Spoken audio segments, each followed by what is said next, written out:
Yo, yo, yo, yo, yo. Good morning, Wait. people. How are we doing? It Up. is the last stream of the week. It is indeed a Thursday. Hope you're all well. Hope you're going to come out and say good morning to us this morning. And hopefully you've had a profitable week, because today is the last my last trading week in general. I don't trade Fridays. So let's have a good one. Let's finish with some nice TPs. A little birdie has told me that someone is already in a trade. So Yep. I'll tell you what we'll do. Just give me a second. Let me quickly just... I didn't mark it up, but I'm marking it up. Okay, sweet. Yeah. I'm going to give everyone a chance to get into chat. So you guys in chat, come say hello, come say good morning. Make sure you smash the subscribe button. Make sure you do hit that like button as well. If you are new here, welcome to the 5ers family. I do apologize. I sound bunged up. I sound ill. I am. I don't know what's happened, but over the past 24 hours, my neck is stiffened, my head is sore, and now I've got a bunged up nose. So I probably sound a little bit nasally, but that doesn't mean that I can't come out and take some banging trades. So let's see what is in the market. I'm already up one, so dude, you're gonna have to catch up, man. I gotta catch up. We're playing catch up right now. Yeah, I gotta get some chips and get some catch up. Nice. I know, dude. I can't even laugh. Dude, I love that. Like, that's the most... Like, I find it funny, but I have no energy laugh. Right. Yeah, I'm like laughing like Peter Griffin over here. Dude, it's like even you probably saw yesterday. Like my eyes were sore all up in my sinuses up here, and I was like trying to massage them, thinking that I can just like massage my eyes. Yeah, now I kind of understand why my eyes were so sore. Because today I'm like, oh, there it is. That Like, oh yeah, that's the stuff. Yeah, that's what it was. That's what it was building up to. So right. I do apologize, guys. I will try and bring as much energy as possible, but I may fall asleep halfway through. More energy, more passion. All right, so let me just do this. All right, I'm gonna bring my screen up immediately because I'm already in a trade and I wanted to. Let's take a look. Like I said, give everyone a chance to jump in chat and say hello. Walk us through. So very, very, very simple. This morning, okay, so we're not going to look at yesterday's price action at all. I'm just concerned with what we were doing over here. So we were generally making our way lower from the high of Tokyo session. We had this nice little downward channel, started to slow down over here, started pushing up a little bit, but did not really sweep any sort of highs. We wicked that previous high swing over here, just wicked it, and then started to push lower. With the Tokyo close, I thought, okay, there's a potential that we're going to start retesting the low and then pushing up, as an example. But what happened was with the the London Open, just before London Open, this candle over here wicked the low, and then we started pushing up with the London Open, and I thought, okay, this is definitely going to be a bullish attempt. But we didn't even close above the 50 EMA, and we didn't even create a new high with the London Open. And then we eventually broke lower below the Tokyo low, creating... So if this was the high and this was the low, so that the Tokyo low, as an example, was the low, we created a lower high and then started pushing lower, creating a lower low. So this one was technically going this way. I just moved it out of the way so you could see the take profit and whatnot. We started to push back up again, retesting the low of Tokyo. So this section here just broke and retested, failed to push higher, and then as we closed this bearish candle, I entered. TP1 was taken soon afterwards, and then the same candle that took TP1 took TP2. So this is already a break-even trade, not break-even, a risk-free trade already. So already locked up 0.75. It's probably going to come and knock me out now at stop loss, but that's fine. This is a risk-free trade. Yeah, so nice. A good old-fashioned break, retest, continue lower after a continuation on, lower lows, lower highs, lower lows, lower highs kind of stuff. So Don't expect TP3 or TP4 to be hit unless we can start pushing a little bit lower from here.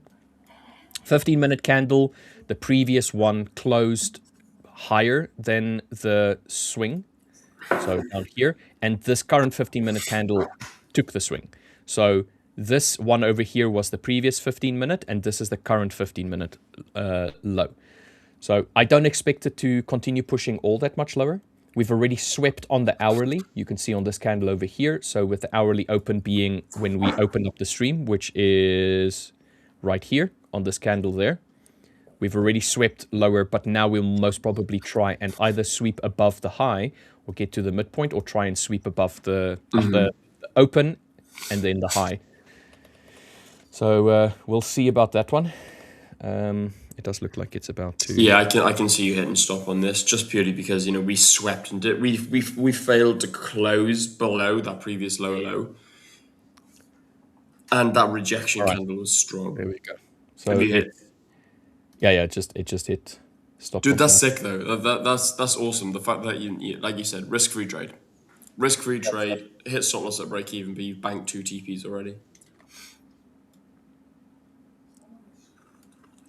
Very, very quick. Straight into the old journal, Rooney. Just going to save the screenshot so I can do my journaling properly later. I'll tell you what, while you do that then, I'll have a bit of a catch up with Chatski. We've got Emjin Tholland here in pretty damn early. Good name, son. Nice. Greetings. What is good, MGN? How you doing? Oh, what's up? There we go. I'm back.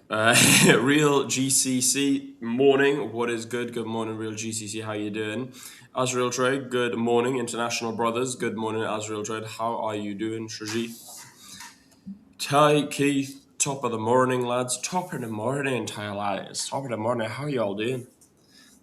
I don't know, that last accent wasn't Irish at all, but hey, good morning, Ty, Keith. How you doing?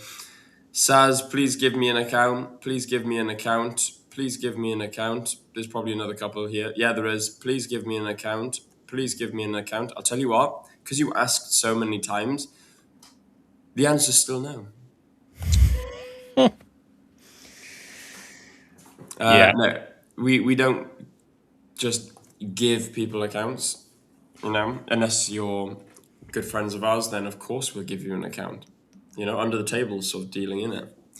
I'm joking. That doesn't happen here. We don't have friends. We have family. You can sign up for giveaways. We do actually do giveaways here.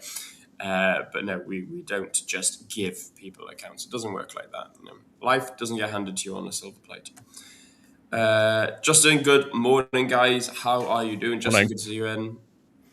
Protect, morning, bros. Let's play sweep game. Yep.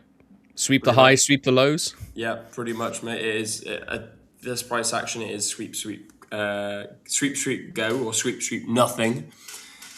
Azrael Trade, stop spamming, mate. Fair point, dude. Bugger off. We're not giving you an account. Stop spamming. Don't worry, he's already been timed out. Yeah, that makes sense. Yeah. Good morning, the Turning Point Real. What's good? How are you doing? Right. Azrael Trade also captured by fever, dude. I know it hit me like a brick. Like yesterday, yesterday I was okay. It was just like sort of my neck was sore. Today, it's like I've just been hit by a truck. Like I've just been hit by a Boeing 737 sort of thing. Oof. Rough. Good morning, Protea and London Mafia. What is good, Couch? How are you doing, bro, Chacho? Protect Will, bro. Last week when you told me that you have lost and this is your last day of trading, I thought you were saying you will not come live now. Confused me. Sorry, man. No, I meant, I probably lost the trade and this was my last day of trading of the week. You can't stop me. You can't get rid of me. You people are stuck with me for life now. At least until later today. Tomorrow he's off. Yeah, to be fair. Fair point. Yeah, you're stuck with me for life, Monday to Thursday, in the morning sessions. The afternoons you get peace and quiet without me. Ren, good morning. Good morning, Rich and Will. Good morning, all. Raphael, how you doing? Fever didn't go. Nope. Buongiorno ragazzi, which is good morning, boys. You've missed something out there. It was buongiorno something ragazzi yesterday, but buongiorno Giovanni. Ciao, how you doing? Good morning, HB. Usam, what is good, brother? Morning. Good morning, all. How you doing? Posting here since the five support is useless. This morning, 7 a.m. Italy time, I opened micro short and blah blah blah. Back on spreads was insane. Open, interesting. Okay.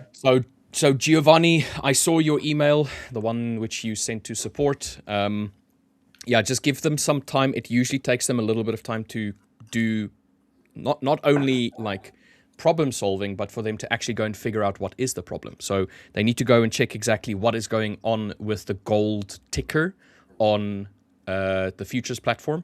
So just give them a little bit of time. I would suggest that you don't trade that gold ticker for now. Go on to another ticker for the time being, just to give them some opportunity to have a look at it. Mine as well, I was also looking at it. The gold one does not look good. There's something weird going on here. It's also stuck in like, I don't know, like 4 points of spread, and it's not updating properly. So the 5 minute has these gaps in between. So there's definitely something going on with the ticker. But what I would suggest is just be patient with the support guys. They don't work 24/7. They have like start and close times basically.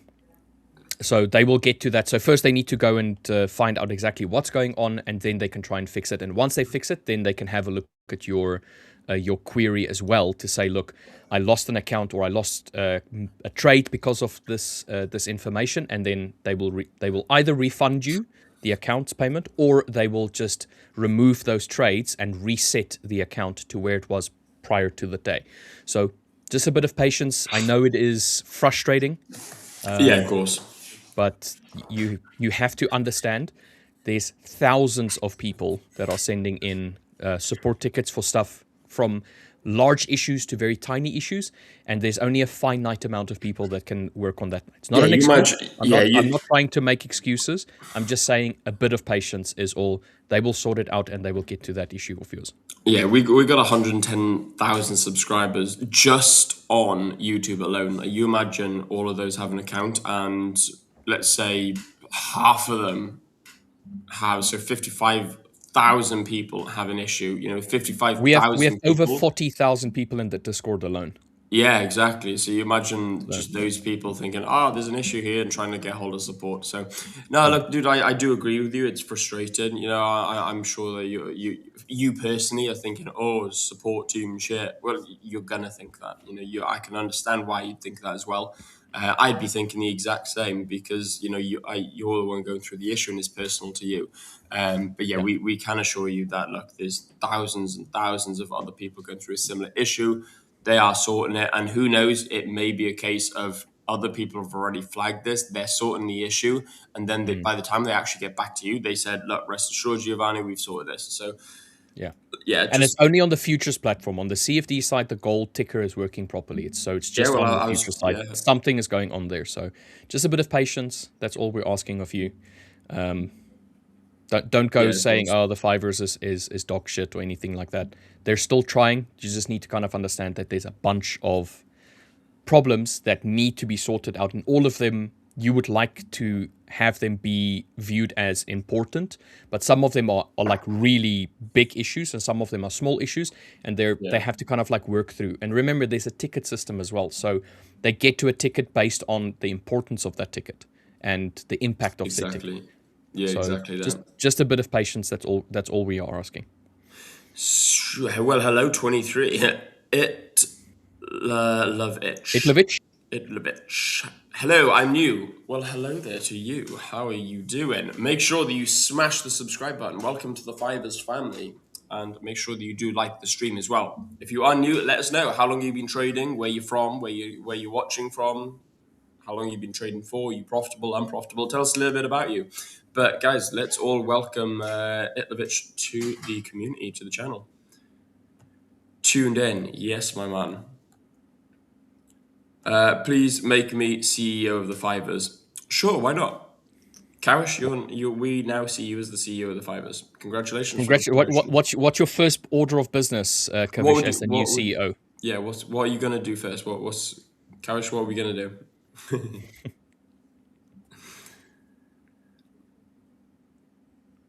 Oh, dude, that's nice. Like, get well soon. My week's been break even. Took bad trades. Health struggling. I've That said this sucks, man. before, and I'm pretty sure Will and yourself, Kavish, will agree with me. When you're not 100% mentally and physically, so let's say you didn't sleep well, you're a bit tired, or you're sick or whatnot, generally your decision making is going to be subpar. It's going to be less than optimal. So when you're feeling under the weather, you're feeling tired, like Mr. Will over here, best thing to do is to just grab yourself a nice cup of hot tea out of a tea mug. This is a coffee mug with coffee in it. Get yourself some tea, some honey, some ginger, that kind of like stuff. Take a blankie, put it all the way up to your neck, and just sleep. Don't trade, because Yeah, best thing you can do, man.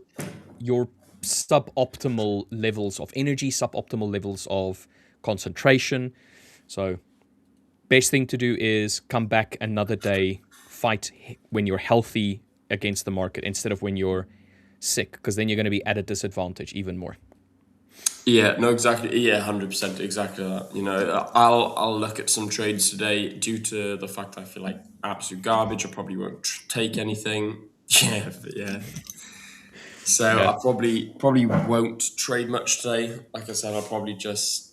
I'm traveling today as well, so I'm heading back to my main office, back in Wales. So I'll probably. I think my brother's driving anyway, so I may just fall asleep. I'll try and fall asleep in the car. Like I'm not a good traveler anyway, so I'll probably end up hanging my head out the window or something. Like But a dog with his tongue in the wind. literally, dude, like I feel like crap on traveling anyway. I can travel like driving. If I'm driving, I'm fine. If I'm in a passenger seat, or worse, if I'm in the back, yeah, Dude, dude, you're the same as me. you bad, I, yeah. I, I can't be a passenger in the back Oh seat. man, I get yeah, I I get can't do car it. sick. Yeah, I same. feel like, I don't know, motion sickness. It's the weirdest thing. Yeah, So yeah, I can't I do it. have to be the driver. Yeah, If same Yeah. as I have to be the driver or the passenger. Like if I'm a passenger, I'm not too bad, but I'm a rubbish Can't passenger anyway. can't be a passenger either. I You have know, to be the driver. Yeah. If I'm a I passenger, a window's gonna be down. yeah, I'm gonna have my head out the window. I'm yep, gonna so, be yep, yep, feeling yep, like yep, yep, yep. hot around the cheeks here. Yeah, I'm just thinking now I as don't know. well. Like I'm feeling like crap. I can only imagine like hanging out the window, sort of thing, like literally like a dog. But yeah, Anyway, let's get back to the charts. Pole position 2023 asking what's the bias on NQ today. Well, I will go through choppy. NQ from yesterday into today. I obviously took a short thinking that we were going to try and test down here. So with the market rollover, we had this very nice uh, engulfing outside bar candle, this one here, on that last attempt pushing lower. Nice volumetric reaction, obviously. So I wanted us to get back down to this area. That would have been optimal in my mind. Maybe potentially pushing a little bit lower to the lower portions of that and then picking up and pushing up. The reason for that is because of... So this was the interest rate... where are we? 7, 8... Here. So this was the interest rate decision. They decided to keep the interest rate the same. This was the FOMC meetings, which pushed price up. The only thing that happened was we just swept the London high. We came into like this top section of the Tokyo high of yesterday, and then we absolutely just tanked off lower. So to me, this indicated that there's this potential weakness, and that they want to, like in NASDAQ, I'm talking about NASDAQ, I'm not talking about the dollar. There's some weakness here, wanting to try and push price lower. So the Tokyo session came back about midway through. So if I take the FIB tool, from the high to the low, we came into the golden zone, as people say. So for between the 0.5 and the 0.618 section, we literally came into this, and then we started to slowly make our way lower. So obviously, Tokyo session having less volume when you look at participation, less buying. So a net flat, let's put it like this. So very consolidative across this section. Yes, it's still a 300-point range, but the point still stands that there was no follow-up with this push up higher. This push lower was still quite weak. The moment we started getting a little bit of volume, it started pushing lower. So in my mind, we were going to carry on going down lower. Now, this double reaction that we had down here, so this attempt and then the follow-up attempt with this push-up, to me indicates that there's definitely a bit of a indecisiveness in what we want to do.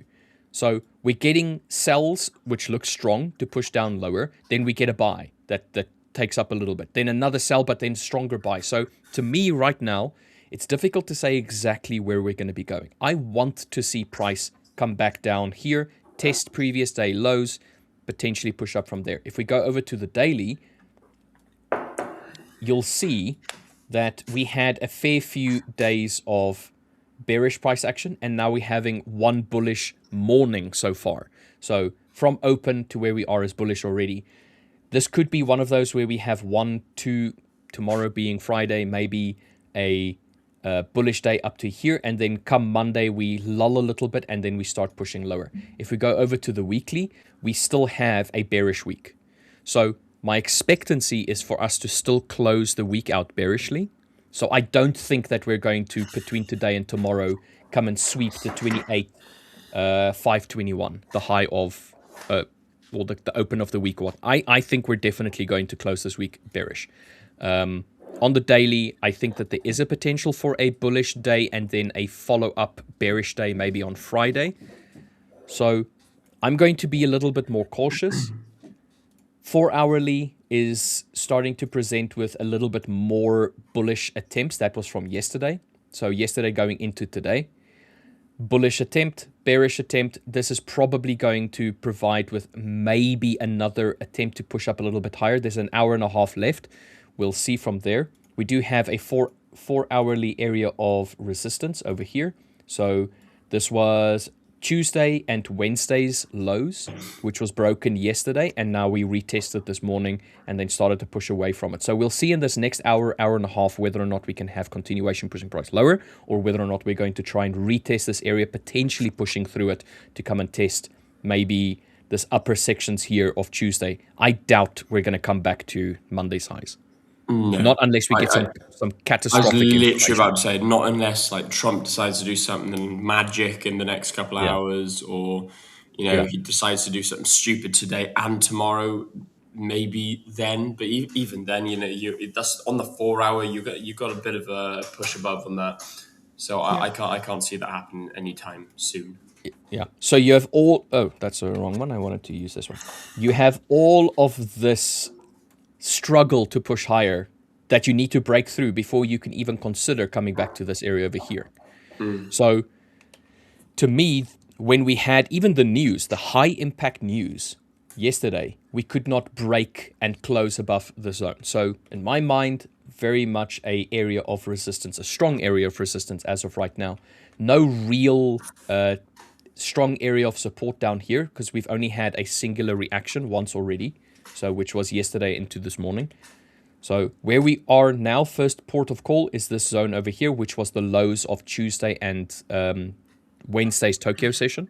That's the first areas I want to see potentially be tested and then hopefully push a little bit lower. So that's my bias for today. Going to see what happens around, and we also have a few base areas as well. So you'll see this base area up over here from yesterday is one that we can potentially come and test, which is 27,690 to 27,770 or 780-ish. So this is one area that we can test if we break through the Tokyo highs of this morning. So just going to move that out of the way. Then we have the Tokyo highs. Let's click Tokyo highs, which is a breakpoint. If we break above this and close, we can retest. So price moves above, retest, and pushes up. Then we will see if we can test that base area. So that is what I'm looking at right now. We did make a lower low again. Didn't close below it, though. We just swept it. And now we're starting to print with some nice bullish pressure. So this lower high that's over here already been tagged. let's rather say. Okay. So this price action here is no longer in play. Now we have a low. We have a recent high, which was this one over here. That's already been taken. We have yet to really make a lower low with a bit of a pullback. So that one over there is already an area that's a high. This was a lower high. This was a low. And now we're going to see if we can make a higher high, in which case Yeah, this area over here already broken. So yeah, if we can break above that lower high that you've marked out, but if we can this one. yeah, so we've broken and closed above that. If we can now close above the high you've marked, then yeah, exactly. If we can break and close here, then I think we're in for some really nice price action. Again, we've swept the previous low, put in that new low. Yeah, exactly. So we've swept that low, put in the new low. It's failed to close below. It's come down. It's swept it. It's moved off with a lot of impulse. Big decision. Got a lot of volume on that, and now we're having that follow up. Two things are going to happen, in my opinion, today. We're going to start seeing some bullish price action throughout maybe the remainder of London. This will be the decision, the deciding move to think, yes, we're going to start moving up now and start having some bullish momentum until probably late London as we head into New York, or we're just going to chop about. We're going to wick above. We're going to fail to close. We're going to come back down. Yeah, literally that, and we're just going to look like crap price action. So one of two things. I don't think we're going to be bearish for the day. I think we've clearly shown that we've attempted to be bearish. We've failed. We've wicked. We've invalidated. Now we're potentially validating longs. Either that's going to happen, we're going to start seeing some nice bullish movement throughout the next couple of hours, or yeah, we're just going to get if buts and maybes and no absolutes.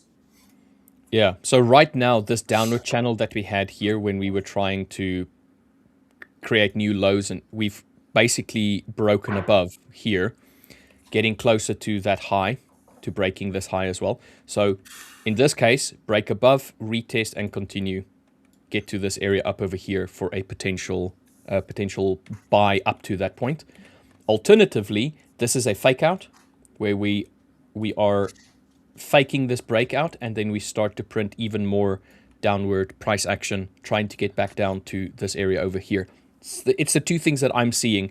Now, obviously, this will probably be that sideways price action, that bit of a lull, where you are stuck in this zone.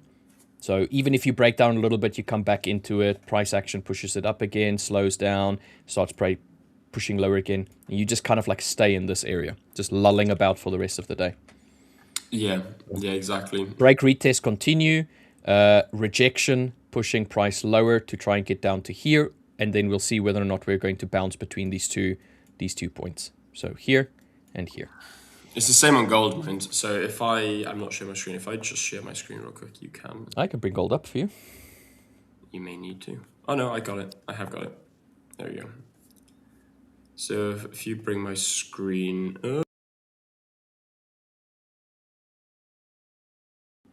There we go. Yeah, so very same with gold. We were having this sort of price action, this movement, a little bit choppiness. Then we started breaking to the downside, started moving, thinking, okay, are we going to start printing bearish from here?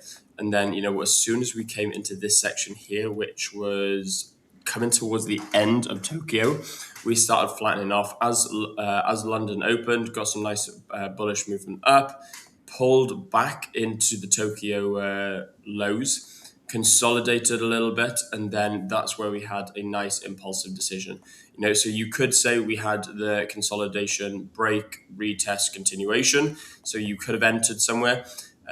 Perhaps you could have entered around here, or you even could have entered around here. But the fact that we had this consolidation just over, in fact, let me get a thinner pen. The fact that we had consolidation here, nice break and close above, pull back, consolidated back in this range here, then had the break and close. We could have either entered here or entered on the break here. And then we've had this continuation pattern. So this is what I'm kind of somewhat low-key expecting on NASDAQ, but it's happened perfectly on gold, as well as a break and close above the 50 EMA, just to help confirm that as well.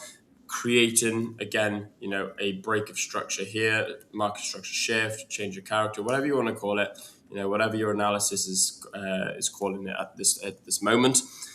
Honestly, me personally, I'd probably call it a market structure shift. This is the identification and change in direction. We have shifted in order flow from this point. I suppose we do put in, we got consolidation, putting a new high here, pull back. Now, I'd call this a market structure shift. This is the initial move. So maybe it is a little bit higher risk, but the fact that we've got, downtrend, pause, break above the pause, this is your initial sort of, hello, we're shifting direction, pull back into this zone, consolidation within the Tokyo range, then a break above. Even though we hadn't solidified it with a proper, break of the high, we've still had a really nice movement on gold. So I'd be looking for potentially 4083 as a TP, potentially. 4083. That sounds good. Yeah, I think this is a really nice trade for those buying gold. Are you in any sort of trade, or did your indicator show any sort of trades as yet? I don't think the indicator did. No, I'm not personally. No, like I said, yeah, I'm feeling like garbage, man. I'm just amazed I'm here. So no, we had short over Tokyo, but we had no long position here. So this would have been solely my strategy only. That would have flagged up along here. Giovanni saying, is okay, Rich, if you can give some advice on how to continue with you, it would be okay, so I can manage the futures account. Thanks, Richard. So many issues, but you're my friends, all of you. Well, dude, first of all, thank you very much for... it's very nice of you. For saying that you're our friend. We care about everybody that's in our community, and we want to ensure that everybody, A, has the best experience, and B, if there are issues, that it can be dealt with as soon as possible. In terms of advice of how to go forward with the futures account, for now, I would seriously suggest you don't trade gold on the futures account specifically. So that you can see that there are some issues. Up until the issues are sorted out, I would either go to a different asset to trade, or I would just not trade it at all. And if I'm going to be trading another asset, I'm not going to be going full risk or anything like I would normally do for argument's sake if I was trading gold, but I would want to significantly lower the risk. Yeah, slowly sink my teeth into another asset. But the best thing for you to do right now, don't trade gold at all, especially not on the futures account, because as you've seen, there's issues. So if you are to go ahead now and try and trade gold, knowing that there's a bit of an issue, it's going to be difficult for the support team, once they sort out all of the issues, to say, look, we can assist you and give you back portions of what you have lost, but you carried on trading knowing that there was a problem. So every trade up to this date is going to be covered, but anything after that is on you. So you don't want to make it more difficult for yourself. Not that I'm saying it's going to make it more difficult, but you get the idea. You do. Knowing there's a problem and then deciding to still trade it, that ownership is on you. But there's a problem, and you brought it forward. Now you sit back and you say, no, I'm not trading gold at all on the futures account because it's problematic. So that's what I would suggest. It's like going out on a boat knowing that there's a hole in it, and the guys say, look, there's a hole in this boat. We don't recommend you go out on it. And you go, nah, I'll take it out. You go out on it and it sinks. And then you start having to go at everyone because the boat sank. It's like, well, no, we did tell you don't take the boat out. It's broken.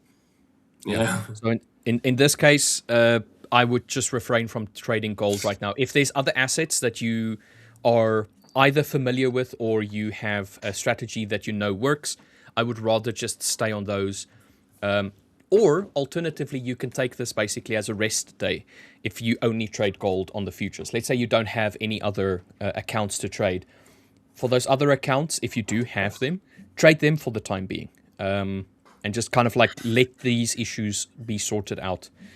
Usually, it can take up to a few days, depending on how busy the support group are. But we will try our very best to make sure that you get your query sorted out as soon as possible. Yeah, that's all we ask is just some patience. And to remember this, like myself and Will and LJ and everybody that's on the live stream, we are not support itself. We can only direct you to support. So what happens If there, we we guys, have no control over it. yeah, if So we were support, it would be so much easier. We'd love to be support because, guys, truth be told, yeah, we'd prioritize your cases, but we're not support. You know, we'd yeah, much you know we'd love to be like, guys, Giovanni and Usam, they're going through some issues at the moment. Can you sort their accounts out? Let's bump them up to the top of the queue. yeah. But we're not. Well, unfortunately, we're not. I'd love to So do it, but we don't have the facilities for that, big man. yeah, so we only try to be as, I don't know, neutral as possible. No problem.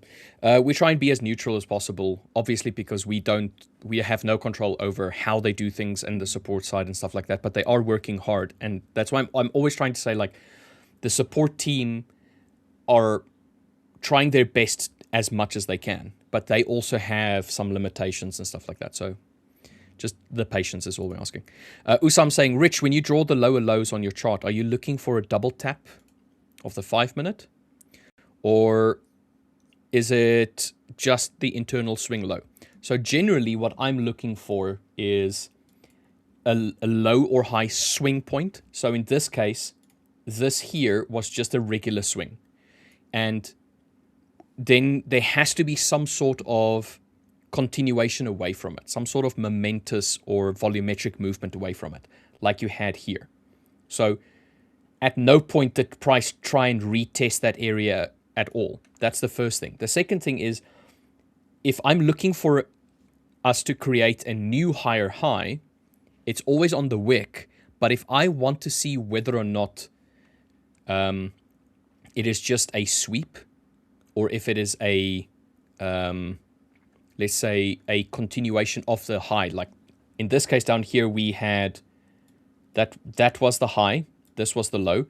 We just wicked it. And when we had the second attempt on this candle over here, it also just wicked. There was no volume. The candle itself did not even remotely try and push a little bit lower before it closed out. So for me, the double taps is fine. So this doesn't count as a double low because this is effectively a lower low, but there's no follow through. So I take the idea of the higher highs, the higher lows, and then I add momentum onto it to say, yes, this is a break. This is definitely a, as people would say, a change of character or whatever. It's definitely a reversal now. It's changing its direction. It was lower lows and lower highs. Now it's starting to print higher highs and higher lows. But it needs to break with volume and have follow-up with volume. So in this Didn't I case, say? Yeah, didn't I say as well? You know, if we come up to these highs, wick them, and just fail, we're going to consolidate. It seems to be happening. It seems like okay, it's but just. okay, but there's a caveat to that. Like, yes, we did technically print a new high, and it's struggling right now, but maybe it's not yet ready. So what if we have True. a Yeah, bit fair. more of a True. pullback, we make a higher low in relation to the previous low, and Yeah, then we fair. start pushing up.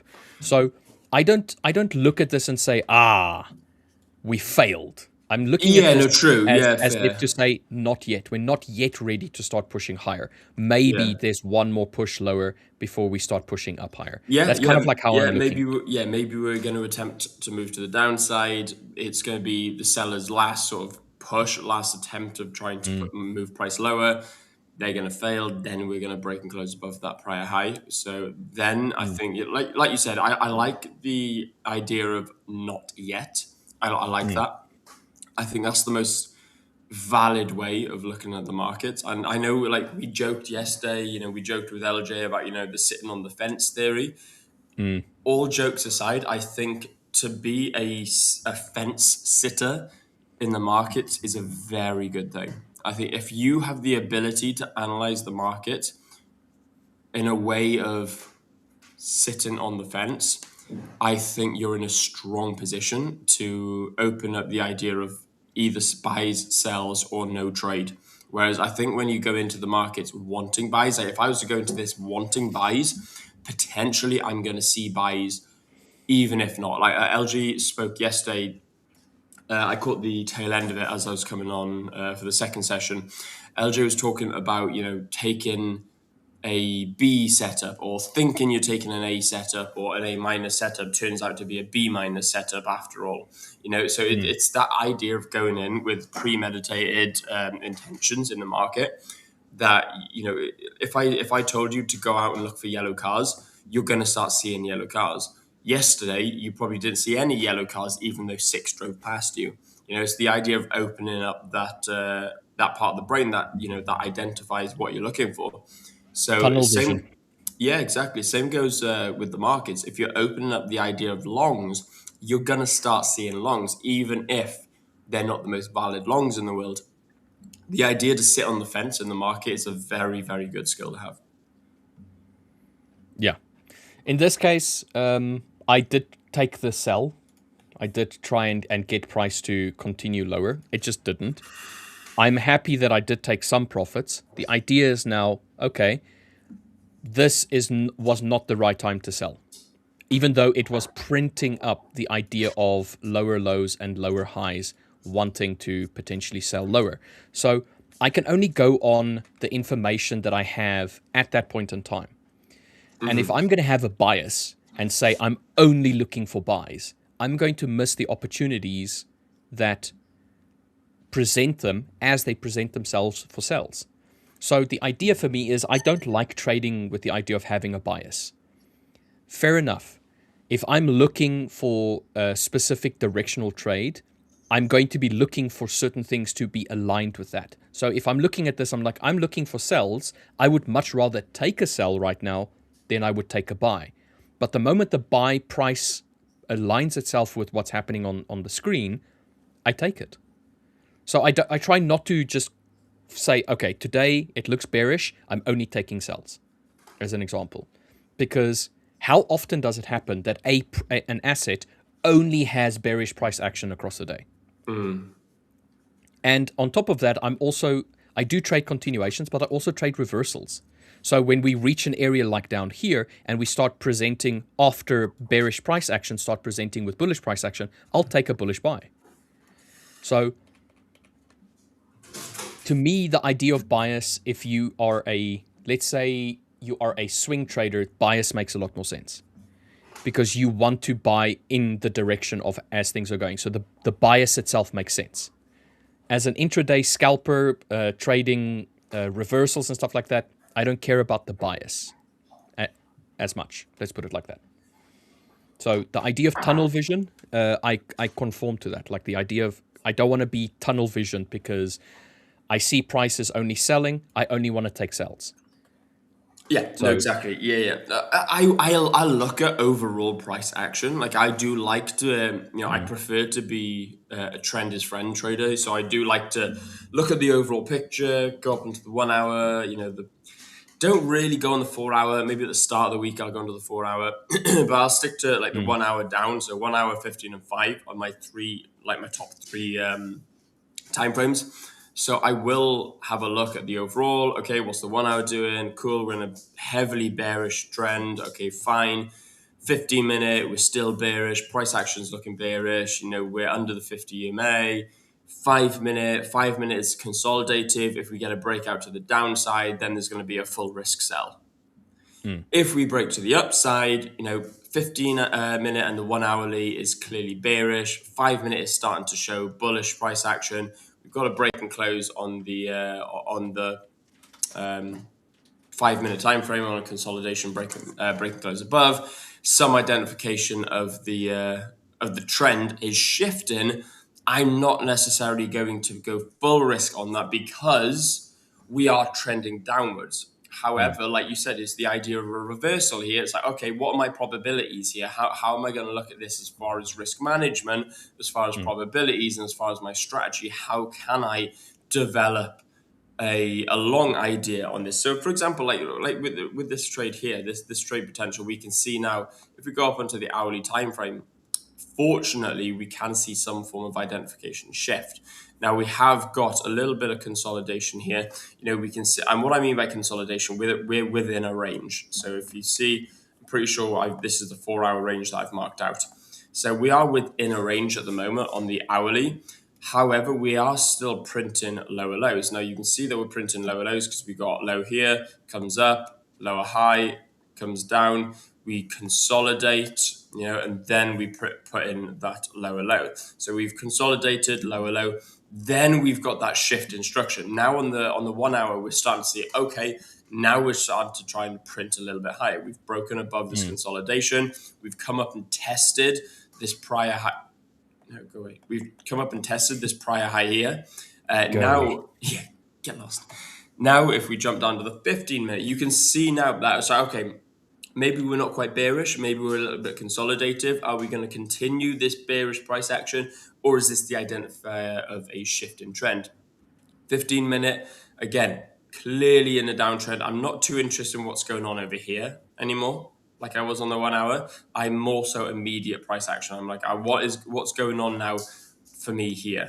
If there's not a lot, okay, cool. We're clearly in a downtrend, but we've consolidated here. We've broken closed under like we did in the hourly, like I marked out earlier. Now we've got, a lower low. What's happened after that lower low? Big movement up. That big movement up has been the identifier now that some form of shift. Is this a shift in structure? Is this a shift in trend? Are we going to start moving up? Or what does this mean? Well, you've got to validate that. So to validate that, I'm going to wait for a pullback. We got the pullback back into this consolidation zone perfectly before then reacting from it. We've reacted from it, but what have we not done is created a new high. So now we're in this 15-minute range here where we've got range high, range low, and everything in between is just, nothingness at the moment. We want to see some form of break and close above or below. So now that we're getting that, we can move down to the 5-minute time frame. As we move down to the 5-minute, we can see price is clearly moving up. We've got some form of shift in trend. Price then starts dropping over, late last night or late yesterday New York session and throughout Asia this morning, and then that's when we've got this pause in price, break and close above, pull back. We're back above the 50 EMA now, so you could look at longing up to some form of area. So what you're trying to do is you're trying to trade within valid points of the time frame that you're trading. So if I was to trade on the 5-minute, I wouldn't long up to this area here. Because to me, that means that we've got to come up to this 1 hour range high. We've also got to break above the 15-minute range high. And all of that being said, we've still got to try and validate the idea that, we are still in a trading range. So it's at what point on the 5-minute time frame can you trade to with, I say, ease, with less struggle. So I think anything above the 4080 level, anything above the 4080, 4091, let's call it that area of interest. I don't do points of interest. So the area of interest being the 4080 and the 4091, anything above that zone there, you're starting to validate higher time frame price action. So to me, I'm only interested in, okay, where can I trade within on the 5-minute time frame? And to be fair, that's where I got these longs on gold this morning from. That's where I got this idea here, and it validated perfectly. Nice. Sorry, guys. I see there's a question here from Giovanni about 23 minutes ago. Where's LJ, the master of macro analysis, for the data of today? LJ is going to be in roughly 10 minutes or so. So as per usual, the first hour is myself and Will, or just myself. But generally, the first hour of the morning is these two beautiful gentlemen. And then afterwards, it's LJ for 2 hours with Dirk or with Pedro. And then after the first hour, so an hour and 10 minutes from now, you'll have the very lovely Richard Wells in to come and give us some performance coach golden nuggets, which is always appreciated. So that is what you have for the morning session. And then the afternoon session, you'll have myself, Will, Buyu, Pedro, and then Victor and Samir closing out the stream this afternoon. So, yeah, a lot of stuff to look forward to. Love it. Love it, love it, love it, love it, love it. Shiny Yellow Metal saying, hi gents, hope you well. Quick question. I'm about to pass my 10k second phase challenge. First of all, congratulations on passing the first phase, Yeah. and congratulations on being so close on passing the second one. How do I go about with this account in the future? Just compound and build? Any advice? Thank you. Well, that's a good question. Will? That's a fantastic question, actually. I really like that. I believe one of my webinars was on this. I'm sure it was. I'm sure I did a webinar on staying funded, maybe I've planned a webinar on staying funded. I don't know. They all roll into one. Great question. Can we? In fact, actually, let's bring that up. So big congratulations, phase one. Good luck to you, and I'm sure you'll absolutely smash phase two. When it comes to managing the account in the future, the one thing I will say is take a week off.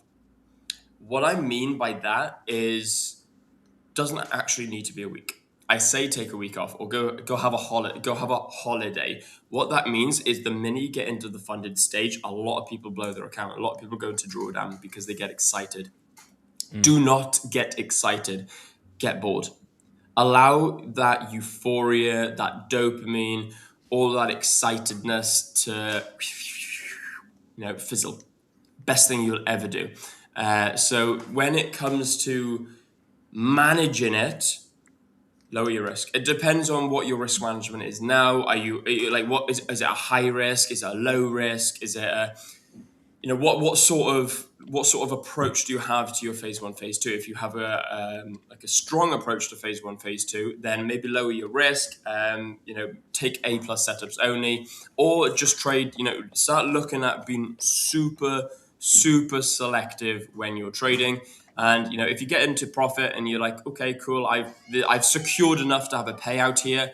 I'm just going to trade a couple more days until my payout. Nah, man, just stop trading. Go buy another account. And go past that. Go trade that. Go do whatever you want with that. With this account now, when you do get your phase two passed, and when you do get your new credentials, give it a minute. Don't sort of get all excited and think I got to go place a trade straight away and get paid, because I guarantee once that happens, you're probably not going to get paid, because you're going to take some crappy Z setup, like not absolute dog muck setup that you're going to look at yourself and think, why did I do this? And then you're going to feel all crappy. Then you're going to go down some form of downward spiral. Certainly when it comes to your psychology, I see it daily in traders. The best thing you can do is give yourself a bit of a break. Let yourself, journal yourself. Ask yourself, what have you done? Why did you do it? How did you do it? How do you feel on what you've done? Give yourself a bloody pat on the back for a start. Not enough traders actually pat themselves on the back after passing phase one, phase two, and getting legitimately funded. So give yourself a pat on the back. Take a bit of time and think, okay, cool. What is my next approach? A lot of traders don't realize that trading is a business. If you go into any business without a plan, the business is going to struggle, or you're going to if you're going to be the new manager for a restaurant and you're going to go in and just not have a clue what you're doing and wing it as you go along, you may get lucky for so long, but then eventually, it's going to dwindle. People are going to go, you don't have a clue, do you? Best thing you can do now is think, okay, I've done this. I've passed phase one, I've passed phase two, I've earned the funded. How am I going to move on foot? Like, what's my approach? Do I want to take A+ setups only? How many A+ setups are valid? Take a look back at your journal, take a look at your data and your strategy, and just ask yourself, how am I going to approach this going forward? And then who knows, before you know it, you're scaling and getting paid before you know it. Okay, that's all very, very fair points. I will add to that 3 things. First and foremost, don't put that account on a pedestal, meaning the account itself is just another evaluation account. Treat it as if it is another evaluation account, meaning that if you're going to approach the idea of following the rules, being consistent, trying to prove that you are a consistent, profitable trader, go into the funded account with that same mindset. It's no different than doing an evaluation phase, as an example, the approach. All right. The difference is, in this case, that this account can provide you with financial freedom. It can provide you with financial give back. All right. but don't put it on a pedestal. That's the first and foremost thing. So don't look at this account as if it's something special. Okay, that's the first thing. The second thing is don't reinvent the wheel, meaning what you were doing during the funded or the evaluation phase that got you through phase 1 and phase 2, replicate that. Go into it with the same mindset. Go into it with the same risk parameters as you had done previously. Because remember, phase 1, phase 2, and well, technically phase 1 and funded phase is exactly the same if you're playing a high stakes account. The only one that's different is phase 2, where you have less to make. So 5% as an example. All right.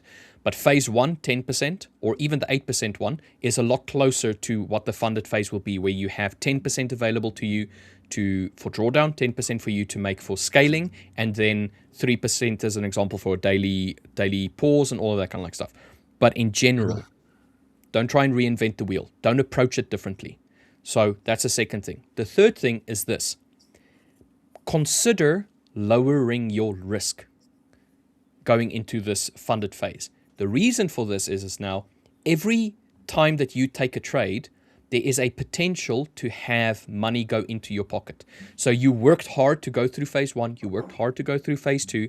Now you want to see how long during phase 3, which is the funded phase, you can keep this account going. Now, when you start taking payouts, the first thing that I would do is I would pay myself for the work that I had done. Similar something to what Will was saying, where, listen, give yourself a pat on the back, that kind of like thing. Take that first trade and go and spend it on something that gives you joy. Go take your partner out for dinner. Go and buy yourself a nice little trophy. Whatever you have to do to kind of say, look, this is the first money that I've made with this account. This is that little, I'm giving myself that little congratulations, here's your thing. Everything you do after that, any money that you make after that first initial, let's say, payout, take that money and do one of a few things. Either compound, get yourself another account, work your way through the evaluations, get into funded, and then work your way up from there. Don't spend any more of your own money out of your bank account to buy more accounts. Use whatever you're making from the funded account to try and maybe substantiate that. The second thing would be, apart from that, is like, consider investing. Considering taking whatever money you get there, if you don't need it, for argument's sake, to live off of, but let's say it's a side hustle, the trading is a side hustle, you have some other forms of income, let this income work for you. So maybe consider investing, maybe consider putting it into a medium that can maybe present you with some sort of dividends, that kind of like stuff. Or the third thing is, take a portion of that and just chuck it into a savings account and just leave it. Don't do anything with it. Start building up your own capital until you have enough to go into a personal brokerage.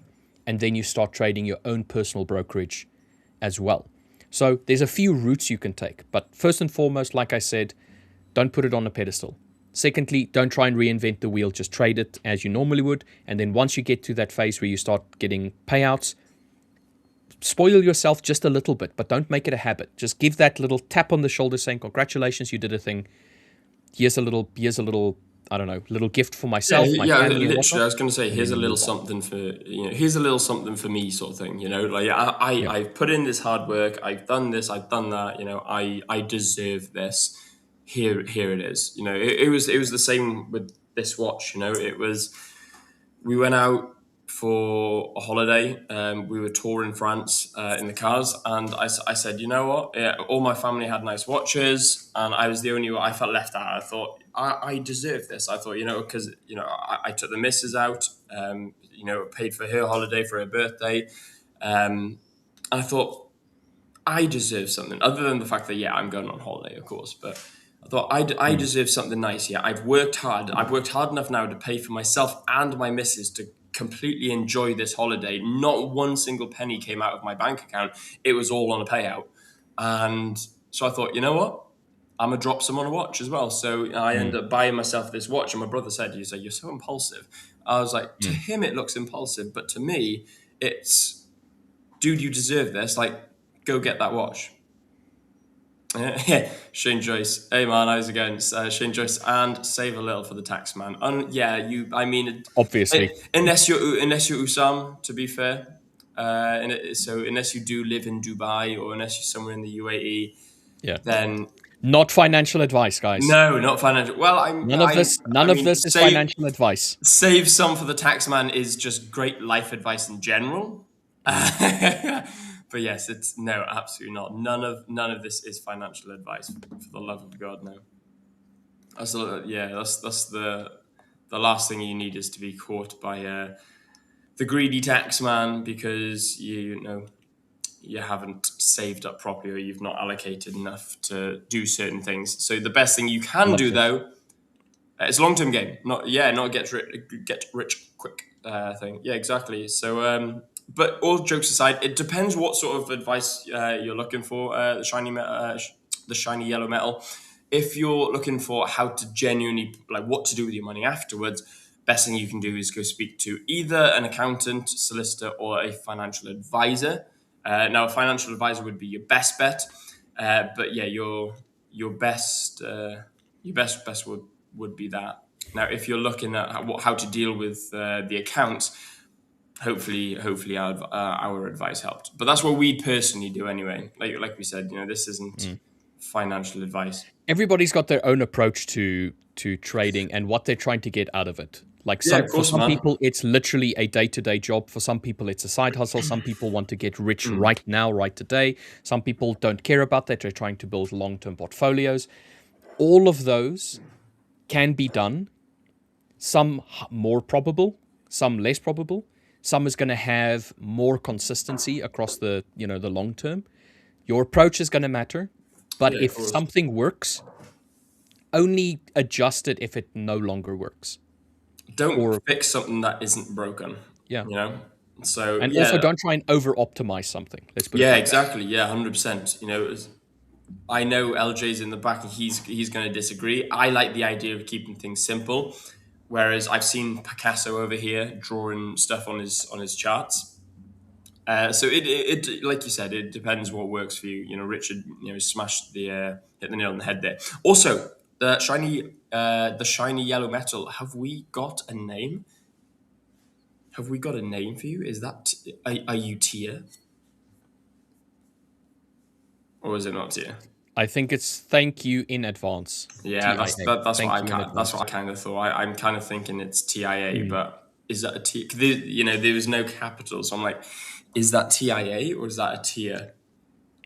Maybe his name is XAU. Shut up. My name is William. No, it's not. Stop clicking when I'm clicking. No, I'm clicking it. Okay, click it. No, I don't want to click it now. Fuck you. Okay. It is Thanks in things. advance. Okay, yeah, I thought Yeah. so. No way. Your name's William though. That's sick. That's sick. Strong name, my friend. Strong name. You must be a handsome gentleman as well. Good morning. Yo, Moaning. what is good? What is good? What is good? Moaning. Morning, guys. Oh yeah. I am definitely a bit tired today after being up very late last night with the Fed, and then I had to get up early No way. today as well. A William from South Africa. Dude, you got the best Dude. of both. You got South Africa and a William. Oh, wee, Yeah. brew. Oh, wait, bro. Something cunt. Huskies? What did you just call me? Yeah. Dude, Will? when you Bruh? first brew. Them fighting brew- words, bro. What? Them fighting words. Oh man. Cape Dude, Town. Lekker Cape brew. Town. Nice one, man. We got Lekker. we got a few sappers in here, to be fair. Yeah, we there's a lot. They're We infecting do the stream. quite a lot. Anyway, Morning, guys, guys. Morning. I am gonna have to go because I'm gonna consider crashing out on the couch or something and taking some anti-joint pain stuff. I'm gonna go bath in Voltarol or something. Anyway, guys, Antidepress. yeah, no, literally. Guys, I shall see you in about 2 hours' time, and make sure that you look after this gentleman. He's looking rather tired. But in the meantime, guys, make sure you smash that like button. Subscribe to the channel if you are new here. Welcome to the 5ers family. Anyway, guys, thank you very much. Peace. Cheers, Will. Be rad, also from Cape Town. Lekker. Lekker brew. Brinsley Watson. What's up, SA? Yo, LJ. Yeah, we do. Like, I Yeah, we think do. our fourth or fifth largest by viewership is Sapphirs. South Africans, yeah. Yeah. Yeah, it's Yeah. crazy. Same in the Discord. Like every time we have a Discord call or whatever, just more of you guys that pop up. It's crazy. Yeah. So We're propagating the world, mate. Dude, LJ, did you actually trade FOMC or did you just I like did. stay awake and watch it? Oh, okay. So please I tell did. me you cleaned up. I did clean up.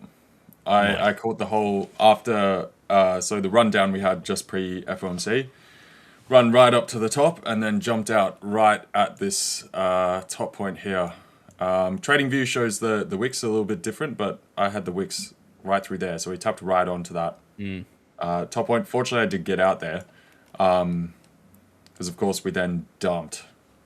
I then went through doing some admin. I was considering whether to short into this or buy the bottoms, but at that point, I was so tired. Eventually, had to go to bed. But this was a massive crash off after. That was like 4% from the top to bottom for the day. So that was Massive huge. We, one-up. but yeah, we cleaned up on FMC, got to say. So hopefully some of you guys caught some good trades if you did have trades before and you decided to stick in it, or perhaps you caught the aftermath or as we were rolling on. We saw, gold take that big run up through there. This was the sort of general trade we were highlighting. Get rid of that now to clean it up. Same with the euro, something like that. We pushed up through there, went to that second level. That was the first test level, so we did get to the TP2. That's quite nice. Aussie also right the way up. It then sunk a bit because the Nasdaq and S&P got hammered. So it tends to have that high risk beta correlation. Pound right up as well. So yeah, should have been some good wins for you guys there. And same with the bingo card for Kevin Walsh. We got quite a number of things we highlighted with myself and Dirk throughout the speech. So we definitely got the rates for September coming down. They have jumped up a little bit again since. It was the following sort of 2 hours after the bond market started to flip. And that seemed to be the further trigger that saw stocks come off. So we saw the short end yields come down, but the 10-year and the 30-year ended up actually rising. Picking up, yeah. So people are trying to debate, is that the bond market, trying to call the bluff of the Fed? Like we were saying yesterday, we've got sort of a split positioning where FX, stocks and other assets are doing one thing, and then the bond market is doing its own thing and has a very different opinion. Yeah.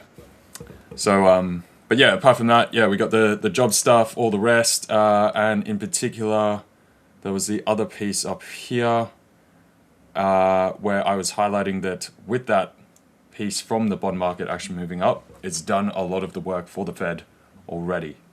So Kevin Walsh did specifically highlight that. So we'll see if this these sort of bond moves actually stick, or if this is like something to digest and they ultimately wind back off. We do have Jackson Hole coming up. Symposium, soon as yeah. well. Yeah. Yeah, and so the traditionally the Fed chair always speaks at Jackson Hole. So we're going to see if Kevin Walsh wants to reiterate some more direction there, or if he just leaves it flat, or if he does come out and kind of make this his big repositioning. But all we need right now is like sort of tilting one member of the rest of the committee in the Fed to actually tilt over to that dovish side, and then we could see cuts. Yeah. Bond market right now is still undecided because he did say a lot of, somewhat conflicting things. As we also highlighted, he'd still try to play it close to his chest, but there were more of those pieces that they are seeing good indications from inflation. The market has done a lot of the work for them, and also that Kevin Walsh wants to respect the market and allow the market to just move around prices as they see fit, and not try and have the Fed dictating that, or people trying to interplay the Fed rather than the actual underlying economics. So I think as he highlighted, he said the market's now playing the ball rather than playing the referee. So that's a good thing. And the other thing I will just finally highlight is that he said PCE is our number, and we're sticking with it. So we do have PCE tonight. We do? Yeah. For the US. Oh, core Core PCE. PCE. Right. Yeah. Okay. Yeah. Right. So the other inflation index, like the core inflation, rather than the general CPI. At the same time, though, again, one of those mixed messages. He said, to achieve the 2% inflation, I'm looking at a broader set of inflation data rather than just PCE. So he basically said, for now, PCE is their number because that's what the Fed's been sort of running off. But he also indicated that whatever it is, not going to take a huge indication. And he also, there was another comment somewhere, I can't find it now, but highlighted that the previous PCE number didn't go too much into the decision. Okay. So this is him basically saying, look, we're going to adjust the way that we are going to handle the information of the CPI, and we're going to add PCE, the consumption one as well, the expenditure.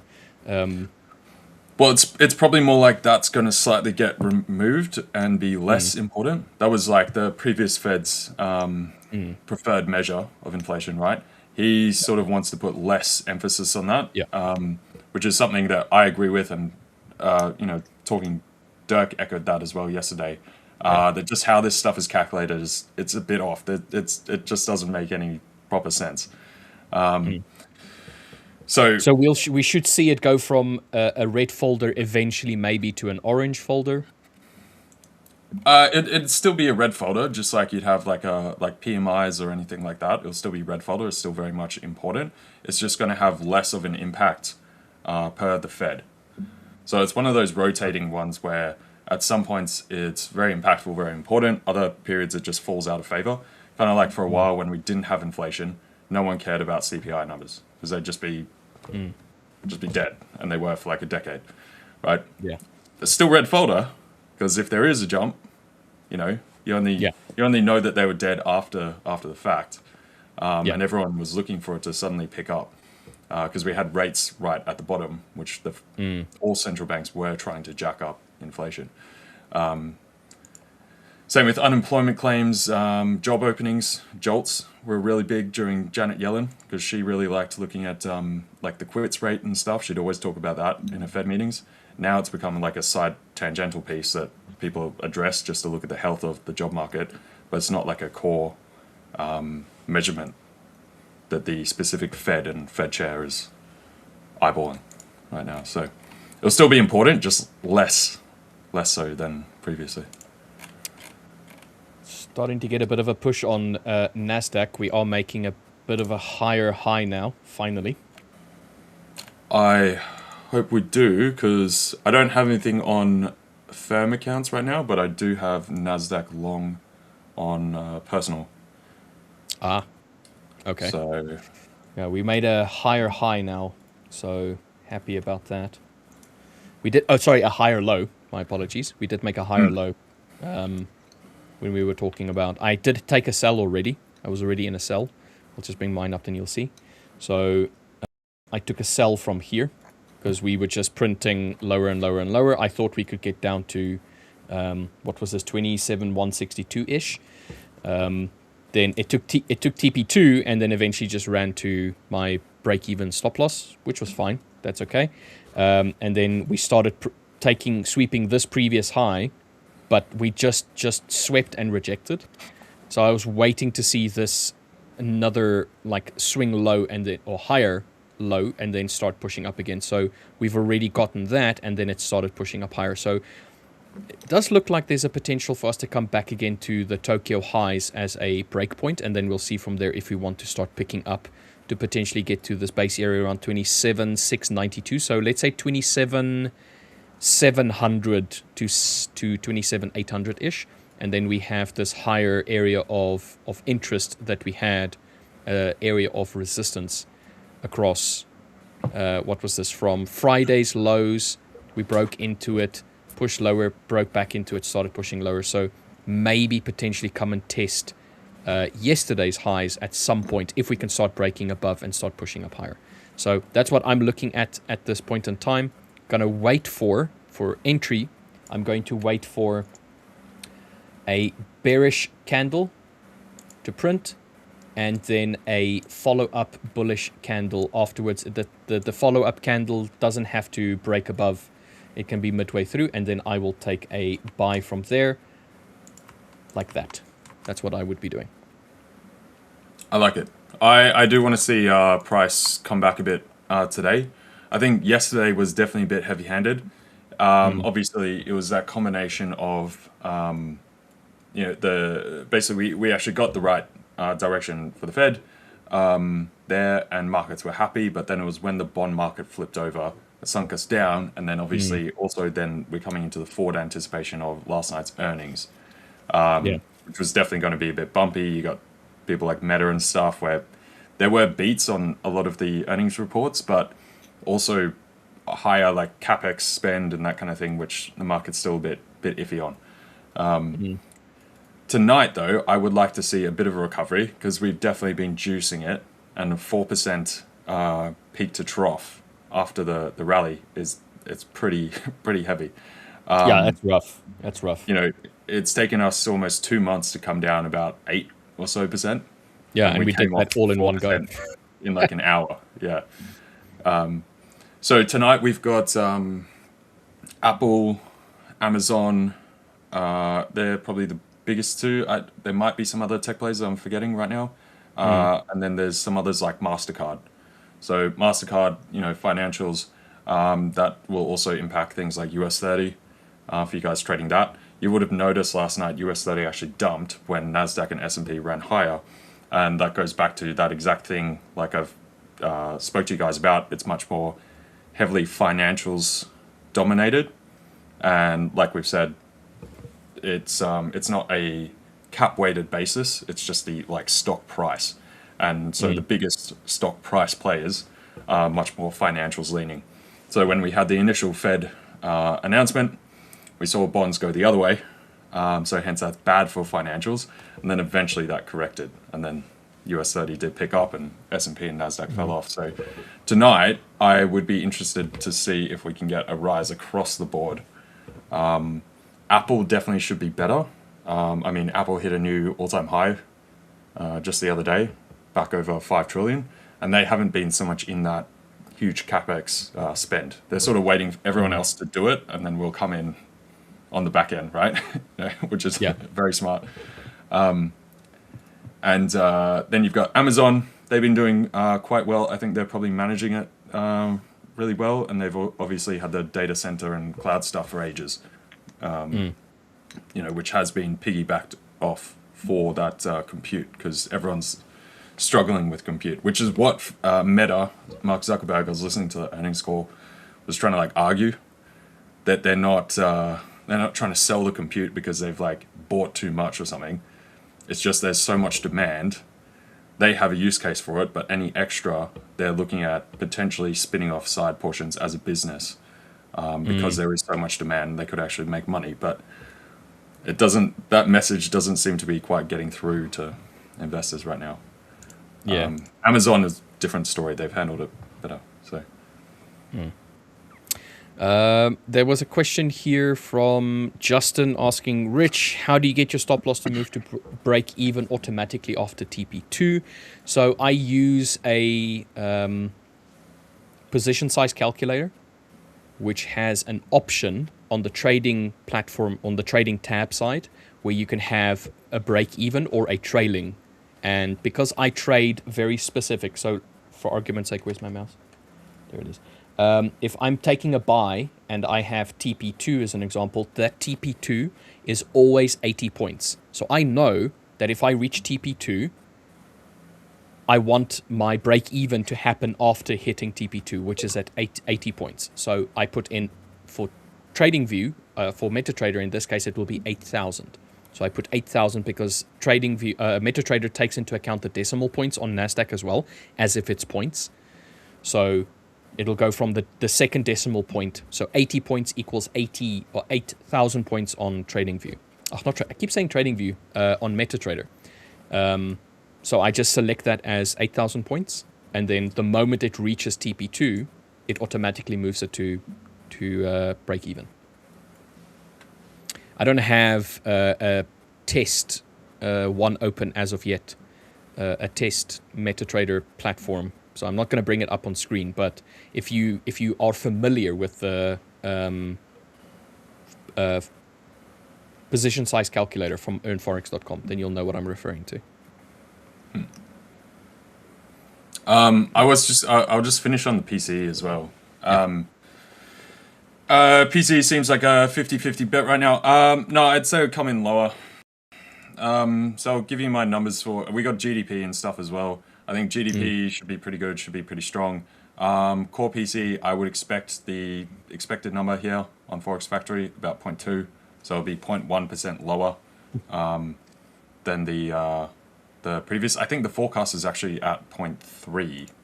Now it's jumped up. I've got other data. Oh no, the forecast is 0.2, yeah. So I think it'd probably come in about 0.2 or possibly 0.1. Outside of that, personal spending is meant to be at 0.4. I think that would be a touch lower, 0.3.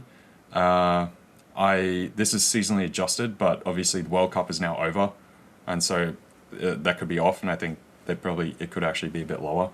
Personal income about 0.3, that's about right. Yeah, the advanced GDP, yeah. So I'd say it should be pretty in line, core PCE this month, with a slight potential for it to come in a touch even lower. But I think this would be basically on point. So I don't expect too much of a move from it.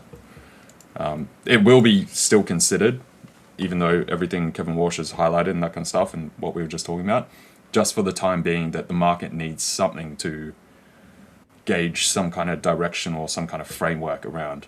And since we don't have the full picture just yet from Kevin Walsh and around his team, I believe he's already selected like 15 people for these task force teams. But we don't know the particulars and the sort of mandates and bits and pieces that he's really looking from them. We've got a very general type manner right now. So, yeah. There you go. Nice. Okay, so I did just quickly log into one of the accounts. I'll just quickly show people how this works. So when you have the position size calculator on the main tab, obviously take profit 1, 2, 3, and 4. Here they are. So what I'll do is I'll turn this into a pending order. I just clicked again. So I can kind of illustrate what it would look like. So we'll do something like that as an example. That's close enough. I'll just zoom in a little bit. So this is what it would look like as an example when I'm taking a trade. So stop loss would be 4,000 points exactly. So in this case, it would be 40 points on price action itself, on the price. Okay. And then on the trading tab, if you click there, you'll see there's a break even section here. So that 8,000 needs to align with TP2's number. So in this case here, it's saying 8,380. You make sure that that amount here is equal to your TP2's point. So usually what I do is after I've taken a trade, I make sure that that break even number here is equal to the take profit point of TP2. Then the moment it hits take profit 2, which in this case would be 8,380, it would, once it hits that one, it will close that portion, it will take that partial, and it will move the stop loss to break even automatically. You can do it with the trailing one also if you wanted to. If you don't have to do this pre the trade, you can do it even afterwards. Like right now, it's on 0. I can take the trade, line everything up as I want to, and see, oh, okay, my entry slipped a little bit, as an example, and I'm on 8,500 points for TP2. Then all I just do is I say afterwards 8,500, and I just let it go. And what's going to happen is that specific trade with the trade number here, the magic number, it's just going to trade that TP2 or take that TP2 as the break-even point, hits it, move to break-even automatically. I hope that helps. But yeah, that's how it's done automatically. Yeah. Don't have to faff about too much. It's worked every single time. I've never not had this not react. All you need to do is ensure that algo trading is on. Right now, this is a test one. I'm not actively trading this one at all. As you'll see, the algo trading is switched off. I'm currently using this same terminal for another account, the 100K account that I got the other day. So. Oh, nice. You picked up 100K, like the CFD. Picked up two. The summer plan? Yeah. Picked up two. Yeah, nice. That's cool. Very nice. Very nice. Shiny yellow metal. I guess PC being red or green. I missed that one before. Sorry. Would still be bearish for gold. If you ask me. It's felt like that for a while. Hey. But yeah, no. So if it comes in lower, gold will definitely go higher. Overall, so we could definitely have this push up to this high band. There's this this is definitely offset. I guess that's moved on the charts, but coming up to this R1, up by the highs from Wednesday, just before is that Wednesday? Is this the right time on? Oh, that's Wednesday last week. Sorry, that's what was tripping me out. Wednesday, Thursday last week. I was like, Wednesday was yesterday. That's way too far. Yeah, so if it comes in a touch lower, that's what we should get. I saw this down here. Previous PC has always shown above 3%. Yeah, it will be above 3%. The main question is not the annualized number, it's more the month-on-month change. So I think the annualized number is 3.4 from the previous. So it's if we see it come in at 3.3 or 3.2, right?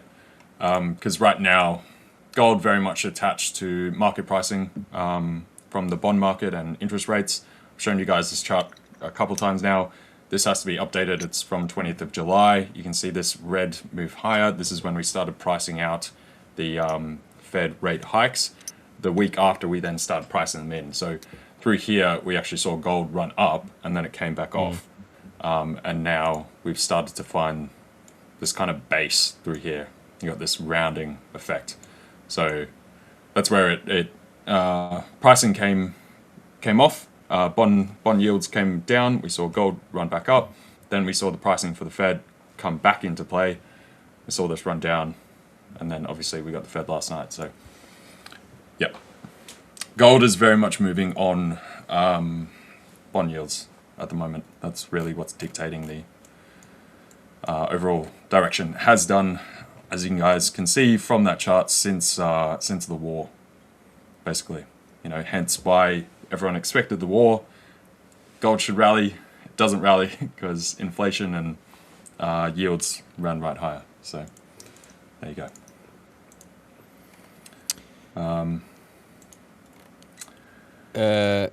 Pen saying, "Why you not in, bro? Just talking or what?" Well, we're waiting for the entry point. I think you are in, aren't you?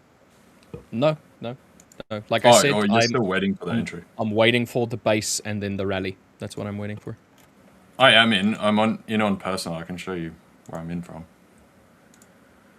Let's go down to 5 minute.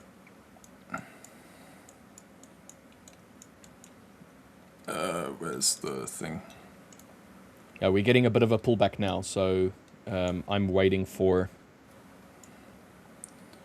I had a pick up through here earlier today when I was got up early in the morning, or sort of stayed up through there, got some stuff done.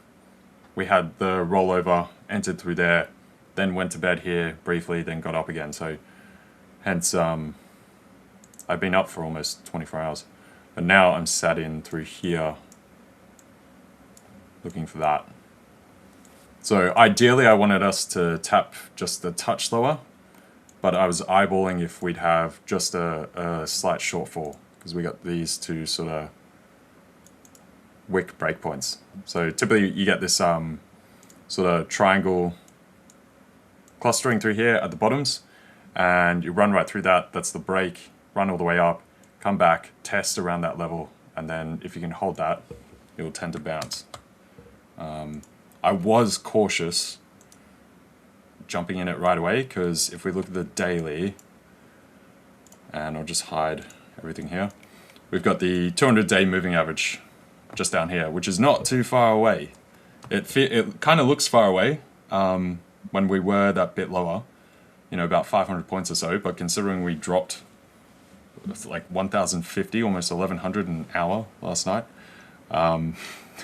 definitely possible. But I think we will hold through here. I don't think we're warranting a 200-day test just at the moment. So, but yeah, sorry. Sorry, Rich. No, all good. Usam saying, Rich, on prop firm accounts where algo trading is not allowed, would it be an issue to use the position size calculator since it uses algo trading? Okay, so there's a difference between trading an EA and trading a bot. So an EA is an expert advisor, which is generally not an issue. The problem is when we're trading bots, which makes the decision on your behalf, and that's where the difference comes in. With the position size calculator, I'm still doing my analysis. I'm still drawing up where I want my entry points. It's the execution that's still manual. I still click the button to say I'm entering a trade. So it's still my input, all right? With a bot, the bot decides based on predetermined criteria when it enters and when it exits. You sit back on your hands and it just trades on your behalf. So the difference here is the manual execution. I'm manually executing. All I'm expecting then for the EA to do is just make sure that my position size is correct, which I check in anyway beforehand. I ensure that my entry criteria is as I want to have it, and I check to make sure that my stop losses and everything is there. So all of the management is still on me, all right? But it takes some of the equational stuff out of play. Like, I don't have to go and calculate what my lot size needs to be pre-taking a trade. I can have the EA automatically move my stop loss when it reaches a certain point. But all of those things is determined by me, the person. I do the inputs. So that's the difference. When you're trading with a prop firm and you have a bot decide when to enter and exit the trade without your input, without you clicking a button, that is a problem. But this, being an assistant, is not a problem whatsoever. So, yeah. Yeah, so it depends if it's 100% automated and it completely runs itself, or if it's like an assistant. So it just it needs those algo privileges to function. Yeah. But it's like an assistant. It's helping you. It's not doing everything. So you can have things that are position sizes or stuff that like auto closes trades at like a certain drawdown or a certain take profit or something like that. That's completely fine. That's different. It's like an assistant tool rather than a robot that is 100% automated, and you could walk away from the computer and just let it do its thing. So I see MGN is saying they most likely will. There isn't any realistic, reliable way to tell which EA someone is using, so it would just be safer for them to disallow them all. Now, you would think that. However, they know exactly how your entry was created. They can see if it was manually placed or if it was placed by an EA, as an example. So, and it's even a pattern as well. Yes, there's patterns. There's EA stuff where it might auto exit something, but if it can see manual trade, manual adjustment, manual TP, yes, shifted they things can see all of that. Rather than automatic. Yeah. And yeah, they don't disallow EAs. They literally tell you you're allowed to trade with an EA so long as you are the owner of the source code.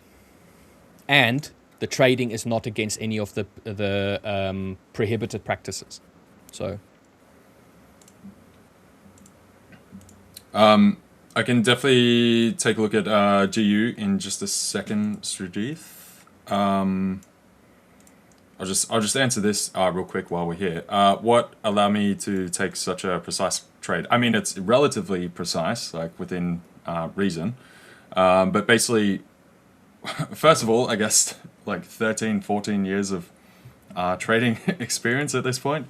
You know, so after doing anything that long, you sort of built up that competency. And yeah, so there are, as you guys know, like I don't have like a set mechanical structure that I trade, but I have lots of different micro how to put it, like engagement points or things that highlight something that is happening in the market to me, and it raises my attention, right? And then I'm like, okay, is there something developing here? Can I squeeze something out of this? Is there an opportunity, right? And so I'll go through and highlight all these levels. I think Will was saying earlier, the complexity thing. For me, this is not complex. Other people looking at, my charts when they have a bunch of stuff on them seems complex, but for me, it's just highlighting lots of different individual compartmentalized notes. It's like putting sticky notes on everything. And then if this, then that, if this, then that, etc. And then eventually I find what ones are sort of lining up, and you're able to connect those dots, and then you've got some kind of opportunity. Put it that way. And this is definitely a simplified version. I try and keep it as clean as possible for you guys. I got way more going on, so it's all relative. But generally, what I'll wait for, like, I know we've got these ranges. I'll then look at other things like taking the high retracement that we had, go down to the lows from last night, and this is like a fib. So you're looking at some kind of basket for the retrace. You got this is probably a bit faint, but this is the 61.8, this is the 50, that's the 38. And then I'll go, okay, that's a pretty good retracement on today's range. Then I'll look at the peak to trough range from last night after the Fed. And you'll see we've come up to that 38, gone to 50, and we're just in between the 50. So I'll look at that, okay, that's in a decent range. Now, fibs are not like, okay, you hit this magical level of 50% or 61% or 38. You're just looking for a reasonable discount. And I'll highlight certain areas. So like this was the breakpoint when we actually had the FOMC announcement, and we had the retrace right up to there and just a touch below. And on top of that, we had, if that'll zoom out, let's go to 5 minute just for a second. Basically this wedge structure through here, and that we basically broke through that and tested the underside, right? And just like we tested the top, a lot of assets in general tend to like those kind of wedges, particularly the Nasdaq. Just like we had one here, we got capped through there 3 times, come down to the bottom, we then test that, you tend to fall out. So 1, 2, 3, come back, test it, fell out of bed. We've come back, tested the underside. So then from there, I'm looking for some kind of pullback and see if this either holds, which would confirm that we're going for another leg lower, or, sorry, if it breaks, we're going for another leg lower, or if it holds, then I potentially got an entry. Now it's simply timing that entry. My preferred would have been somewhere lower down here. So this would be the preferred box, but I always take like a degree of variance, because obviously markets don't move perfectly like point to point. That's not how markets work at all. So eventually you have to bite the bullet, take a little bit of leeway with that, and just jump into the trade. As long as you size it well, you can be confident to get into there. Normally I'll start with half, and so if it does come a bit further, I could then enter another long at this point and enter the second portion of the position. But I'm not like over risking anything, so that's kind of how I do it. But it comes down to experience and just noticing these patterns. I also look at other things like options levels and all sorts of stuff. So there's this huge confluence basket of where I've got stacking resistance or stacking support, and then I know there's a certain band that this is like a safe area to enter or to exit a trade. And so the other part of that is just being patient and actually waiting for that, not trying to jump in early for something you want to happen, sort of waiting for it to come to you, looking out for what you want to happen, and then when you see the key criteria to actually enter, then jump in. Hopefully that made sense. I don't know if I make sense sometimes, so What if you create code in AI? Well, I'll show you this. So when you go to the5ers.com and you go to the frequently asked questions, can I use an EA, an expert advisor? You can use any EA you have in your trading account as long as it does not copy trades from person signals, do tick scalping, latency arbitrage trading, reverse arbitrage, hedge arbitrage, or high frequency trading, or use emulators. All right. Any accounts using these EAs will be cancelled, banned, and will not be refunded. Okay. The stop loss order has to be visible in the trading account or trading platform, so you cannot use stealth modes. So that is the general gist of EAs. And then there's one that is not mentioned, but it's you need to be the owner of the source code. So you cannot purchase someone else's trading bot and then trade with that bot. You need to have your own. So in this case, the question that you're asking for is, what if you create the code in AI? You created it, it's fine. You still need to understand how it works. You own the source code. Great. Does it not do any of these things? Great. No problem trading EAs. So there it is. And this was updated the 22nd of July this year. Right, so this is not even old information. This is new information. So right there. So now you know. The more you know, the more you know. Yeah, so long as you sort of understand where the risks and limitations are, that's the main thing. So often doing it with an EA, with a AI, there can be a bit of obfuscation or unknowledge there, that yeah. like things you're not privy to because Hidden you don't information. have that in depth. Yeah, unknown unknowns sort of. But as long as you have a relative idea, there's always going to be that when you're trying to code a bot. You know, stuff happens, or it might be a variable in the market that has never happened before and then did happen, which then breaks the entire actions of the bot, and it sort of goes a bit rogue. How many massive funds have blown up? Long-term capital management. There was another fund called Amaranth, which ironically is named after a flower that doesn't die, and they literally lost everything in the space of a couple hours, like billions and billions of dollars, as the algo stopped working. So, but so long as you sort of know what it is, and primarily, that you're not copying someone else. You know, it's EA that you didn't develop. You have no idea how it really works, and that kind of thing. Yeah. So the portion of AI, when you use it, you got to tell the AI how to build it and instruct it what you want. So in that sense, you do know what it actually does and how it functions. Yeah. At the end of the day, if they scrutinize the use of EAs, you need to be able to explain to them exactly how this EA operates. So you need to be able to tell them it's going to take a trade based on, and then you give the factors that it will cause it to take a trade on. And you need to be able to tell them, in the event where it does not operate like this, this is how it has a fail-safe, or whatever you want to call it. So the idea being that you are going, and this is across the board, all right? So just remember this for across the board when you're trading with a prop firm like the 5ers. You need to prove that you are the one taking the trading. You are the one taking the entries. It's not from someone else's analysis, meaning somebody else's, like Telegram group information, their signals. You need to prove that you understand your trading platform, your strategy, and you need to be able to verbalize it, right? So you need to be able to explain how it works. Because why? Why do you need to be able to explain it? You're going to a prop firm to ask for capital to trade your trading strategy.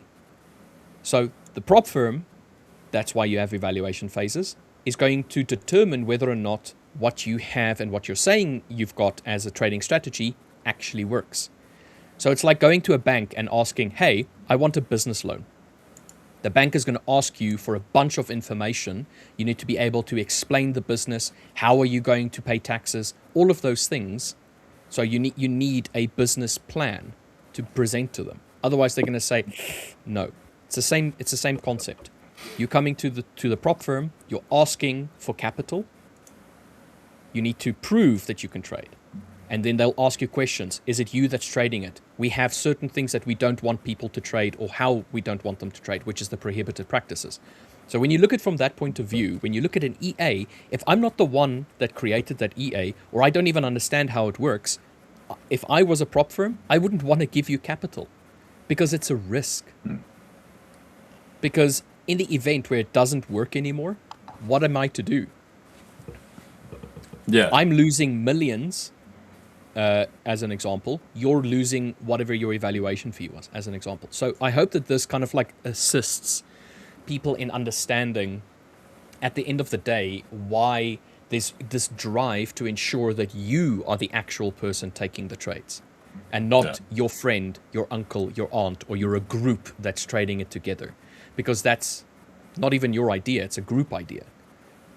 You are an individual going into a contract with the 5ers saying, I want capital, I'm a trader, let me prove it to you. So I hope that that makes sense. Yeah. Because otherwise it's like if someone came to you and asked for like money, they're like, oh, I need 10 grand, or I need $500 or $1,000 or whatever the number in your local area Currency would is, be meaningful. 50K, $100K, $1 million. And they're like, oh, what for? And they're like, oh, I'm going to make you some money and I'll give you this much. And they're like, how? And they're like, trust me, bro. You'd be like, yeah, what? just trust me. No, just, like, what are you doing? Like, is this, where is this going? How's their money coming back? What's happening? And they're like, oh, don't worry about it. Like, it'll be fine. You'd be like, I don't know, man. No sane person is going to give you capital when you say, trust me, bro. Just trust me. Yeah. Nobody's going to do that. Yeah. That's insane. That's insane. And yeah, Rahul, yeah, exactly. Yeah, it's I guess discretionary you can call it. So discretionary is where like there's things that line up, but you don't always necessarily like you might have mechanical components that are inference points, but you don't always execute on every single one. You make like a further qualitative decision rather than the pure quantitative mechanical strategy, and decide to either engage or sit out, So it's kind of like, oh, that looks like a good bus, but you're like, something not quite right. Or I think maybe there's another better one. I see something else forming up here, so I'll wait. And then you find the right sort of cluster. This is funny. Yeah, good old Da Vinci paintings. Like often my charts look a bit more like this. So to anyone else, they're like, and normally I have a bit more on here. I normally have Keltner channels, Bolly bands, stochastic, and a RSI somewhere as well, and a VWAP also, like a running VWAP band. So anyone else looking at this, absolute polar opposites.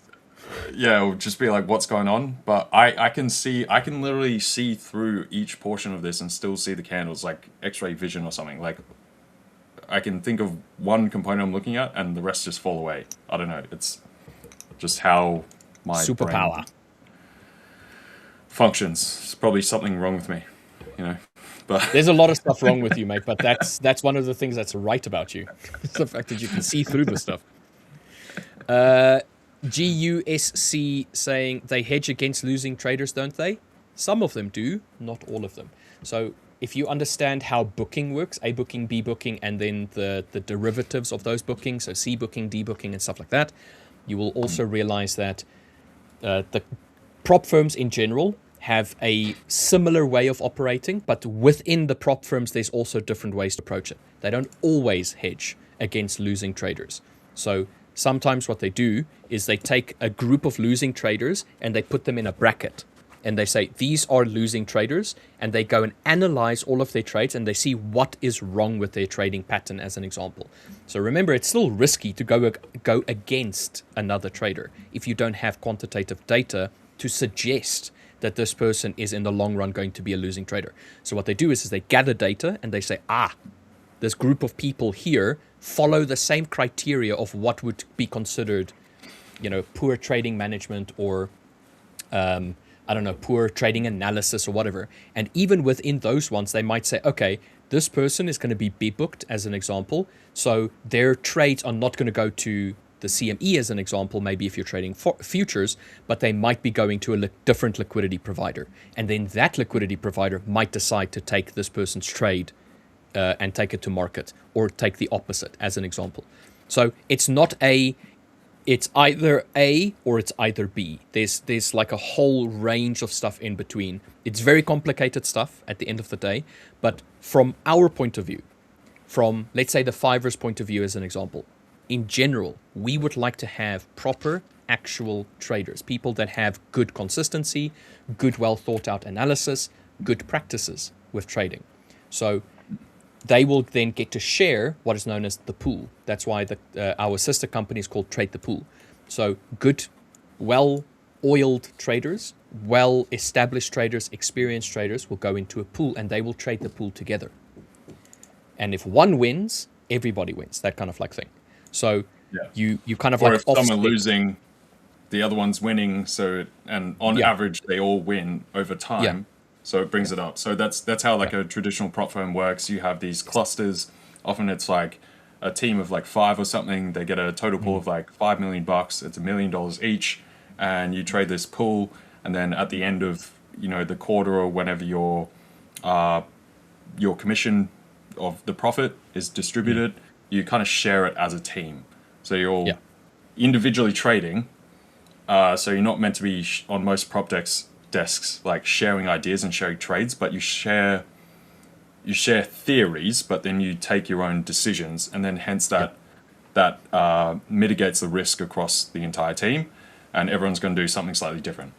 So it's something like that. The other thing with A book and B book, to further understand that, essentially B book just means that often it's so essentially any kind of trade, you just need a counterparty. Like if you go to the market, you're selling to someone else. So B book just often means you've got a counterparty that is internal, and they can be buying and selling to each other. There's other portions of that where it reduces fees and etc. of going to a broader external market, and it can hedge out the risk. Now, there's nothing wrong with that. That's completely fine. It's kind of like peer-to-peer lending or betting. Even like when you see Kalshi and all these prediction markets, that's peer-to-peer. So that is essentially just a B book, whereas like a traditional bookie takes on counterparty risks themselves, and then they have customers that take the other side, and they go back and forth, right? So essentially, B book with the prediction markets is just it's the two customers themselves taking it against each other, and whatever that total pool is. Now, the thing with B booking, there's nothing wrong with it. Very common practice. It's essential, really, across normal brokers, across markets in general. Where it becomes a risk is it's also then dependent on the company, the firm side, of being skilled in actually lining up these two perceived opposites. Where is the liquidity coming from is like the question there. Yeah. So you got a buyer and a seller, and they should sort of net each other out. Like someone makes some money, someone loses some money, and they're trading in a certain manner that should offset each other. And if you link them up, you got harmony, right? Now, if they get it wrong, and one makes a bunch of money, this one makes a bunch of money, and they haven't put it to market, then it has to come out of the firm's own personal capital, and that's when it can be a massive drain and clear them out. So it's the same thing with a traditional broker as well, which is why they always do a portion of A booking and a portion of B booking, depending on the certain risk tolerance and cash levels and all this kind of stuff, where they will send things to market so stuff is covered and all that kind of thing. So the base kind of balance is all of it. Yeah, as long as you've got a reliable counterparty, whether it's a traditional broker, a prop firm, it could be a bank as well. Like if you put your money in a bank that has bad loans and they default, they can take your money. Cue the GFC, right? There are certain legal protections up to, normally it's like 200K, 250K in most large developed countries. But anything beyond that, like the bank can just take it. And for instance, we saw in Egypt, just after the GFC, like they literally just, I think it was in Cyprus or I don't know, they took everyone's money in the bank. and then that spurred There's the a whole. fair few examples of it in America where there was a bank that basically foreclosed because of their lending practices, basically. So Yeah.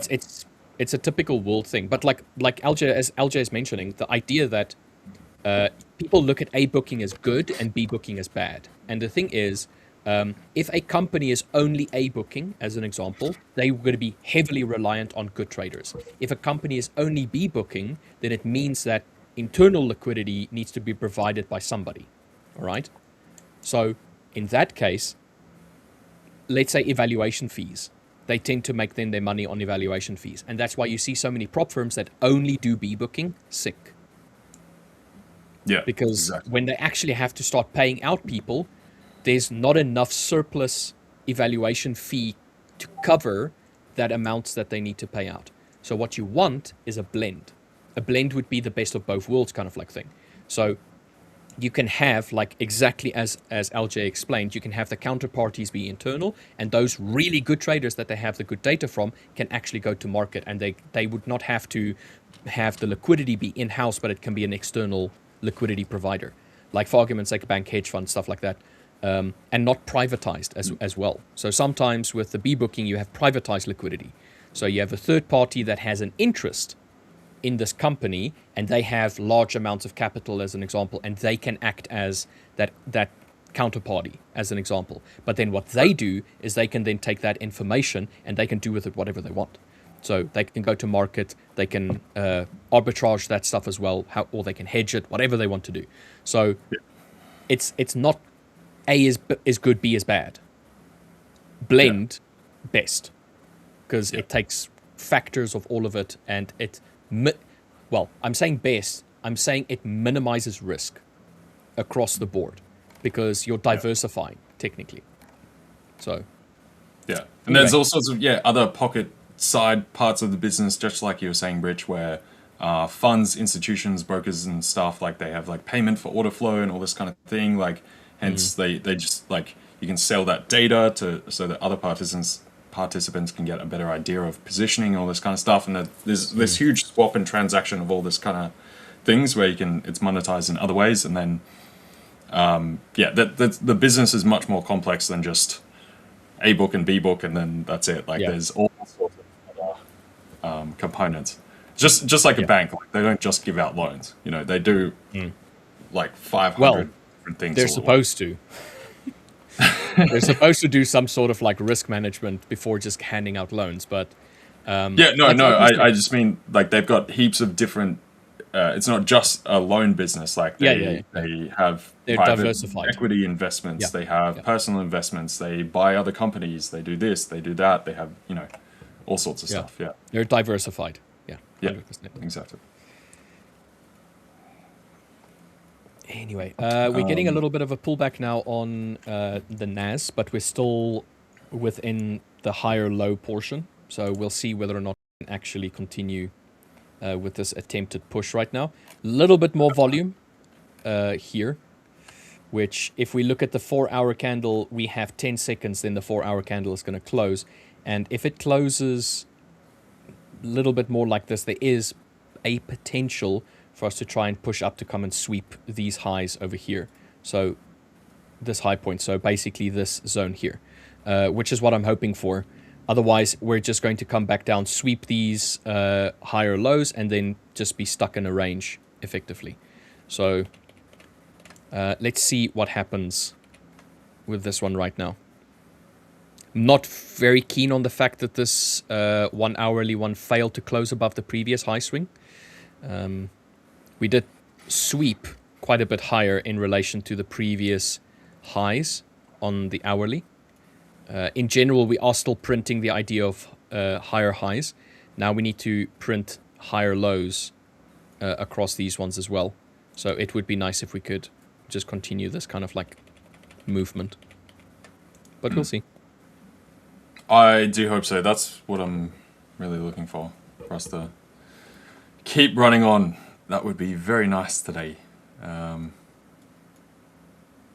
So hunting for it, but we'll see. We'll see. There was a question I was going to bring up before.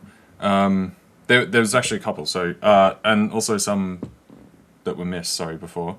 Mr.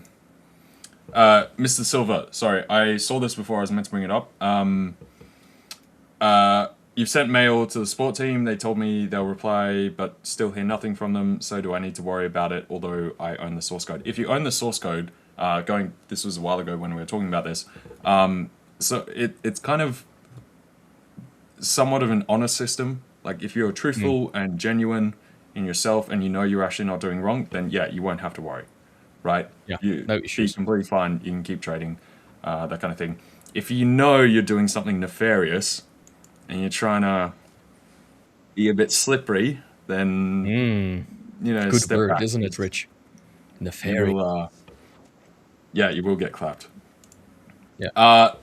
The other one with this, Peter, tell me a name of someone that use or sell bots and is profitable. If you have a profitable bot, you don't need to sell it. You can just make trillies daily like nothing.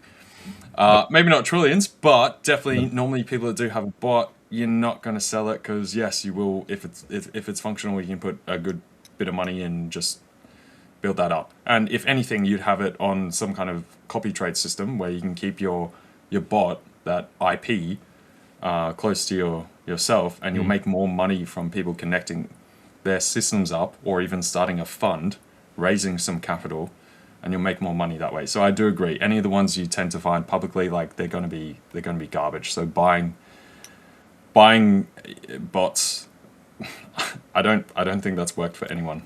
Remember, buying bots itself. It's the same as you going and doing a guru's course. It's the same as the gold rush, them selling pickaxes and shovels, and it's all a part of trying to make money outside of actually the thing that, you know, it's that buying into the idea that sells.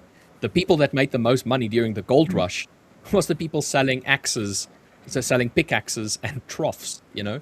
So perfect example is like business gurus and stuff that were selling the like Amazon FBA and start your own social media marketing firm and this and that, and it's a new thing every like 3 months or 6 months. Like if you've got an actual one of these businesses and it's churning hard, you're not trying to tell other people to start this new thing.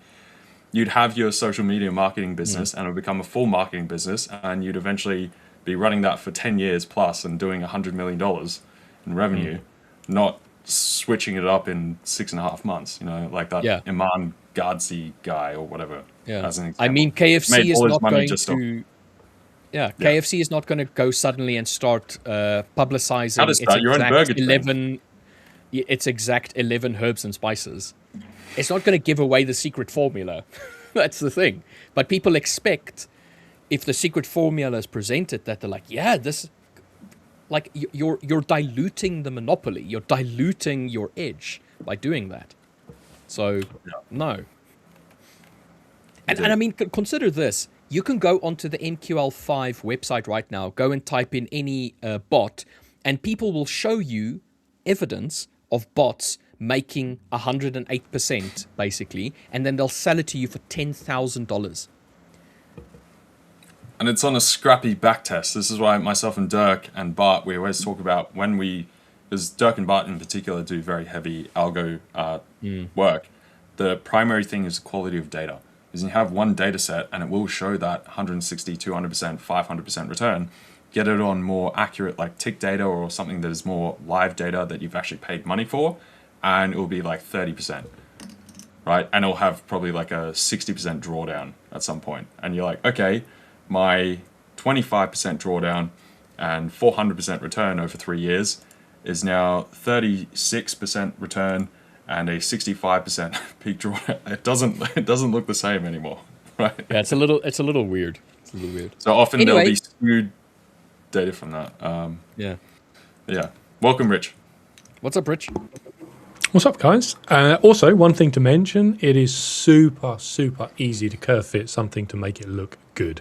You could have something that just runs particularly well within a 6-month period. You could look at a trending market in 6 months, build a framework around trending and breakouts, and all of a sudden you've got back-tested, verified data for 6 months saying that you got something super cool. The problem is, as soon as it hits a ranging period, it's going to give back most of its gains. So finding something over the long term that actually makes money through algos. I kind of disagree with the whole idea of like, gurus selling courses and people selling algos as like they don't work, because I think there's a conversation to be had about kind of hedging and diversifying your income, your skill set, plus if you've got a passion and you want to share value with others. But it is definitely easier to make money from selling something than it is to make money from the markets. So it is, you've got to wade through that noise, right? There's going to be a whole lot of stuff out there that may not be helpful to you and may be dressed up to look like the Holy Grail. And this is where we've got to manage our expectations as traders. I'm sure we've all purchased things that have looked back and said, that's not quite what I thought it was. Yep. But it's one building block in my foundation, and these things go on to make us the traders we are, at a later date. So do a little bit of due diligence, I think, would be the segue into how do we keep trading cheap whilst we're learning how to trade. There are so many things in this trading environment that just look like that low-hanging fruit, that shiny apple that just looks so easy to grab and take a big old bite out of. And many of us get caught up in the hype, I know I did, of you can make dozens of % every single month and you can make a ridiculous amount of money. Most people's experience in trading won't be that. In fact, most people's experience, the majority of people's experience, is actually going to be negative. They're going to lose money.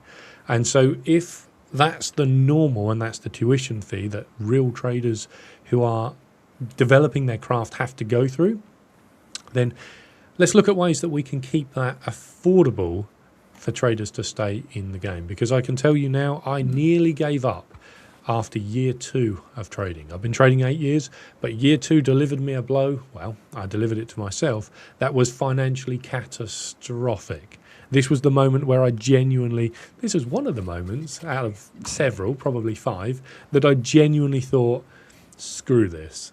I'm done with trading. I can't do this anymore. And it was because the loss was so expensive. And I remember looking at this thinking, the amount of money I'm willing to put back in my trading account to continue trading with, I would need to make thousands and thousands and thousands of % return to even get close to the amount of money I've just lost. And now I've got people after 2 years finally telling me, hey, a 40% return a year is pretty impressive. And I'm thinking, I'm going to be 85 by the time I break even as a trader. So my losses in the beginning were massively expensive, and it did dishearten me. And it also took me on a little bit of a kind of a desperation. Rich, sorry. I'm going to have to stop you there, sorry, and just interject. I need to hop out. I'm going to take a quick little break. I'm going to be back in an hour. I have a call that I need to take quickly. Sorry. Sounds good. Sorry. All right, catch you soon. So, see you, Rich. Also, Rich, just before you continue, I do really need to go to the bathroom. So I'm sorry to leave you. I'll let you continue your thing. Just give me 30 seconds. Yeah, no problem, man. I had a long night last night and up early today, so I had a bunch of caffeine before to try and stay awake, or wake up, rather. And yeah, so give me a moment. It's all good. It's all good. So the majority of us, when we come into trading, we're going to have this idea that we can make money and it's going to be a little bit easier than actually what it ends up being later on. So just want to kind of put this out there to help us manage our expectations of it, that, look at your track record. And if you're not getting the results you want, there are things you can do to start to improve your odds massively as a trader to have a long-term sustainable career. One of those things is to join the Trader's Journey that we've opened inside the 5ers Discord. And what it is a reflection of the kind of work traders have to do, the kind of introspection that traders have to put in to help them get to a point where they can start figuring out what is it that's holding me back within my trading. So I see in chat, we are with you, Rich. Let's keep this ball rolling. So I'm going to give you a little bit of insights as to what created my biggest loss. So for a little while, I had been learning that if you looked at big red news announcements, often they rally very, very aggressively and they will fade back. So I went back through 3 years worth of data and thought, hey, if I wait patiently for markets to overextend, maybe I can average into them and I can start to get some of the profits on the pullbacks. Now, this was because I couldn't trade with stop losses and I kept getting knocked out of trades. And I was like, well, maybe the art is you have a really wide stop loss and the market will never find it. So put a whole bunch of money in my trading account, and I'll be honest with you, the journey looked like this. I would be down £100, down £200, down £300, and I would be adding into this trade as it rallied against me. And we can see on the screen at the moment, if you look at the NASDAQ, look at that massive sell-off, but look at the market slowly fade back. So I was looking for movements like that, where the market would just kind of push and then pull back slightly. And the amount of times I would go down £300, and the market would then start to pull back, and every time each order would go into profit, I would be like, oh, £10 on that, let me close that order. And I would get out of it about 30, 40, £50 profit, thinking, hey, I'm making money, you know, this is what it takes as a profitable trader. And I did this for a little while, and I think month one I returned about 17, 18% return on my account. So I was making money. I thought, yeah, this is how we go. And it was good money as well. It was enough to pay all my bills. Month two come along, and I'd done exactly the same thing. And there was a couple of sketchy moments where the market had ran against me. I remember a couple of occasions being in the hole £2,000-3,000 on my personal account. I wasn't trading prop firms. I remember looking at this thinking, kind of, you know, the market should pull back soon because I'm down £3,000. So, you know, hurry up, market, do your thing. You need to pull back. And eventually the market would pull back and I would make my £50 or £100, £200, whatever the case. It was a very, very, very lumpy journey. And I had never sat down and actually anticipated what happens if the market doesn't pull back. So I had this expectation, as you heard me mention from the second month, come on, market, pull back. That's what you do. I had this expectation the market needed to do what I think it should do. And on month three, the market showed me that it had a different agenda and it didn't pull back. And it resulted in some tears in the eyes and a margin call on the account as well, which got pretty expensive.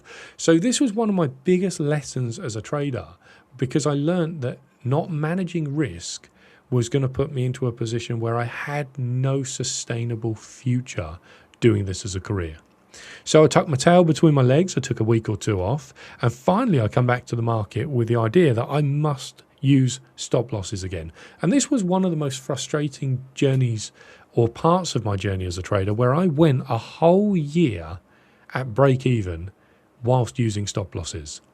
And I was just convinced the market is a scam. It keeps hitting my stop loss. If I just knew where to put my stop loss, then the market wouldn't find it. And the same pattern came again. I'll put my stop loss a bit wider and a bit wider and a bit wider. And so had I have not done that in year three, I would have made a small gain. But I was still caught in this idea of, if I have a wide stop loss, the market can't find it.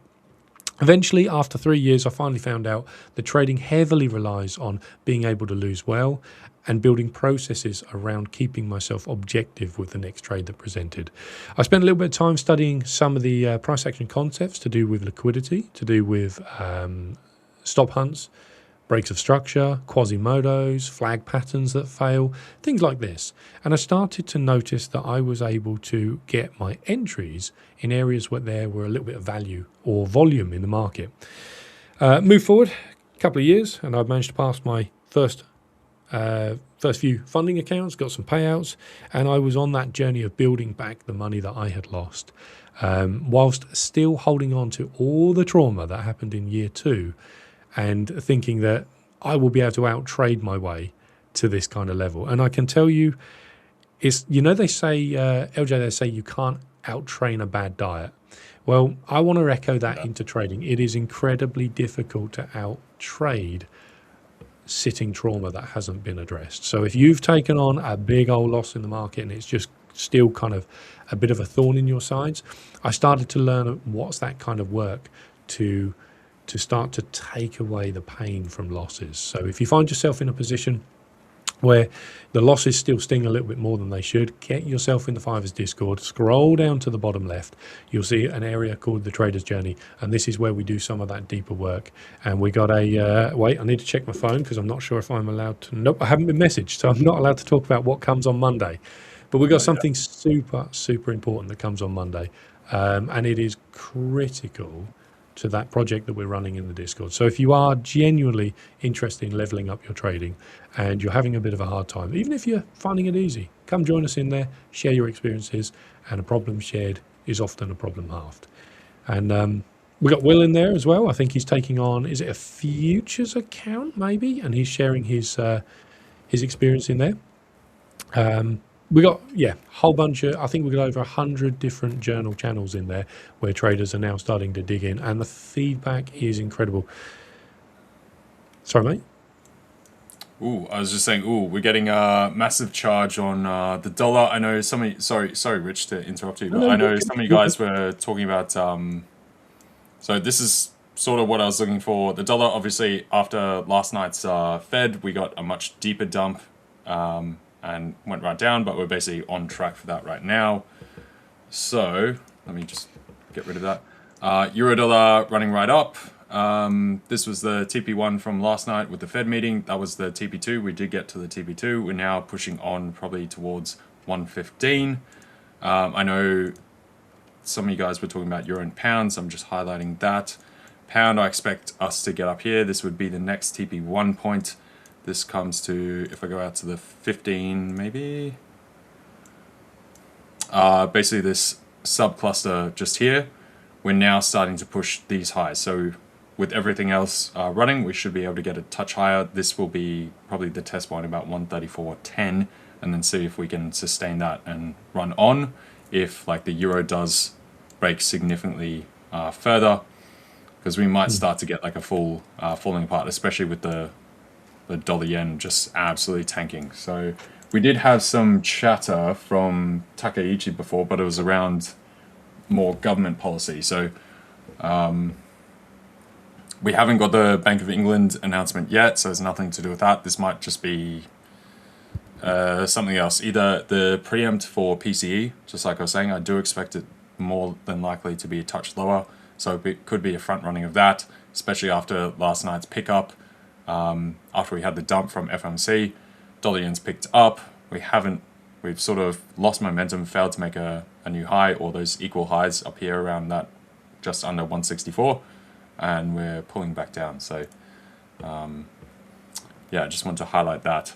Can you do me a favor on that? Can you just pull up the DAX for us?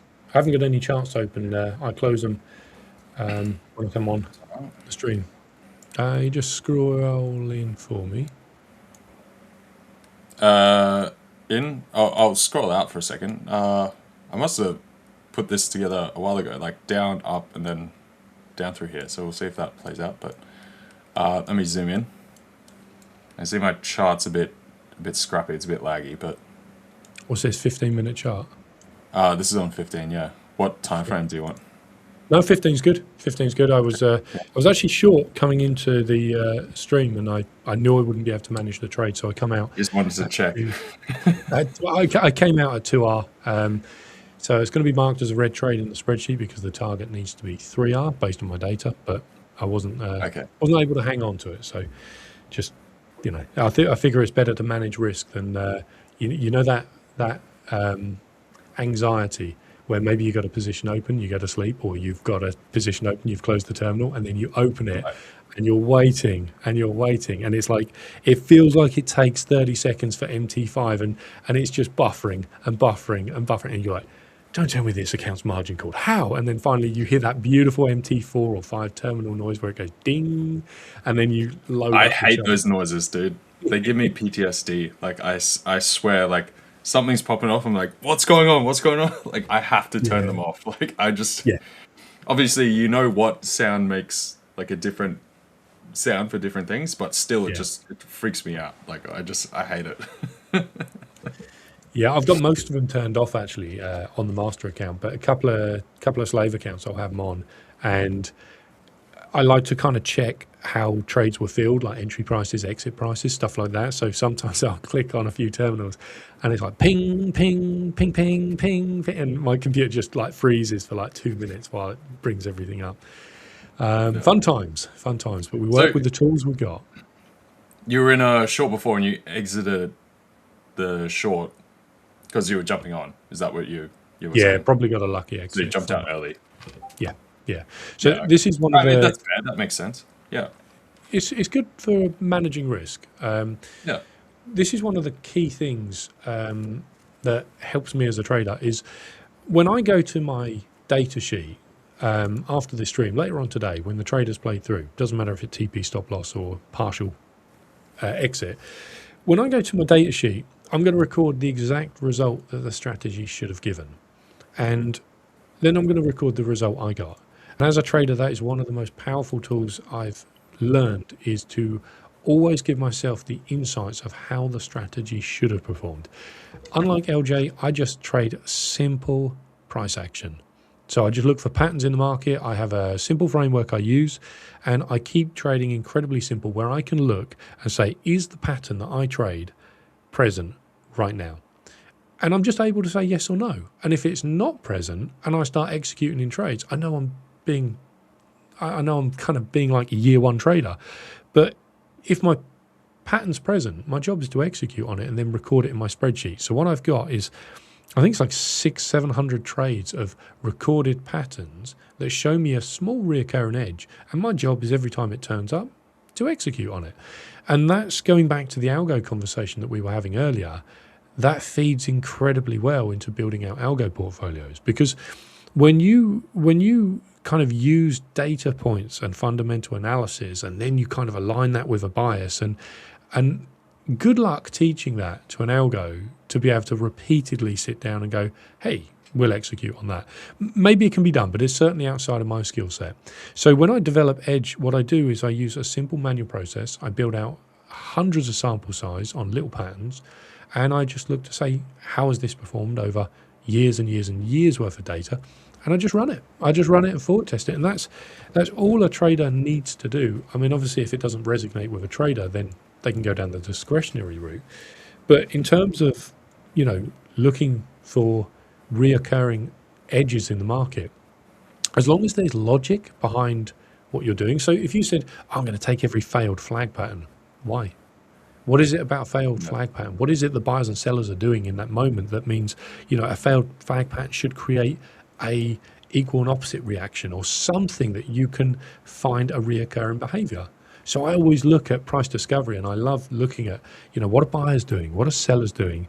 And how can I anticipate the next move based on what I think they're feeling right now? And we know that fear and greed, they play emotion, they play into our decision making process. Well, do you not think the market is coded and managed based on making money or managing risk and fear and greed? And we've only got to have one tweet come out and the whole market starts to shake around and do stuff. And so if we can find reoccurring themes in that, you can look for simple patterns and say, when I see this, I do this, and build out a big old sample size. And we were talking about kind of how much data is too much data, or how much data is enough. If you've got a 1 to 20 risk to reward, I love the sign language. If you Try not to interrupt you, so No, we you're sort good. of answer stuff whilst we You're do good. it, right? Yeah. So if you've got a 1 to 20 risk reward, you could just have a outlier piece of data that just suddenly has like 7 wins out of like 20. And now you've got a massive P&L curve that might just be based on complete random variance. So we always look at having a bigger data size, maybe build 100 trades. And then once you've got 100 trades, maybe compare it to the next 100 trades. And that 100 trades could verify the first 100 or disagree with it. And that's how I build out simple trading edges. But I keep it simple. I look for small reoccurring themes and patterns in the market. And the question hasn't been answered yet of how many trading edges is too many trading edges. So LJ, do you trade just one model? Do you have multiple entries to get into the market? Do you look for multiple different things? Yeah, multiple. So we were just talking about this about an hour ago, actually. I think someone was asking with some of the precision of how I get into some of these trades, right? And hence, I don't have one specific mechanical kind of entry criteria or whatever. I've got like a full stack of them, right? So 1, 2, 3, 4, 5, 10, 11, 12. and then some will just go completely on the shelf, depending on the certain market regime or what kind of time period we're in or what's relevant. And then typically, though, I have them all kind of running at once, and then I observe which ones start to cluster and come into confluence with each other and sort of reconfirm each other. And once I get enough stacking points, then I'll enter something. But it's not one singular point. And even still then, that's where the discretionary point comes in, where something might look really, really good, but if not, like there's just not 100% sure, then I'll stay out. Or potentially, like that looks good, but I can see something else that would end up being better, and I'm going to wait for that better option overall, even though this looks good, right? So it's that compartmentalizing each of them and then eventually jumping into one. So it's the quantitative type side that is more structural, more mechanical, but I have them constantly like running as data inputs to myself. But then the pulling of the trigger is that personal discretionary point with a slight qualitative aspect, which obviously as well, I run a bunch of macro alongside all of that at the same time. So I'll be taking that, that's where that piece sort of feeds in. And I'm looking for it to line up the mechanical structural pieces to line up with the overarching macro sphere and macro perspective that I'm looking at. Right, so once they do all sort of line up, then I'll pull the trigger. But I don't have just one. Because often certain periods, like things fall out of favor. Like we're going into European summer right now. You can see the volatilities have dropped after the Fed last night. So these were printing like 7, 8. This is the options at the money volatilities. And this is an example of lead up to the Fed. We saw a huge jump in activity. A lot of this was hedging through options, which is why we saw things like euro dollar, all the majors sort of coming off, more due to hedging. We've seen the Fed actually come through, and you can see it's absolutely cratered, right? Same, this is on the monthly. So stuff like that I'll observe as those data points and then go, okay, FX, we're going into the summer period. We're probably going to be a bit more quiet. We're not going to get as much pip movement. The ATR is going to significantly drop.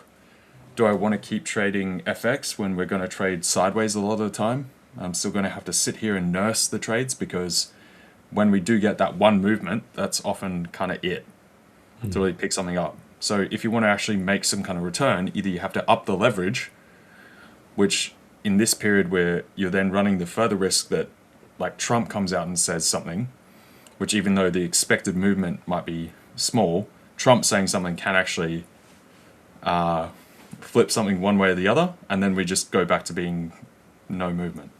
So that's where I might shift to something like the NASDAQ, right? And start operating those and deploying those kind of strategies or approaches, right? So I've got different pieces all over the place depending on the current environment, what season we're kind of in as well. It sounds like it's a heavily discretionary type of trading.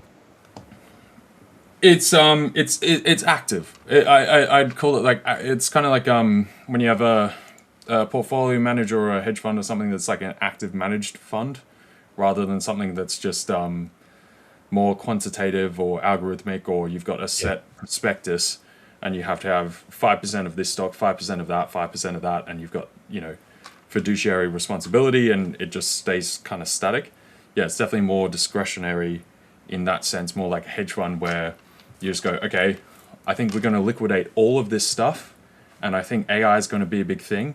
So we're going to spend an absolute heap on a data center right now before it's actually a thing, but you know that like, okay, this is coming forward and then it pays off, right? So it's kind of like that. So it's not senseless. It's because a lot of the time discretionary is thrown around in the trading space and retail trading space as some just often ends up being like, I just do what I want, rather than I'm taking a very considered, measured decision that is calculated and thoughtful. Not, you get that split. Do you know what I mean? I know. Dude, I know exactly what you mean with this. So Yeah. discretionary, the word discretion, I love to tie very closely to experience. And so people say, well, how do I become a discretionary trader? Well, have you got the experience to know the difference between gut feeling, intuition, and just your emotions saying, you just lost a trade, get back in? Like there's such a fine line between knowing when, you have an edge over the market by doing something based on your interpretation. Now, if you can build a simple pattern and know that pattern has edge over a large sample, you can anticipate, okay, hopefully this continues in the future. But to become a discretionary trader is to look at that pattern and say, you know what, thanks for the pattern, but I think I can put my own spin on this and I know when to apply the pattern and when not to. And I love what you said earlier when you said, there's times where I look at my edge and go, like I'm waiting for certain things to align. But even when they do, I still want to see certain things and certain data points. So you're using your intuition, your experience, which is when I say discretion. You're using that experience to be able to work out, what do I do with the information that's presented? So kind of like level 1 as a trader is, I say level 1, it's not, it's kind of like level 15, is to just recognize a pattern and repeatedly execute on it. But when you want to move past that stage, now you never have to move past that stage as a trader, okay? You don't have to. You physically can get funded, you can get massive payouts, you can build a career just on identifying the right patterns with the right context and just saying this is a valid trade and executing and following your plan. Now, if you want to move, I say past it, not necessarily because it's better, but if you actually want to start to get feedback on your intuition in the market, you can do what I do. I play a game called push or pull. And so what I do is I wait for a simple pattern to turn up. This is my trading edge. And when it turns up, I often get a reaction. 60% of the time I say, ugh, I hate this. But I have to take the pattern because it's a part of my trading edge. Now, when I play a game of push or pull, what I do is I separate just one of my trading accounts and I make a decision. Okay, the whole portfolio has got to take the trades because it's a valid trade. I follow my plan. It is what it is.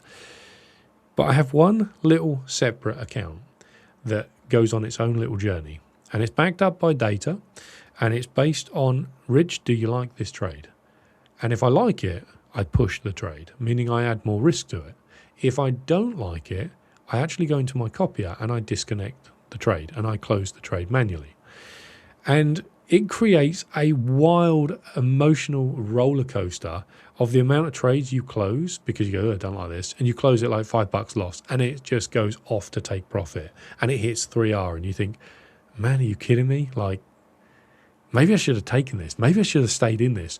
Now, that's the moment where often traders pivot from following their rules to now feeling like the market owes them. So first of all, you've got to separate, I don't do anything unless my framework presents. Then when my framework presents one account, which might represent 5% of my total portfolio, just one account goes on its own unique journey. So if that one account doesn't get TP because I closed it and all the others do, that's my mental hedge. I go, oh, cool. Okay, well, guess I should just keep following the strategy. And I run this push or pull game for 3 months to see whether or not I actually can outperform my static baseline pattern. And if I can, then my job is to learn how to navigate more of the allocation into that portfolio and run it for another 3 months. And what typically happens when you do this is you then get into a state of trading your emotions. Oh, I don't like this trade, skip it. Oh, I don't like the next trade, skip it. And you've got to record a baseline of how the strategy is performing if you just took everything. This is something that, without your data, you end up trading blind as a trader. You need some kind of feedback that's not solely P&L. There'll be days where I make a huge gain on this single little account, but I need to know why I made a huge gain. What was it about that trade? Was it coming off a support level? Was it going into resistance? That's why I pulled the trade. Was it chopping around? Was it a candle that finally broke out of a range? Like these small confluences that over time we can learn to use our experience and work out the difference between a quality setup that may be a grade A versus a grade B. But to do that in one jump, I mean, LJ's been trading for like 20 years. So to do that in one jump and to think that you can use your intuition means you have to have incredibly good self-control. You have to have incredibly good self-awareness, and you need to know them moments that you're starting to chase the P&L. because there will be times where LJ will use his experience and push his stops out. And we spoke about this previously, and you were like, what do you think from this as a performance perspective? And I think it is a horrible thing for an untrained trader to even have an attempt at doing. But once you know your edge, once you know yourself, once you've got what you're looking for, and it's just the case of saying, look, I think I can work with this trade and manage my exposure and manage my portfolio. It's a very, very different higher end level of activity in the market that rarely translates to a trader within their first 3 years. And I'd actually love to push you a little bit on that. So you've been trading for years and years and years. You've obviously worked with a lot of traders. You've taught a few traders how to kind of read price action, look and interpret data points. Do you ever see much success from traders with less than 3 years experience on it? Or would you say that what you do typically resonates with traders that have been at it a bit of a time? Yeah, so I think it's very binary. So I think people either get it within sort of 6 months, or it's kind of that 3 year period. 2 years normally the breaking point. Kind of like what you were saying earlier, like that 2 year period, like you get run a bunch of stuff up, you kind of got cleaned out, definitely way more than you wanted to, and then that's that crux breaking point where people either keep on with it or they go, this is enough, I've had it, and I'm going back to something else, right? I feel like it's very similar to business. Some people start a new business and it takes off in 6 months, 9 months, and they're just straight to the moon. Other people go through a slog, has some success, a bit up, bit down. They get to that 2 year-ish point. It's really biting in terms of their finances and stuff, and they're like, I really have to now put it kind of all in at this point, and either it's just I go full zero, or I could exit here and just have just enough to breathe and then do something else. And people either bite the bullet and risk that full zero and then hit that curve point and come up around year 3, year 4, and then take off in their business. I think it's pretty much the same in trading. Most people, it's that 2 year point where they start to really grasp it. Coming into year 3, they get some proper profits, or into year 2, like partway through year 2, they're like, okay, I've burnt and burnt and burnt, and then year 2 to 3 is trying to reclaim as much of the past 2 years as you could and kind of get back to flat. And then hopefully year 3 you start printing some true profits. And then if you can sustain that, people then either find it where they rip off from there as well, that they've now got it fully together and they absolutely fly, or they go from year 3 where they go the gradual compound build and they've got a very sustainable, very nice operation. One of the two. So I definitely see it very binary. And it's definitely far more people that take the longer period. And then there's the third aspect where some people take up to 4 to 5 years, which is also very common. That's probably like 40%, 4 to 5, I'd say. And this is considering people that do actually make it and go through. It's probably about 30 to 40% that take the 5 years.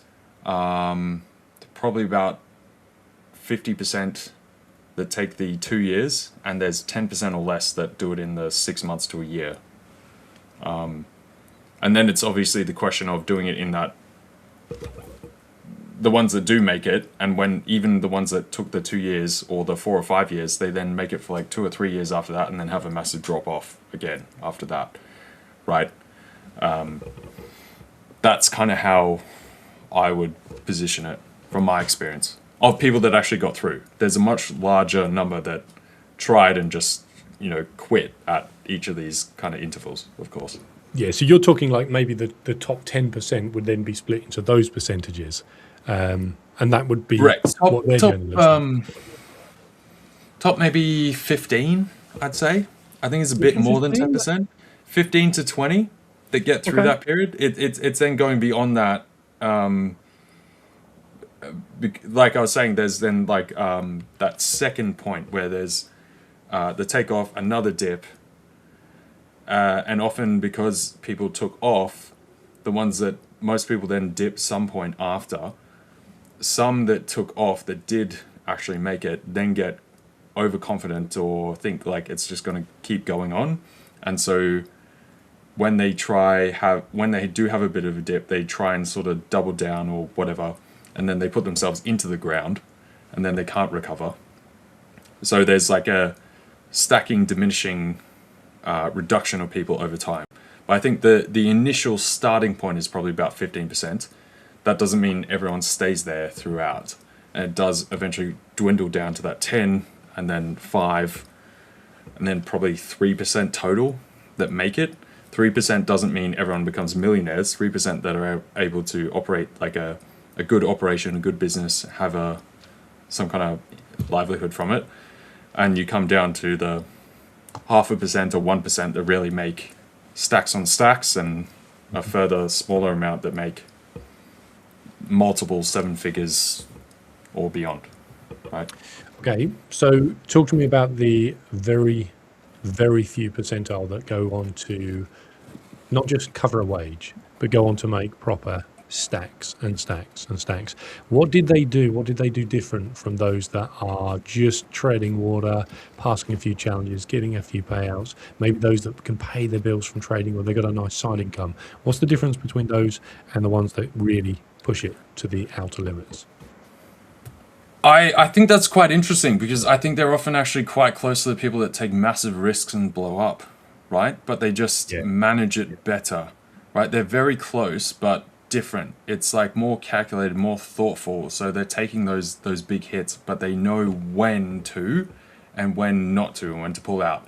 Or even if they're in that, they'll just scrap and be like, no. Right? There so has to be a big element of luck within that as well, though.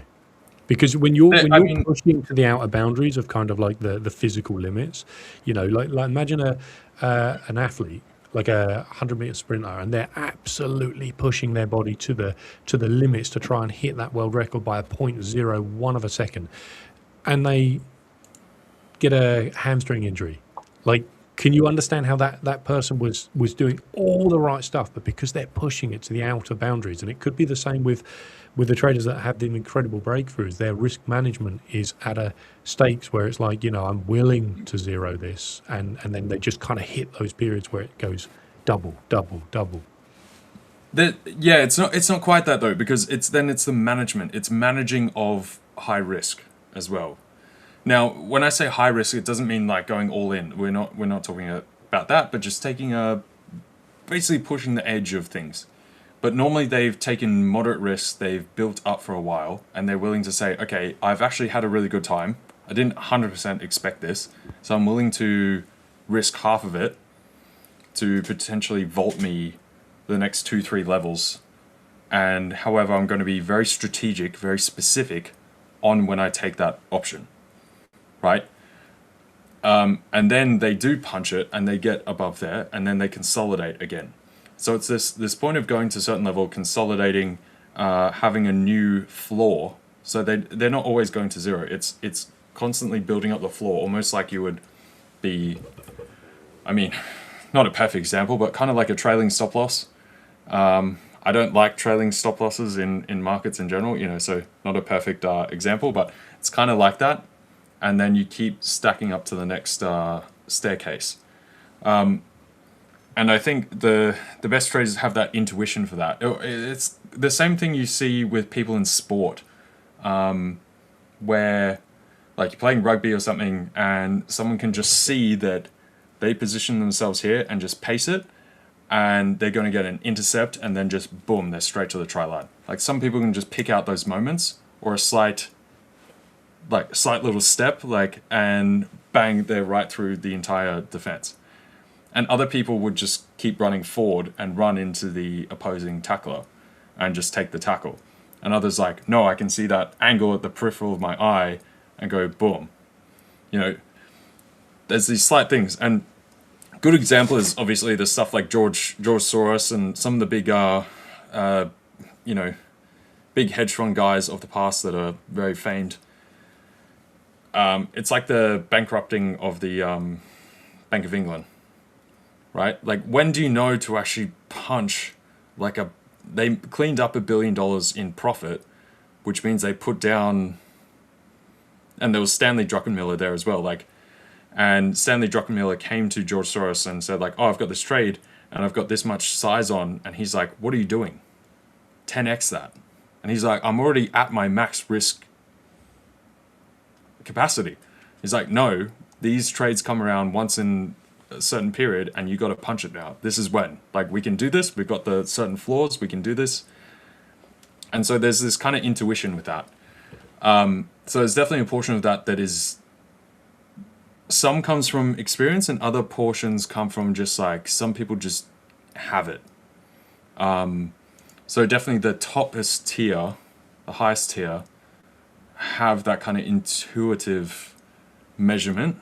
Others that do really well are able to learn and adapt and often observe others that have done this, and they essentially embody that. So it's not, it's the taking high risk but without the recklessness. Almost like Formula One is a good example. With like Max Verstappen, ace driver, peak skill, everything hands down. But then there's the thing that has set him apart to actually go through and nail these championships. If he just drove very clean, he wouldn't have got there. But he knows when to just push that very fine line, and zip right through Hamilton or whatever. And that has pushed him over the edge, and he's become notorious with that, right? Very aggressive driver, but he knows those exact fine minimal margins. And sometimes it doesn't 100% work out, and he does end up crashing into someone and he's out. But enough times it does work and done run. But if he was just purely clinical and to the point, he wouldn't be the ultimate, arguably the greatest driver we've seen of all time. Everyone has their like sort of top 4, top 5, but Max is just definitely a freak, right? So I think that's where what I was trying to highlight, there's a very fine line. I feel like normally talking to someone, you can tell, as far as myself, of other traders I've met, it's a way of how they speak, how they think and break down the process and such. You can tell there's like some kind of flair there. What would be a quality? I don't know, of a person in that camp? So if you looked at a person in that camp, what would be a quality when you say that gets your radar going, when you go, yeah, I reckon this person is connecting dots? I'd say one of the things I always say, like, the best traders are often more interested in like the contents of a garbage can than the like fancy painting on the wall, like the Cezanne painting on the wall or something. They look for these tiny, minute details which seem arbitrary and complete nonsense and whatever to other people, but to them they're interesting. So it would definitely be a genuine love for like curiosity and being inquisitive and wanting to find out the kind of ins and outs of how something really works. And they just have a natural temperament to that. They're not trying to necessarily. They have a natural temperament to that hence by osmosis and by general virtue, when they do jump into something and then they also try to do that, it picks up much greater. Now, anyone else that doesn't have that naturally, I think everyone is born like that, really. In general, some have it more, some have it less, and more so people get washed around by the vicissitudes of stress of general life and all that kind of stuff. You got distractions, all that kind of thing. But if you can be that kind of curious, inquisitive type person, it just allows you to find out and highlight more details, like in the brush, that you can pick up and find something that is useful. And I think that's the same way in trading. Like, when you look at all these indicators and methods of trading, that kind of stuff, you have to remember, like, someone has come up with this, observed the markets and tried to break it down in its compartmental components, and then reorganize that and translate it into something that is communicative, that they can understand and anyone else can understand, and that you can actually derive something from. That definitely takes a certain mind to do that. And whether that's very natural to you or you can embody that and develop that, because you can definitely learn these things, that will certainly help you. I don't know if that was a very roundabout way, less straightforward answer to what you're looking for, but No, dude, I I love really to. had to flesh it out. That's the kind of thing I'd say. So No, dude, I love to challenge things and view things from other people's perspective and through their different lens. So LJ's got a wealth of experience of looking at the market and looking at traders and observing things. It's in his, I'd say it's in his DNA. It's just what he's not only learned to do, it's what he's learned to really hone in as a skill. Now, my lens is going to be similar but different. It can't be the same. We don't have the same life experience, right? We might be the same height, maybe the same size shoe, but we live in totally different countries. We've looked at different charts and applied different methodologies into the markets. And from my experience as a performance coach, there is one leading indicator that clearly shows me a trader is starting to excel and a trader has that I wouldn't call it that grit, but where they just get it. Okay. And the normal is where we see, and we see this in the Trader's Journey channel. And I don't mean to trigger anyone when we say this. This is just an observation. And I say it so that the audience gets to view things from my lens. And I have a wider lens because of the project I do within the 5ers. So this isn't just me saying, hey, this is what I think. It's what I've seen over hundreds, if not thousands of trades. Now, you can take that however you want, but what I've observed and what I believe to be true is we have a large camp of, I'll call them traders, but just individuals that set New Year's resolutions. And they open a journal and they say, I'm going to do this, and this is what I'm committing to, and this is how I'm going to do it, and this is what it looks like for me. The ones that I see go on to have the breakthroughs are the ones that rep out what they said they're going to do week after week after week. It's those that go to the gym when they don't want to go to the gym. It's those that get out of bed when they don't want to get out of bed. It's those that trade their plan when they don't want to trade their plan, and they manage risk when they really feel like just sending the account. It is those people that build a discipline and a consistent approach to the market where they take action on the things that they know makes them 1% better. And it's those people that manage to, over time, several months, if not years, move themselves from where they were to where they're going to be. And what we see, and it's the same, and I use New Year's resolutions as a metaphor for it, but I think it's something like 90 to 95% of New Year's resolutions are gone by the 1st of February. So as a human behavior, probably before, as a human behavior, the same thing can be true when it comes to, hey, I've got this new thing I'm going to do in my trading and I'm going to stick to it.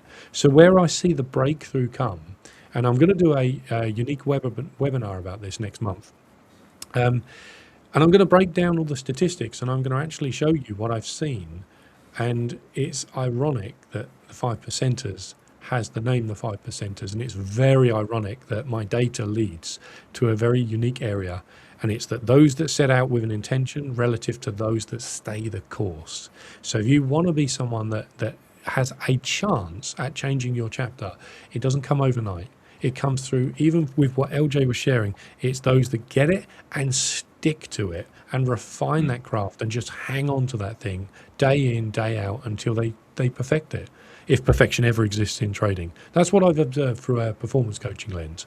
And that builds into an announcement has just dropped into the 5ers Discord, and that means I'm now allowed to talk about it. And I'm super excited because we've been working our arse off in the background for this, and it's now actually officially hit. So if you're not in the 5ers Discord, this is what we've got coming next month, and I'll read it out to you. Next month, starting Monday, the 3rd of August, so this is a few days from now, Trader's Journey is taking over the 5ers Discord. We're launching an entire month dedicated to helping you become more disciplined, consistent, and self-aware as a trader. Even better, we've got it up on the screen, so you can see what's coming. We've got we got weekly in real life challenges. I actually know what these are. These are super cool. I'm really excited for them.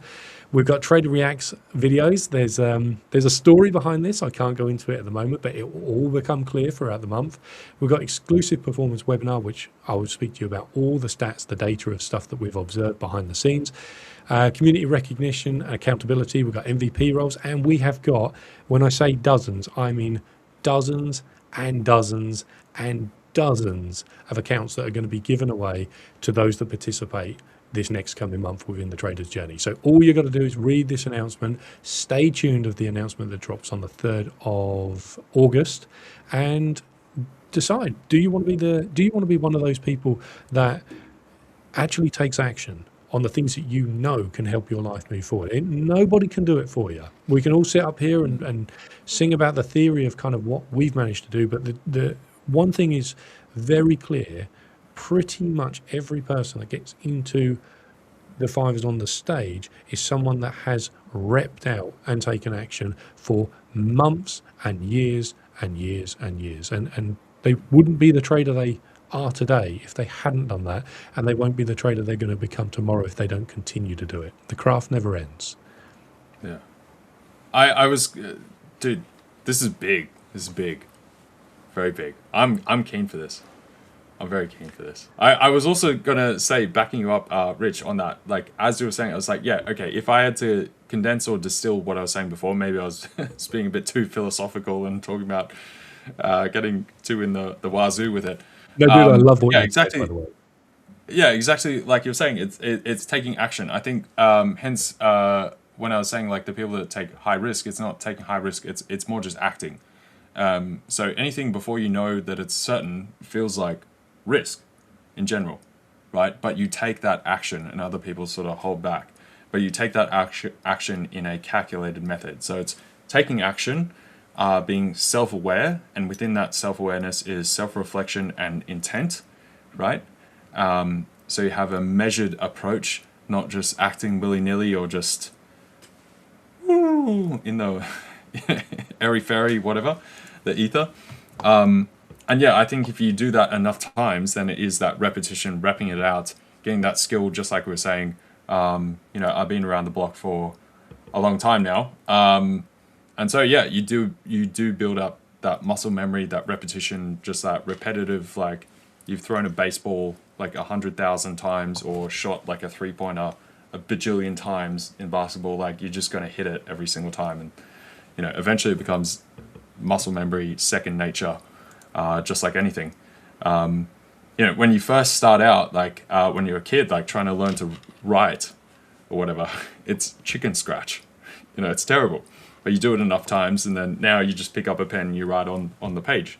And eventually, if you do that same sort of thing, with a little bit of an instruction, that kind of thing, then you'll be able to trade as well. It really is kind of that simple. There are mechanical sort of structures and or I hate the word mechanical because it feels very rigid, but mechanical with the optionality to upgrade and change and to alter. And you can learn to trade no matter who you are in whatever capacity you want, whether it's full-time, whether it's a side bar thing or supplementary or something like that. I think anyone can do it. It's just that willingness, self-awareness, and taking action, just like you were saying. If you can do those things, you'll be able to make it and get through. So, but you never know when. I love that, dude. But you never know when you're going to make it, right? You can be doing those things and you can still be having a month of drawdown, and that's what makes trading really hard. Because if you did those things in the confinement of a normal job and you looked objectively, what can I do better? How can I make my boss's day better? How can I be more productive? How can I be more efficient? How can I give the customers a better experience? You would naturally think that transfers into your paycheck or the way that you're treated within your job. But you do that in the market, and the market can still go Trump tweet, slap, stop loss. Oh, here's a half an hour of slippage attached to it. And you're like, but I've done all the right things and I've still not got the result. And this is where so much of self-management comes in. As trading really can be dived into. You can do the right things, but it's how do you manage yourself between the wins and the losses? How do you handle those thoughts, those voices that come up in your head? How do you handle, and actually, total side note, do you know that not all people, and I learned this out recently, not all people have thoughts as a voice in their head? Internal monologue. That's weird, hey? When I found that out, I could never imagine not having that voice in my head saying, go on, send it. No, don't take this trade. Like I've learned to work with that voice. So for that voice to not be there, I don't know. I think I'd miss it. What does your voice sound like, Rich? Is it Chuck Norris? Is Chuck Norris telling you don't take the trade? Does it have a personality in of itself? You have Rich, the person that we see, and then we have the internal Rich voice that is this absolute maniac. So It's I like was taught Venom. that voice is between a 4 and a 7-year-old child that's just constantly having tantrums. That's what I was taught that voice is. So every time I talk to that voice, I was like, hey, calm down, it's okay. We're $2 down. We didn't mean to click buy when we clicked sell. That's sell. That's fine. You know, we make these mistakes. But in my head, sometimes it's a little bit like, what did you just do? You know, it's no, I digress. But yeah, sure. We'll kind of have to find our systems which work or don't work, right? So are we all three saying we all have that voice? Because like when I think, I can like hear myself saying the same things I'm thinking in my head. That's how it sounds for me as well. Yeah. Okay, so there's slight differences. Rich, I know you're getting ready to go, but like I just wanted to add this. You get people that they formulate the sentence in their head first. They hear it, they can see it effectively in their mind's eye. There's the sentence, and then they speak it. And then you get those that there's no internal monologue at all, and then when they speak, that's the first time that they themselves hear what they're saying. You get those. Then you get those that they can have a whole conversation with themselves internally, and it's different voices. So I can hear LJ say one thing, and then I can hear Rich on the other side say, no, you're being an idiot. You know, that kind of like thing. Some people have none of that, and some people have all of that, and some people have versions of that. What version have you got, Rich? I've just got a singular voice in my head that I just work with, and it just basically it's my emotions that come out through thoughts in my head, and often you see it on people. If you say something and they disagree, you see them go, and they screw their face up because they've just got this internal reaction or a voice that says that's a bunch of crap, and you know when someone's got like that inner dialogue. For me, it's just the same kind of voice, just over and over again. It's and it's often over dramatic. It's often over animates. Sometimes it completes full sentences as well, in terms of like full conversations. My coach, my therapist would always say, you know, it never often does us many favors when we fill in the blanks. We often round down negatively against us. When you say, that person hasn't texted me back. Why haven't they texted me back? I guess I'm not important to them. Oh, well, I'll show them. Let me go on revenge trade on my account. Like, I can have these whole Wow, what a leap. Yeah, but sometimes it does. It's like I say, it's a 4 to 7-year-old child that's like, you know, someone's taken my tractor, and they've got to kind of reconcile that, if you like. So many times I've talked that voice off a left click on the mouse button from putting on oversized trades, because it's impulsive, and that's just how it feels to me. So when I actually coach a lot of the time from my own experience of how I've navigated that. But to hear that it's different for other people absolutely fascinated me, because then it broadened my lens and says, right, well, how do I connect with these people that hear things or resonate slightly different? And that's the art of coaching, is to be able to create a space where the trader connects the dots for themselves, and you help gently guide them towards their correct answer. And that's why it's not always going to be the same answer for 3 different people. But I'm curious, Richard, what voice do you hear in your head? Okay, so as most of you on the stream might know, and definitely the hosts and all of the guests would probably know, I have a lot of like caricature voices, you know, like little, like, you know, thinking like like Yoda or like stuff like that. So I have those voices. Whenever I have to think of a certain thing, I'll do it in one of those voices. If it's supposed to be funny, I hear the voice, as an example. So if a sentence is not quite written out the way that it should be, I hear it as Yoda. And I read it out as Yoda in my mind. All right? So the mimicry that I get, I hear that in my head when I do that. But I'm also the kind of person that I don't have like inner monologues with myself. I'll have a thought, but I won't be like, yeah, that's a great idea. I should be doing this. I'll have a thought, and then it goes quiet, and I'll be like, okay, done. Let's just do it. But there's no let's just do it. It's the action that follows. So the action is that voice, technically. So that's me. The mimicry caught you guys off guard, didn't it? I was not ready for that internal, Yeah, internal definitely. voice. LJ, what about yourself? What kind of thought process goes through your mind? Mine is definitely myself talking to myself, but it's not like a back and forth. It's more like a running dialogue, almost like I'm talking out loud my ideas. Like I'll wake up and like, okay, thinking in my head like, what do I have to do today? Okay, I got these things. Okay, what order should I put them in? 1, 2, 3. With this, that, and it'll just be this sort of more forward thing of what I'm doing that day. But I can hear myself sort of saying it in my brain.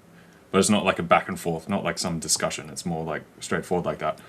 And then when I'm listening to someone else, it's very logical and observant, where I'm taking in things from stuff around me or from what someone else is saying and kind of reiterating that to myself, or for instance as well with the actual words, the components, and then also like emotions. I'm like, oh, this person seems like they're angry, and I'll hear myself say like, oh, they're getting a bit angry, or they're ecstatic, or they're a bit sad, or something like that. Or also when someone sends me a message, like a text or WhatsApp or something, I will read that message in their voice. I will hear that in my head. So if Rich, you send me a message, or Rich, you send me a message, I will hear it in your voice and be reading it out in my mind, in your voice. And then given the context of the message, I can also then, it'll change whether that's like a neutral message or like an angry message or a happy message. Like I'll hear it in that tonality as well.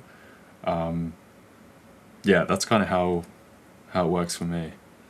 So That was until today. and then I often think in like sort of pictures and stuff as well. Quite often, like I can That's easily only- visualize something, recall something, and literally just see that thing in my brain. I wonder if that does tie into like visualizing stuff, because I don't get out of bed in the morning until I actually can see what a good day looks like for me. I just can't get out. Like I have to almost envision, right, I'm going to go to the kitchen, I'm going to make a coffee, I have to almost play it through as like a visual in my mind. But anyway, LJ, that changes today, because now your inner dialogue is probably going to be Richard Butler's little Yoda voice. The moment he sends you a voice note, that's probably the voice you're going to hear when you read it out, or it's certainly in my mind that's gonna stick for a little while, dude. That's intrusive thoughts on Message from the today. dark side you have. Fear leads to anger. Anger leads to suffering. Suffering leads to the dark side. I sense much fear in you. And this is what happens when traders have years on their own in a room staring at candlesticks. We all have our nuances, and mine are probably. I don't just need the- friends, mate. I've got No. many of them up here. Okay, two things I want to touch on, then I'm going to dive off. How do you get onto stream? So pretty much all of us have come up through the community within the 5ers. So if you want to kind of roll up your sleeves, get a little bit more involved, then we've got opportunities within the 5ers Discord to do that. Just be a team player, add value, share your thoughts. I mean, Traders Journey Month is an incredible place to start sowing those kind of seeds. Also, Leo, I hear you lost your trading account. You're asking, should I go in and get the 100K summer account? Again, get yourself into There's the a Traders comment. Journey.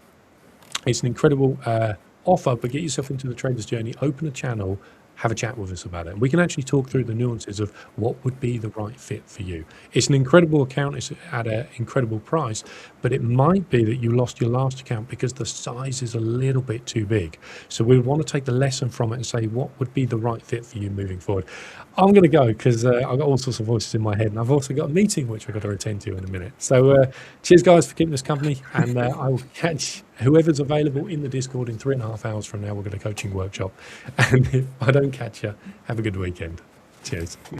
Cheers, Rich. Yeah, Rich. I hope that there's going to be some verbal diarrhea going on in that meeting, and all of a sudden Rich just goes into the, like, I don't know, the Yoda voice just by proxy. And he's like, That's exactly- sorry guys, what I meant to say was, and then follow through. This is exactly what I was thinking. I was like, I hope he's replaying everything in his head as Yoda voice from now on. You know, it's just It's stuck. It's one of my favorites. It's that one, and then obviously doing the Darth Sidious. Join the dark side of the Force. That I like doing as well. And then there's obviously the from playing Warcraft, like work. The peons as an orc. Yeah, as the peons and whatnot. Yeah. We need more lumber. Just those typical mimicry stuff that I like doing. I wanted to point this out. This trade that I took as we were going off, or as I went off of the stream quickly, has hit TP3, looked really good. Got the continuation as we expected. Just very, very typical price action. You have a low of the day, you have a high. It kind of rejected, but did not reject deep enough. We made a higher low, started pushing up. I genuinely wanted to be in a little bit earlier, maybe somewhere around here as an example. But sometimes what happens is you basically get like a double bounce here and then it starts pushing off again. But yeah, eventually started making a new high, started pushing back into this area of interest, this base over here. Picked up a little bit of orders. Nice, strong, volumetric, bullish candle. Signal to get in, got in. Same risk right now. So I have locked up on this trade alone, 1.5%, because it is a 1% trade. My first trade of the day was also a 1% trade, but I only locked up 0.75. So far, I've locked up 2.25% for today across these two trades.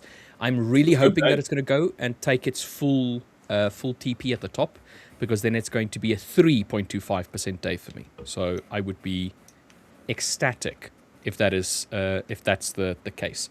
My 100k account, the future, not futures, the summer one has a 100% win rate so far, because every trade that I've taken once I've had that one since Monday has been a winning trade. So that's not going to last, obviously. I expect I'm going to lose some trades, but it is a good feeling coming off of a weekend, being away for a little bit, seeing the market a little bit more freshly, and then just working my way forward. It's a nice feeling. Yeah, I was going to ask if you took it on the 100k or just the futures accounts, but so you guys can probably see down here that there's four accounts open, and then the futures one. So I took it on all four of them. Okay, cool. I'm still looking for a touch higher. Hopefully, I would like about 27,600. That's my sort of TP2 area. It's around. Just a touch above the high we made through Asia, and closer to the in between that sort of slight gap that we had when we had the FOMC come out. Ideally, I'd like to see it push through there and then keep going a bit further, but we'll see for now. So I hope yours hits TP, because it means TP4 will be hit on mine as well. So yes, yeah. That's what I'm hoping for, because otherwise I'm considering hedging this now for a drop lower, but I can't see huge conviction in that. Not yet. In a reason to actually hedge it lower, especially with the PCE coming out, which I do expect to be a touch lower as well. So, yeah. I will have to jump up for a sec. I just got to drop some stuff to my partner, and then I can come back. No problem. Like 5. We're going to have Buyu come in and Pedro coming in soon as well. So if you don't jump back in again, that's all good, mate. You can go and enjoy the rest of your evening as well. Yeah. No, I'll come back. I'm chilling today. I'm awake now and just taking it pretty crazy today. So I will come back. I'll hang out with you guys. So yeah. Schmeat. I'll be back there. Awesome. Will is traveling right now. He's busy traveling back to Wales from England. So we're not going to see him for the rest of the day. So, sorry, my lips are incredibly dry. We will see Will again next week, Monday. So he's bound to be enjoying his little drive back. All right, let me have a little gander in chat, because we went on our own little tangent. See if there's anything specific that stands out.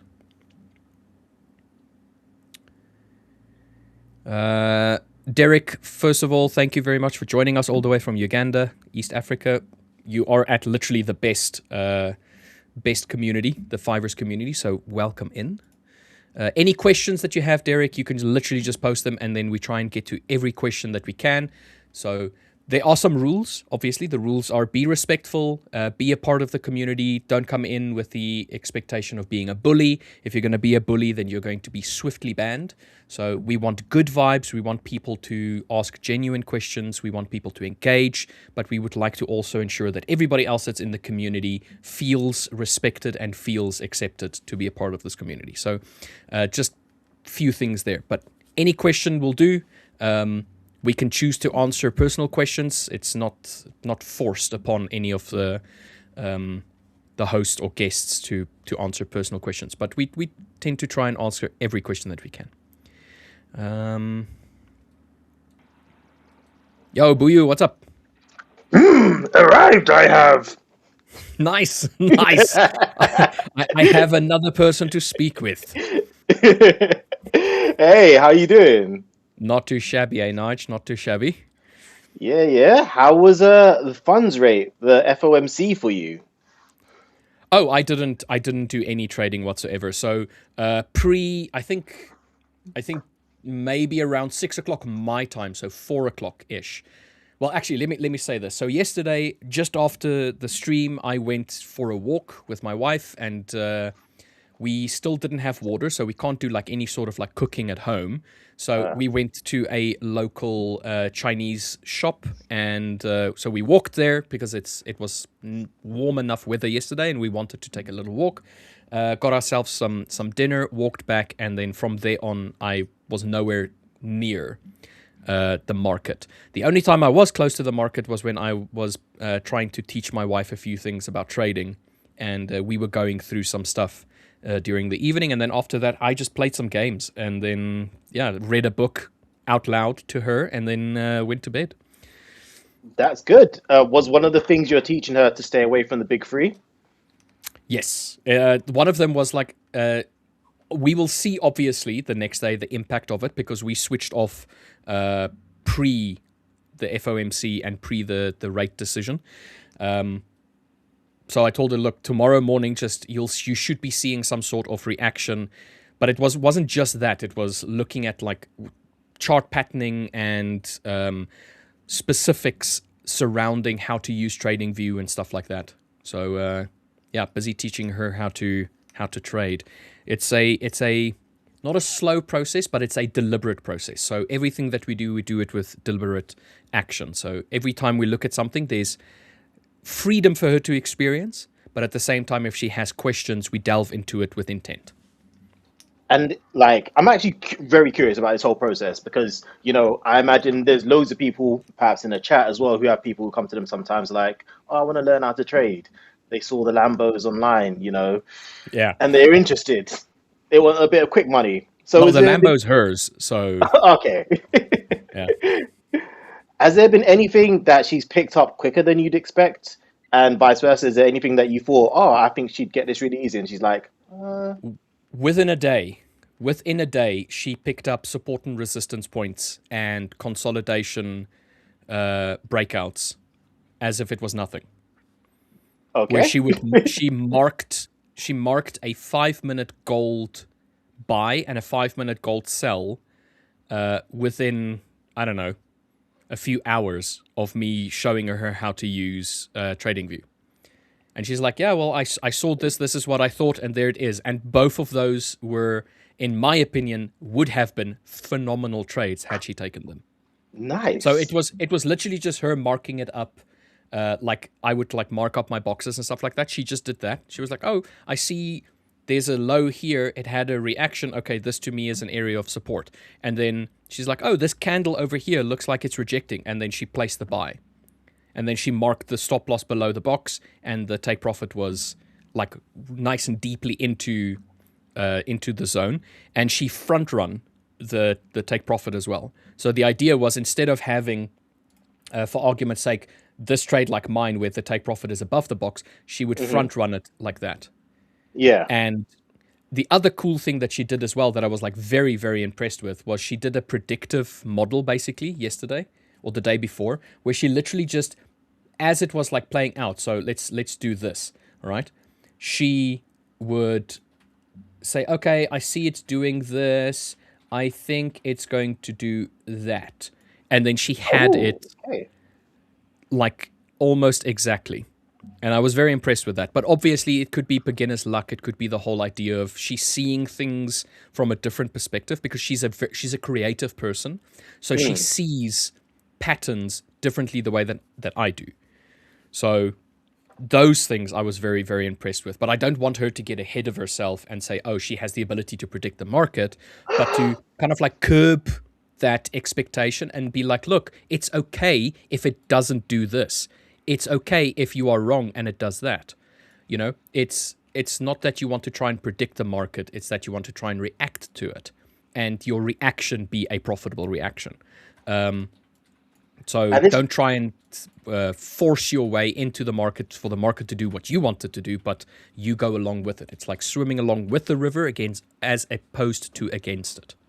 You have someone blushing in the chat, apparently. Yeah, I think it's my wife. Yes, Yeah, that's what I thought. I'm never wrong, I've decided. Well, Oh, it's going to be a thing now. yeah. But yeah, so I don't want to go too deep into the process that we're going through in terms of how to teach her, because we want to do something with this teaching. Yeah. So obviously, I'm trying to be a mentor, but I'm not trying to like set deadlines. I'm not trying to say you have to know this by this point in time. I'm not trying to be a taskmaster. I'm trying to be a source of information with some, let's say, not fundamental analysis. I'm talking like fundamentals. So where we're talking about like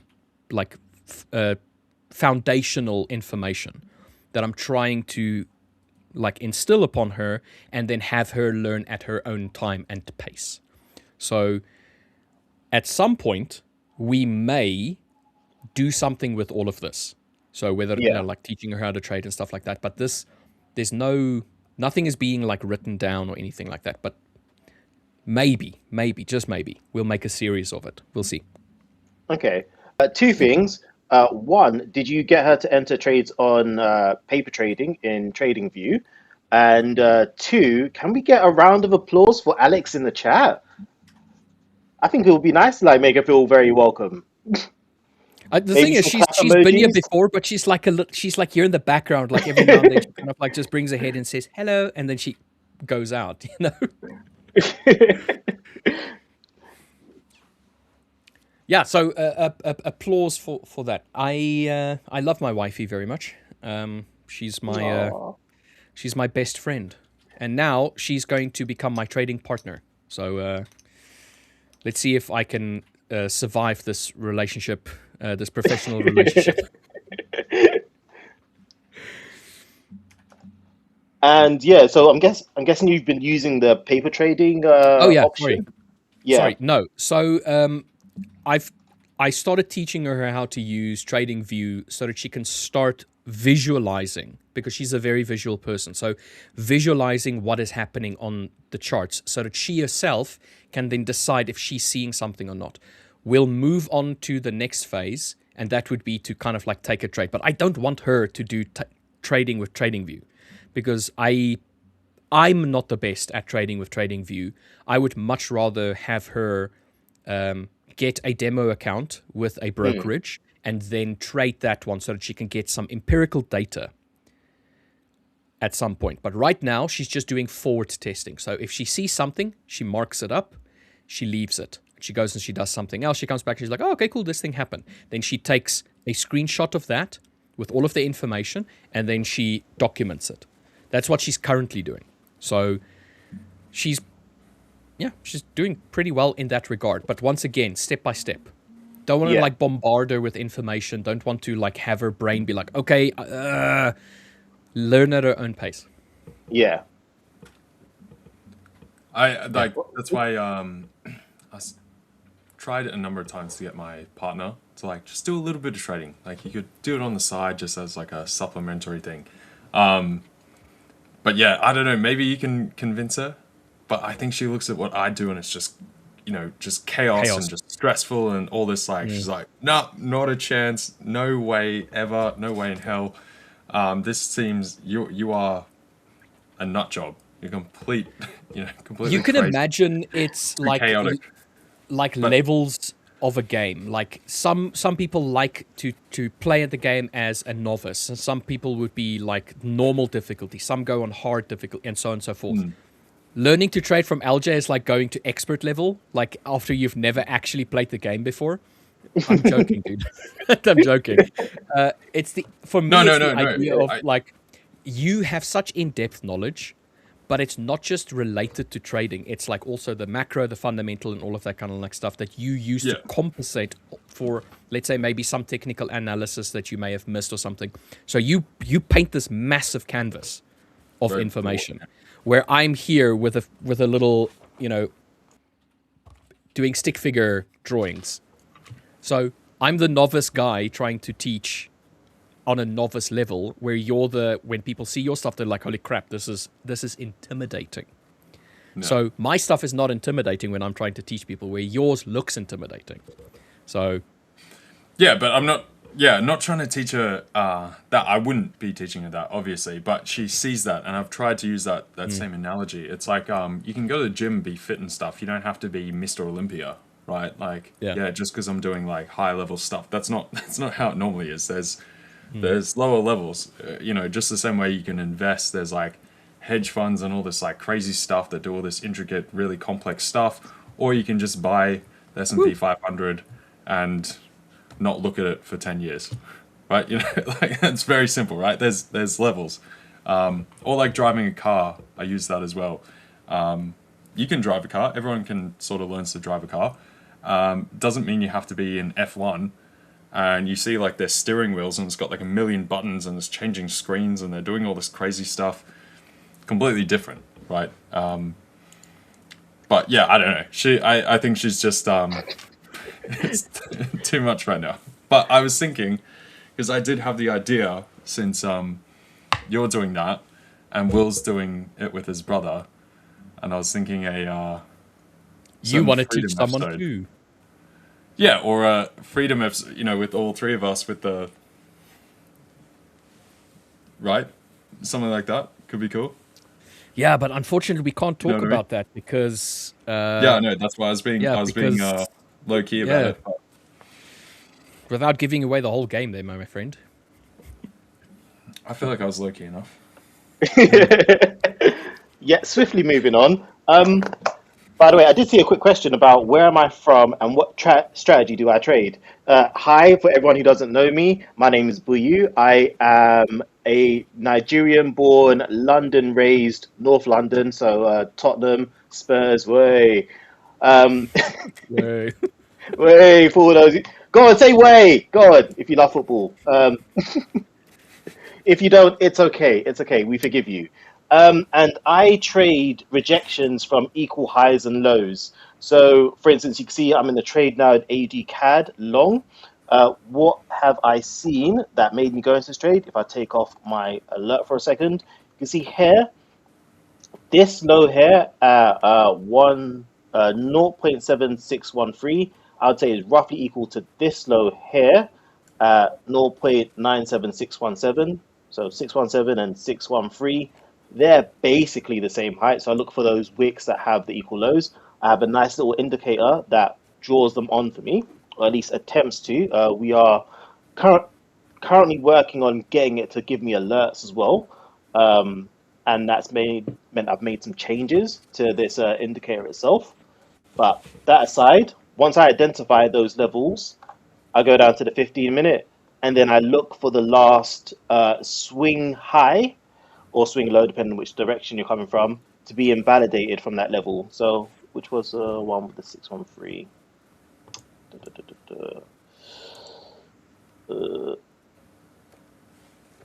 With this trade, basically, there is a swing high. I actually am a little bit cheating with this one because this was on FOMC yesterday, but ideally I would have got in once this swing high. So that swing high there was taken out. I didn't want to get involved in FOMC yesterday So I decided if it's looking like it's the same direction, I'll just jump in, which I have done today, around that level of the swing high. And I am targeting, if I bring back my indicator back on, I then, every time it reaches one of these key points, the former equal highs in this case, which are the red balls, I will then move my stop loss up to below whatever swing low was at that level, if that makes sense. So I wait for it to touch this level, I then go down 15 minutes, I'll move my stop loss up. Okay, last swing low was there, say on the 15-minute, let's pretend one exists there. And then I keep doing that until I get taken out of my trade. As a quick overview on how I trade personally. Nice. Nice. The swing trader with the 5ers. Now we've got two. Oh no, it's Use becoming a an stinger. epidemic, guys. It's becoming an epidemic. They're propagating all of these swing traders. I guess I count as like a half swinger. No, you're a hybrid, mate. You trade everything. So you scalp, you intraday, you swing, you position. Yeah, you don't count according to those numbers because you're balancing everything out. So technically, you get cancelled out. I'm multi-dimensional being. Yes. I just teleport all over the place. There's a question here. I was going to from, bring that up, Rich. Yeah. So as Buyu was explaining his strategy, I was just quickly marking up some things that we had missed while we were having our absolute silly conversations.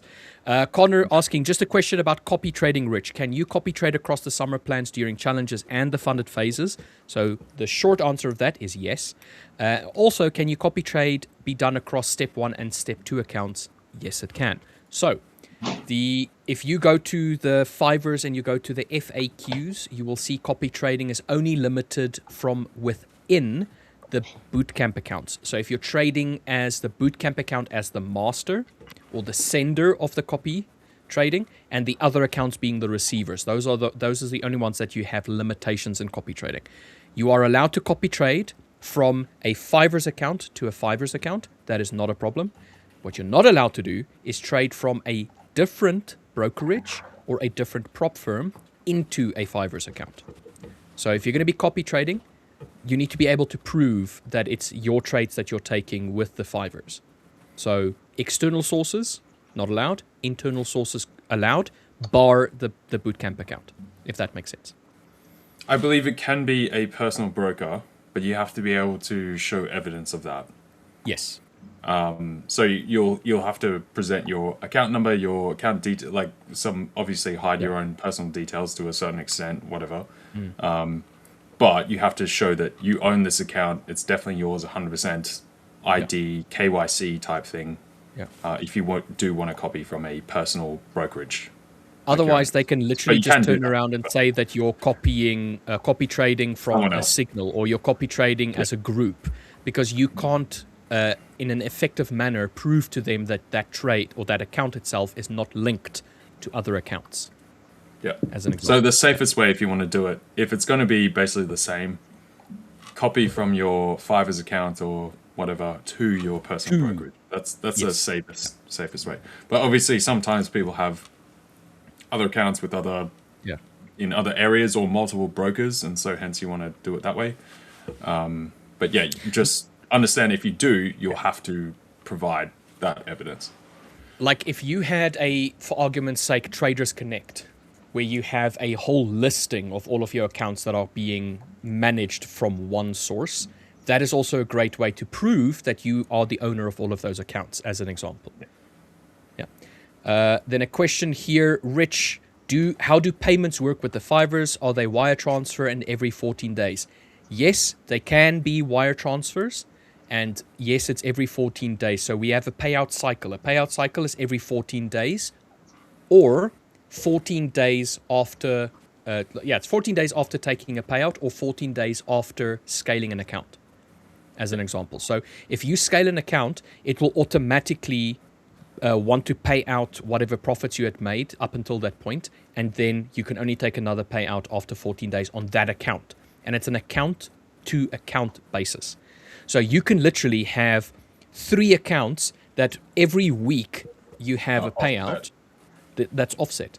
So it's not to say that all of your accounts together you're only allowed to get every 14 days. It's on a account-to-account basis. Okay, that's the first thing. The second thing, wire transfers is one of them. I also know that they have other kinds of payout methods as well, Crypto. like for argument's sake, like crypto coin payouts as well. We have third-party payment providers as well, like Rise as an example, being one of them, that you can have a payout with them. So there's different formats that you can choose. So when you choose a payout, you have selections that you can make. Yeah. So depending what country, what jurisdiction you're in, like you might not be able to get some of the others, but you might just have to do crypto or something. That'll work for you. If you can get a direct transfer, that works. If you can use Rise, that works as well. Yeah. Yeah. There you So go. one thing to mention is if your country is part of the prohibited list of countries not allowed to trade with the 5ers, then obviously you're not going to have a payout method that's going to be linked to your country either. So you can't like use a VPN to try and, I don't know, like hide where you're from, because you will never get through KYC, and you need KYC in order to be able to buy an evaluation account, and also by extension be able to take payouts. So Correct. they're very strict with the KYC stuff. So just it has to be you, it has to be your details, and also like for argument's sake, you can't buy someone else a challenge account. You need to be the owner of that account, basically, of that card or whatever, for the thing that you're paying for. So for the account that you're buying. Yeah. Indeed. How does the scaling work? Sorry. Sorry, just I that one. clicked something. Sorry, you go back. Yeah. How does the scaling work while getting paid? So usually what happens is if you have taken a payout, then you can generally continue trading.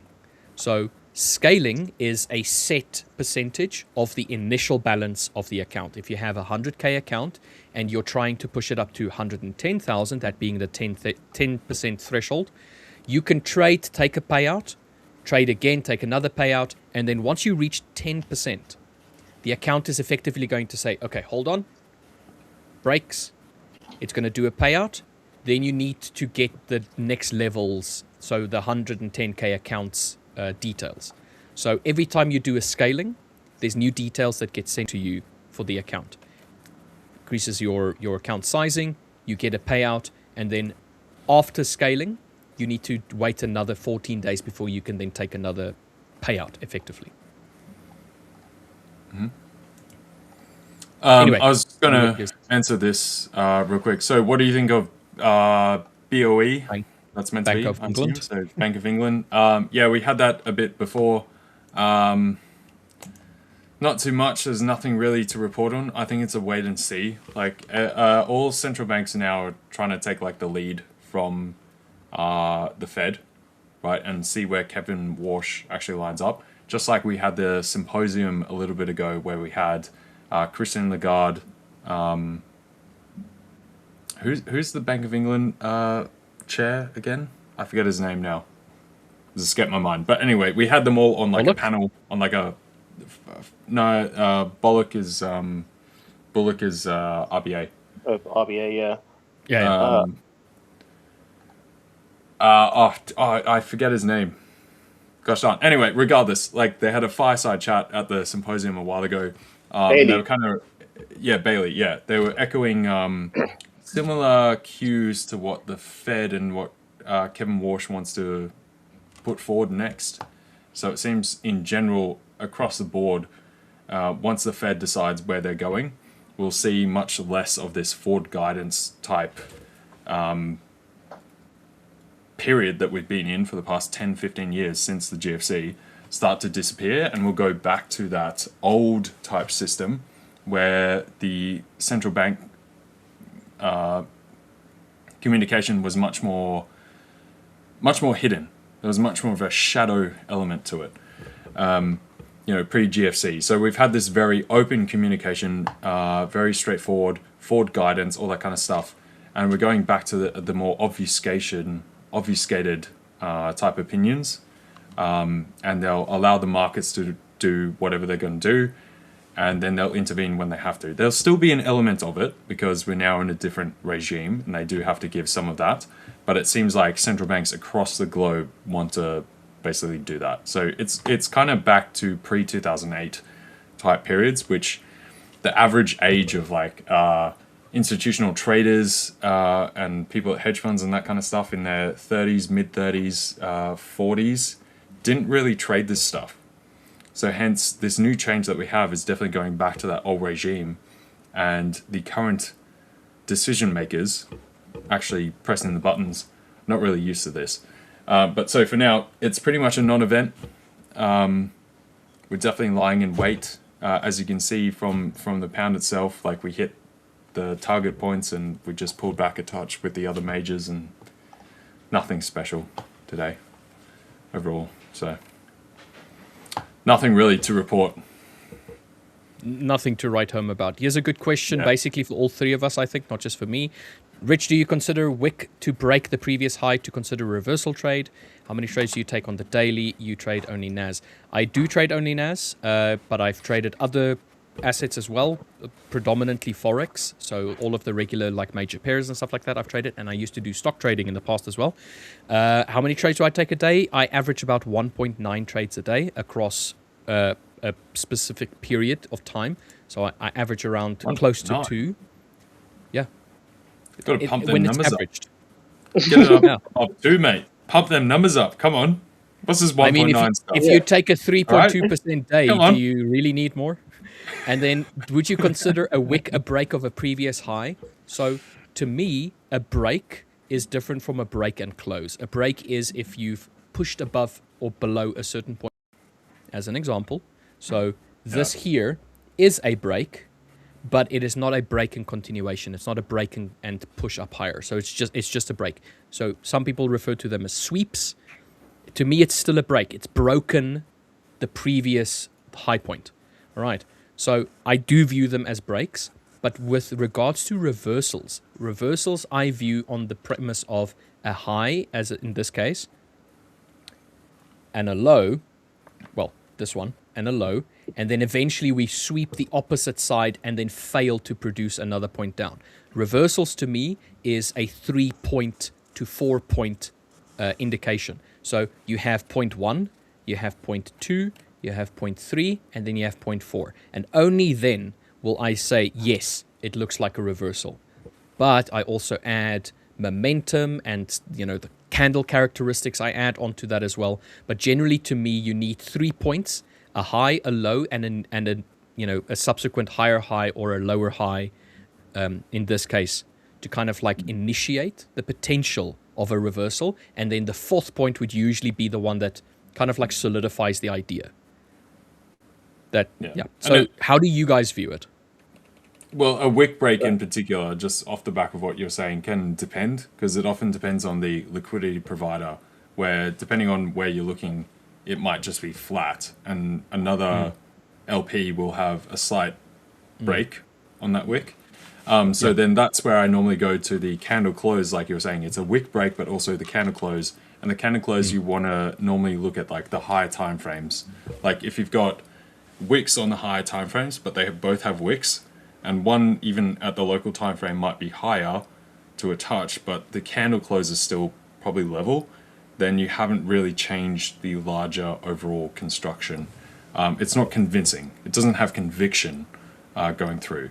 So it's still weak. There's definitely some kind of element that you're viewing there that is potentially developing, but it hasn't really pushed through. You can't have high conviction just because there was a 0.5 of a pip break. Like that's so arbitrary in the market. If we think about trillions and trillions of dollars, especially in FX or whatever, like it's so minor that like who cares? It's like you paid $5.30 for an item instead of $5.25. Like, did you get a discount, or did you pay too much at $5.30? Like it's so minor that it it's whatever. You need proper conviction and a close of, okay, now that item is now printing out $5.80.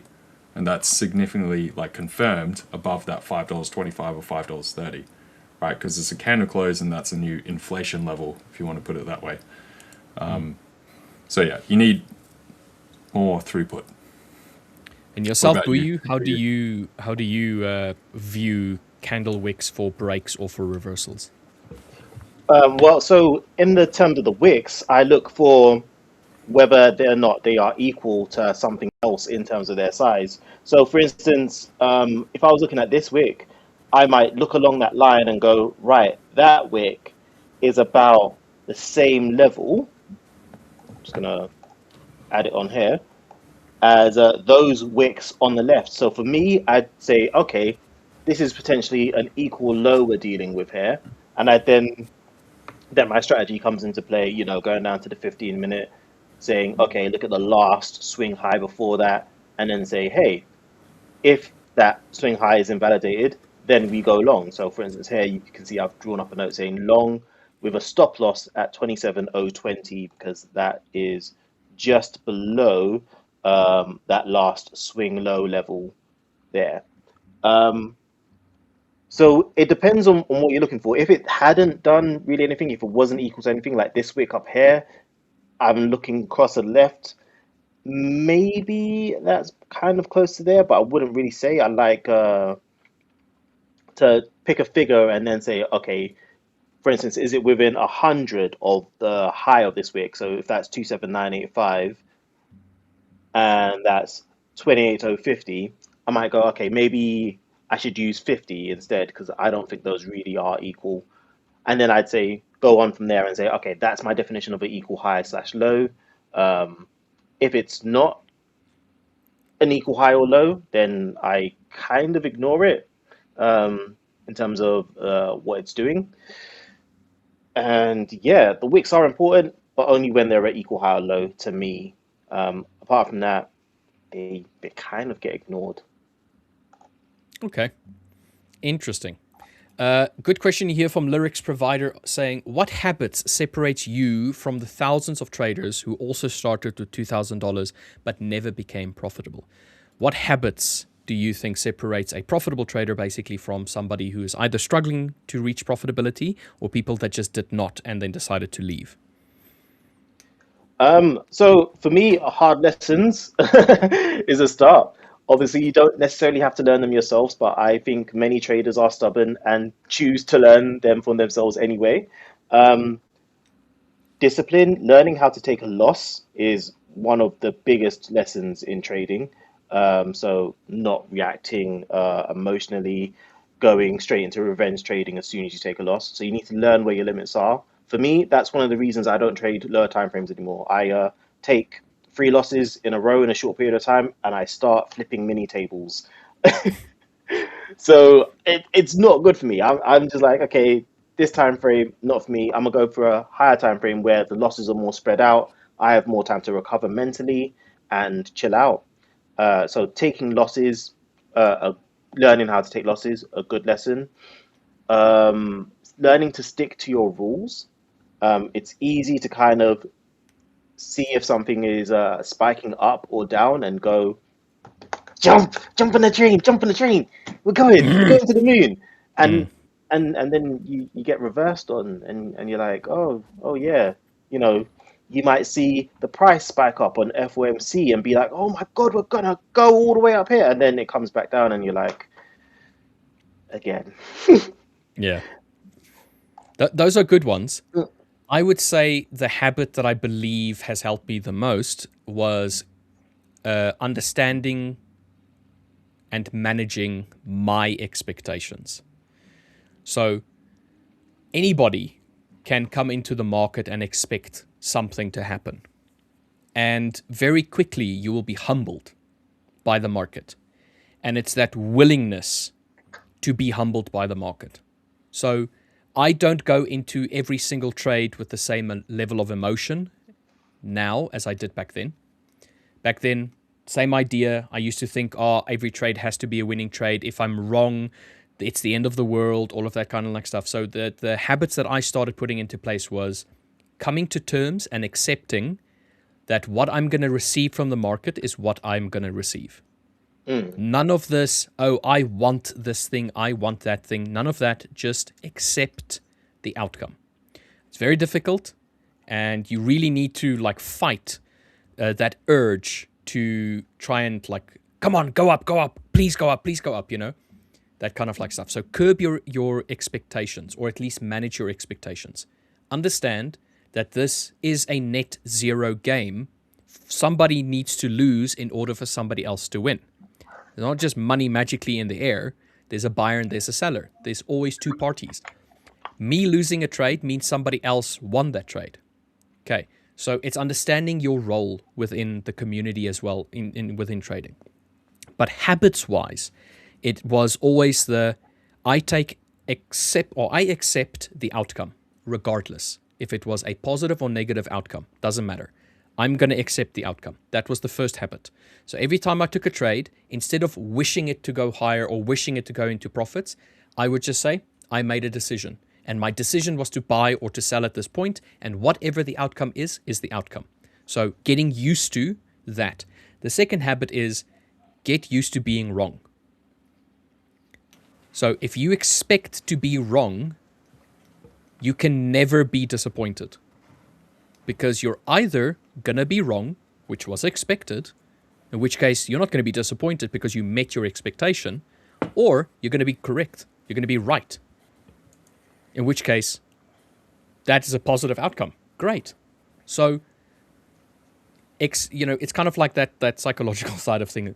The last thing I would say is a habit that I think puts profitable traders maybe one step ahead of emerging profitable traders, or people that are in the beginning of their trading cycle and stuff like that, is the willingness to be a learner.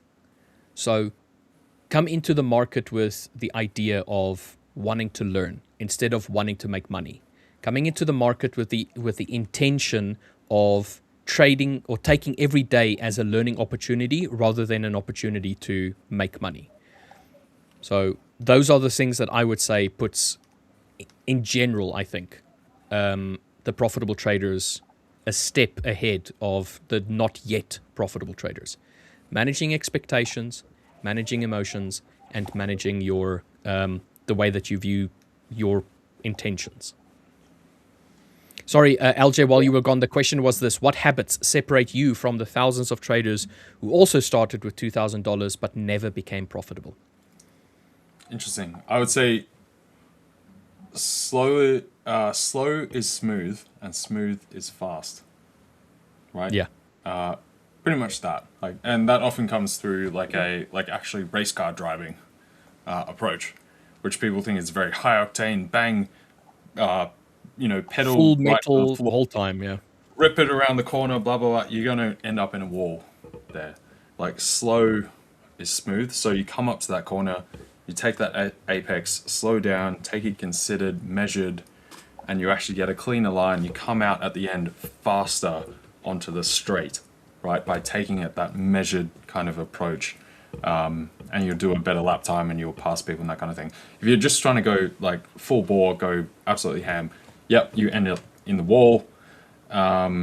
You lose track time. You're losing traction as well. You're not getting a clean line through the thing. You might drift. Sounds cool as far as racing, not very good. It looks cool, but that's a completely different thing. And so you don't want to, especially in trading, you don't want to look cool. You want to be cool, which means winning, right? And a lot of people want to look cool that they made these certain few trades and got some big profits or big payouts, and then they hide all the rest. That, okay, they had this cool like clip, if we use the racing analogy, where you drifted around a corner, and you were coming in like third or fourth, and you had the potential to get to first or second, and then you kept doing that a couple of times, and you ended up eighth at the end of the race. But you got some cool video clips out of it, but you're a loser. You didn't win, right? And it's not sustainable. And so just like Rich said, it is a zero-sum game. And actually worse than that, it's actually a negative-sum game, because there is a buyer and a seller on both sides, and then you also have commissions and fees for the intermediaries in between. So it's actually negative-sum. So it's not 50, you have to win over and above that. and therefore you need other people to lose below and below that 50% for that top portion to actually make money. And that doesn't guarantee you actually make like boatloads, just to actually make some kind of profit. So when you do the math, it is very tough, and that's why we see those statistics of the very few at the top echelon that actually make this like a career or something sustainable. So yeah, it's self-awareness,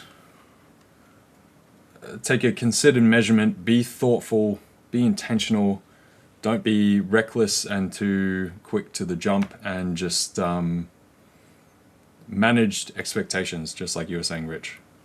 Not trying to, clean up in 1 second. So I could go on forever, but I'll just There's leave so it there. many habits that, Yeah.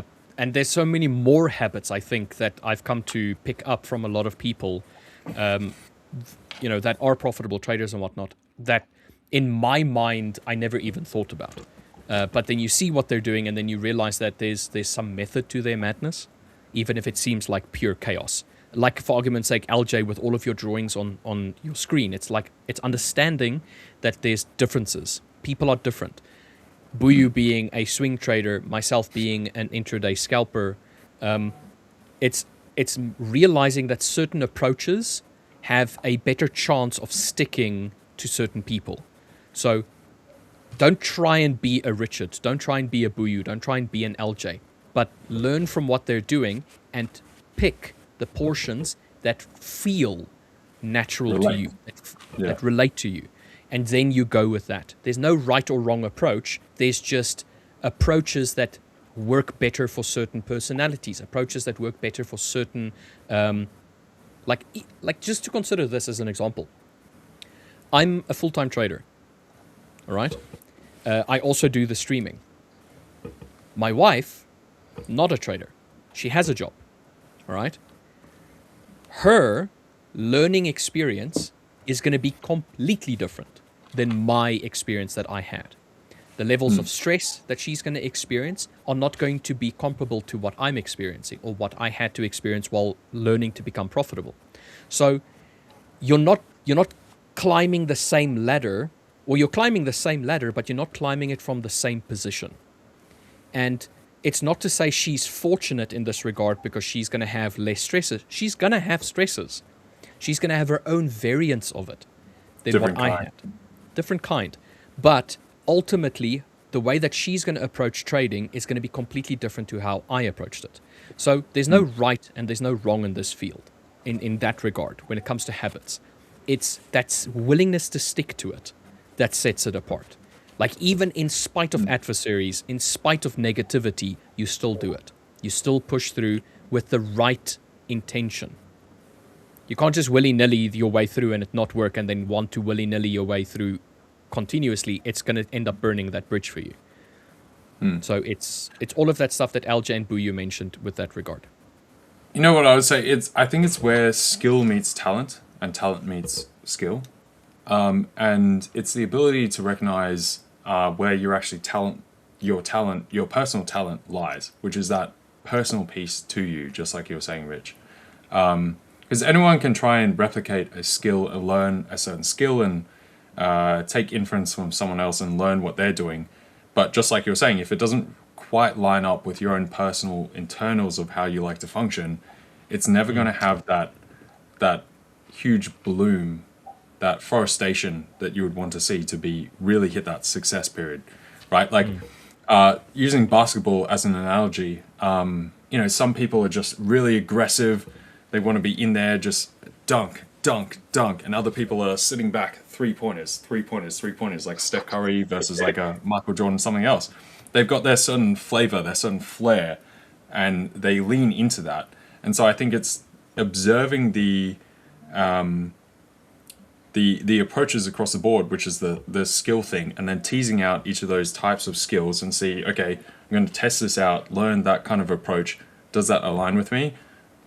I get it. It works, and I can kind of do it, but it doesn't set me on fire. You're going to find that like kind of pizzazz, that flair.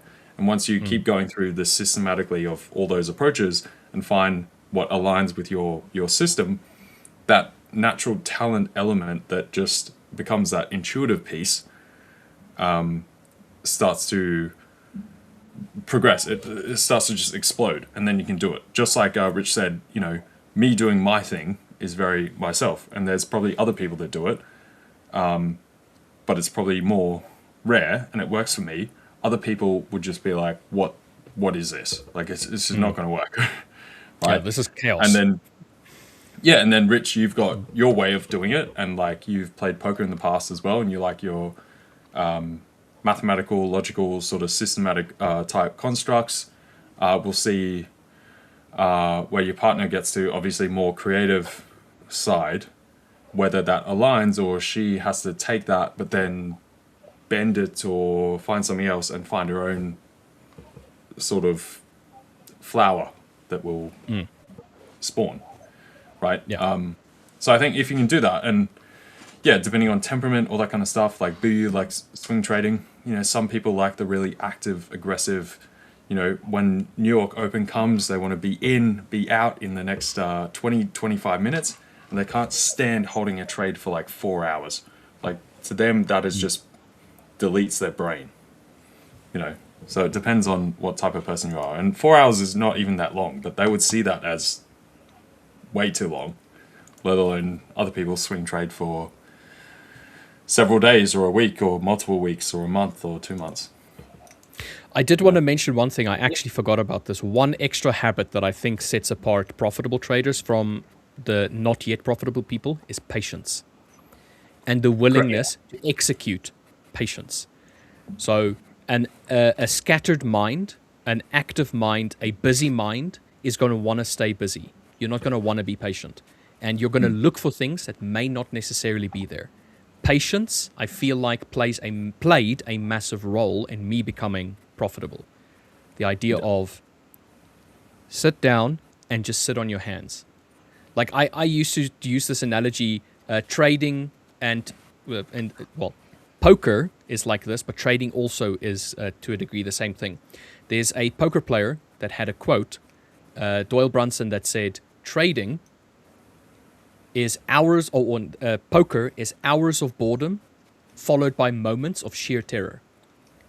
Yes. So it's that idea. It's the idea that you can look at the market for a crap long time and nothing is happening, and then there's a moment where you have to act, and that acting is that moment of sheer terror, the equivalent. Let's put it like that. So yeah, and it stops you from destroying yourself as well. Having patience. That's the other, like the risk management point that comes into it, as well as the beneficial aspect of actually progressing at the same time. So it has like that's where it's really good, where you get that double bubble, like it's hitting both sides at the same time, just with what you were saying, Rich. And similar to that, the other quote I very much like, which is one of my favorites, like, if you had 10 years to live, right, what would you do? I always love that, like, I would spend 9 years getting ready for the final year. That's kind of what it is, right? So it's all in prep to then be ready for that final, like, burst. A lot of things are just prep and readiness and learning and discovery. And that seems like a slog. Like, you got 10, but you can spend 90% of it just doing this other thing, right? But that's what you have to do. There's actual data around that when you ask people that question. Anyway, it looks like Buyu wants to plug something. Buyu, what do you want to plug, mate? Yeah, so we've just had an announcement this morning for me, on the 5ers, which goes along with this theme of reflective questions. Thank you very much for the question as well. I forgot the name of the person who posted that question. But we will be going through our trader's journey starting from Monday, where we focus more on the psychological side, which may include reflecting on questions like this, in terms of improving our traders and getting them to think.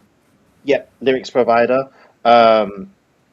In terms of getting them to think more like a profitable trader, in the hopes that they do become profitable traders at the end of it, and can use the summer plans they've bought to get those payouts and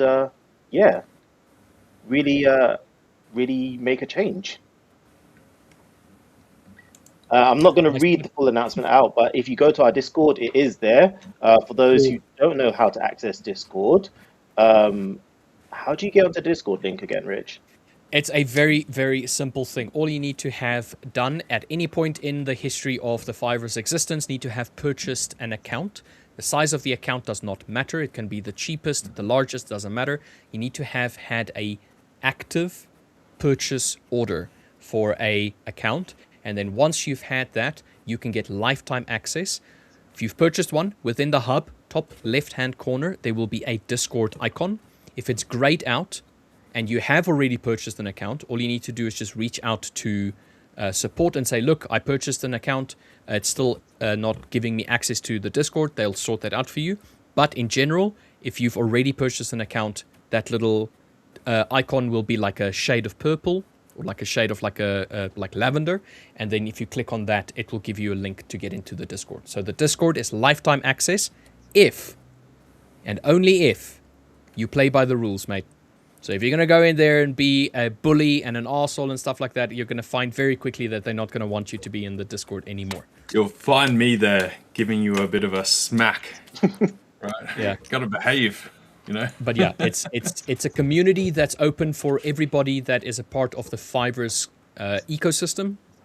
You have a bunch of really, really, really great segmental things within. We have live streams every single day. We have competitions within the Discord itself. We have support. We have all kinds of, like in this case, like before anybody else knows about it, before the emails go out, the people in the Discord knows about the stuff first. So a community of like-minded people wanting to become profitable traders and also be a community for as an assistive to other people.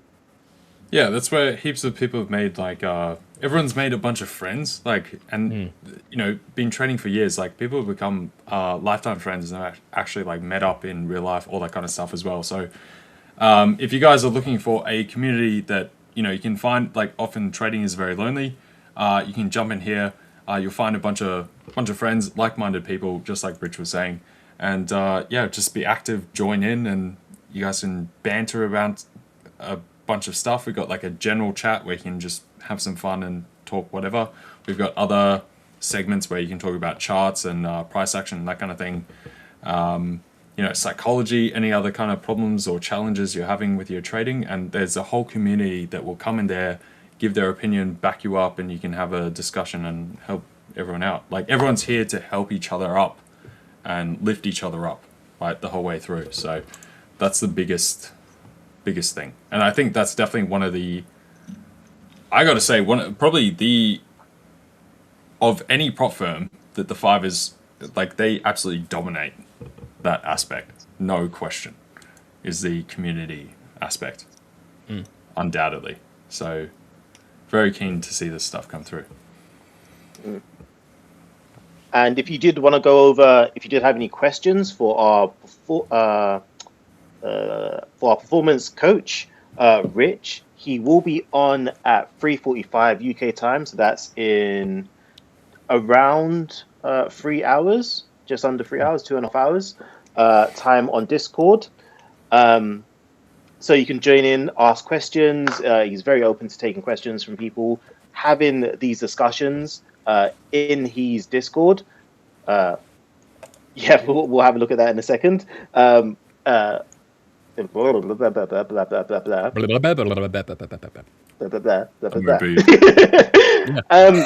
Yeah, so join our Discord. Yeah, you can have a quick chit chat with Rich, you know, post comments, leave questions. We can talk it through as a group in the Discord. They're very welcoming and very friendly. We do often as well have hub credits given away in the Discord calls. Very regularly, I would say we give away 10 hub credits a day. And on certain occasions, we may give away an account or two. I make no promises in regards to whether an account will be given away today. I know recently they've been giving away accounts in, I would say, the majority of the Discord calls that have happened in the last week or so. So if you are not sure how to join the Discord, we did go over it like 5 minutes ago, so just rewind. I guess. And I'm not sure if you need a phone number verification to join the Discord, but if you are having trouble joining Discord, I would advise opening up the live chat. If you go to our website, that can be found in this little corner here. Just send them a message, say you're having trouble joining the Discord, let them know if you've purchased an account before, and they should be able to sort you out. So before you can purchase an account, you need to do KYC, and then a part of the KYC, the Know Your Customer, your telephone number would be there, obviously. So you register with the hub, which is free. You do that. You do your KYC. Once your KYC is completed, then you'll have the option to purchase an account. You purchase an account. Once you've purchased the account, you will get access to the Discord. So it's boom, boom, boom, boom, done. Yeah, and if so there's for any guys section in there that is struggling, there's always the support to go and just have a little chat with, and then they can assist you. Yeah, and if you guys don't know what KYC is, it's basically know your customer. So it's standard practice across any kind of financial entity in general.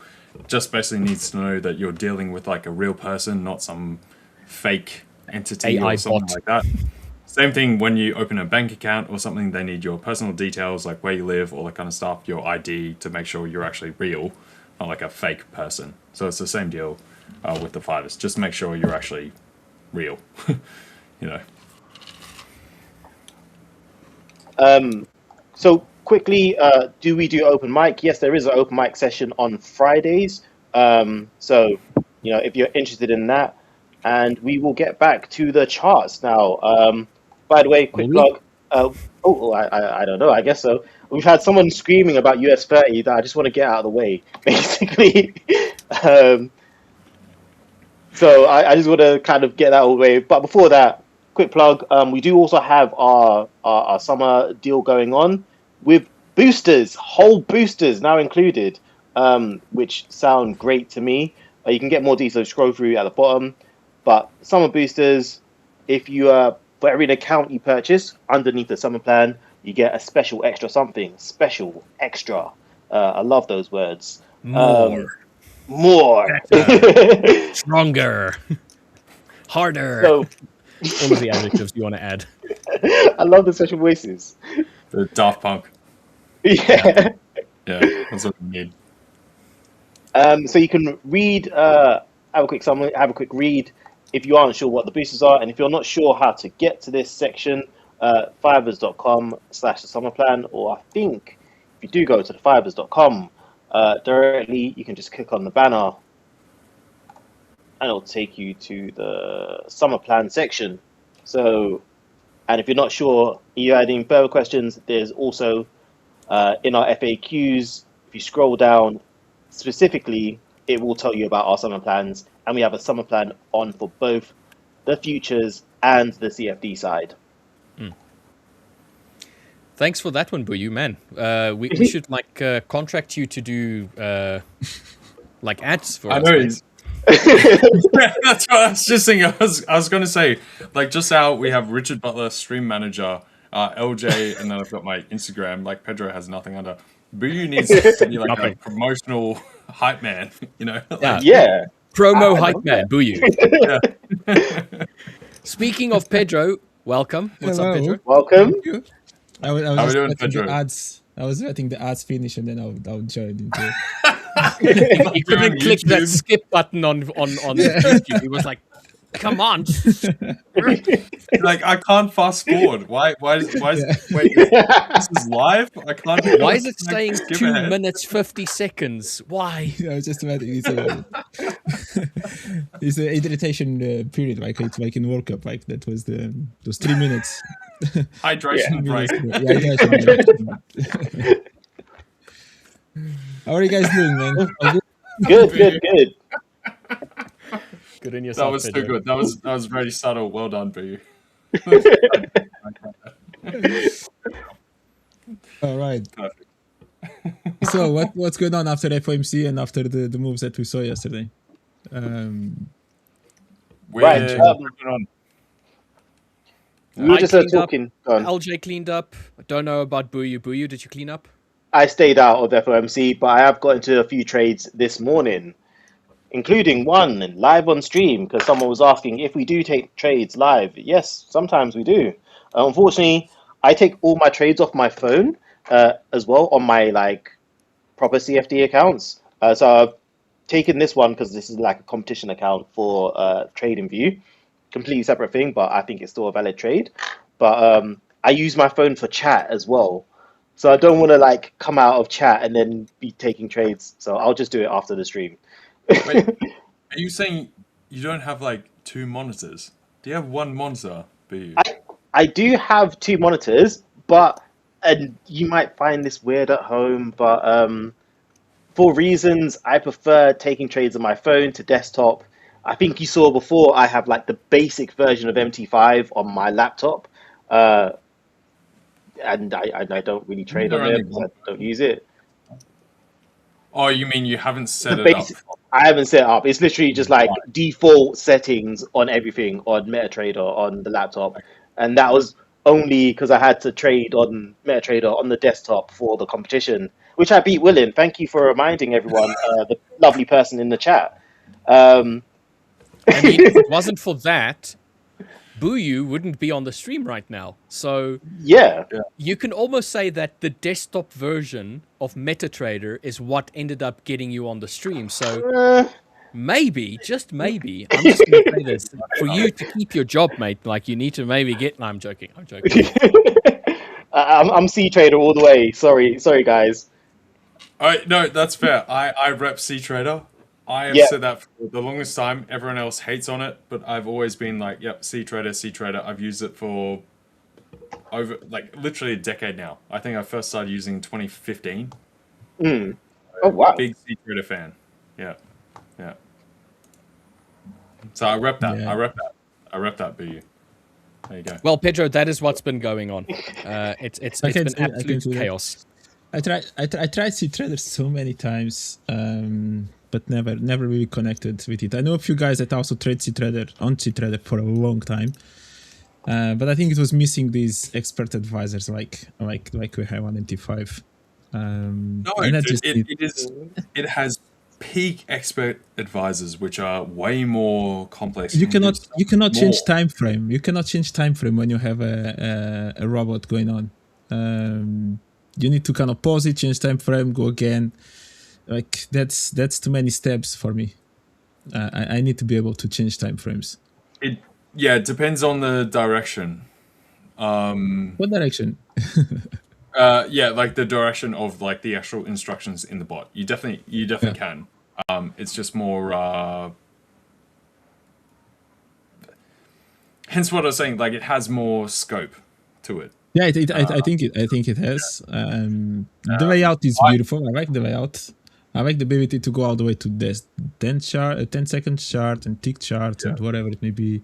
If I was about to take a picture, put it on a frame, I think I would prefer to take a picture of the C-Trader platform. But I'm a simple guy, and I just need lines, and I just need my expert advisor to work, and that's it.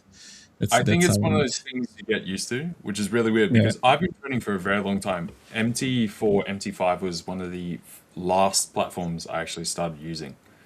So I actually started using You are broker just platform. different, LJ. Yeah, you are just Right? different.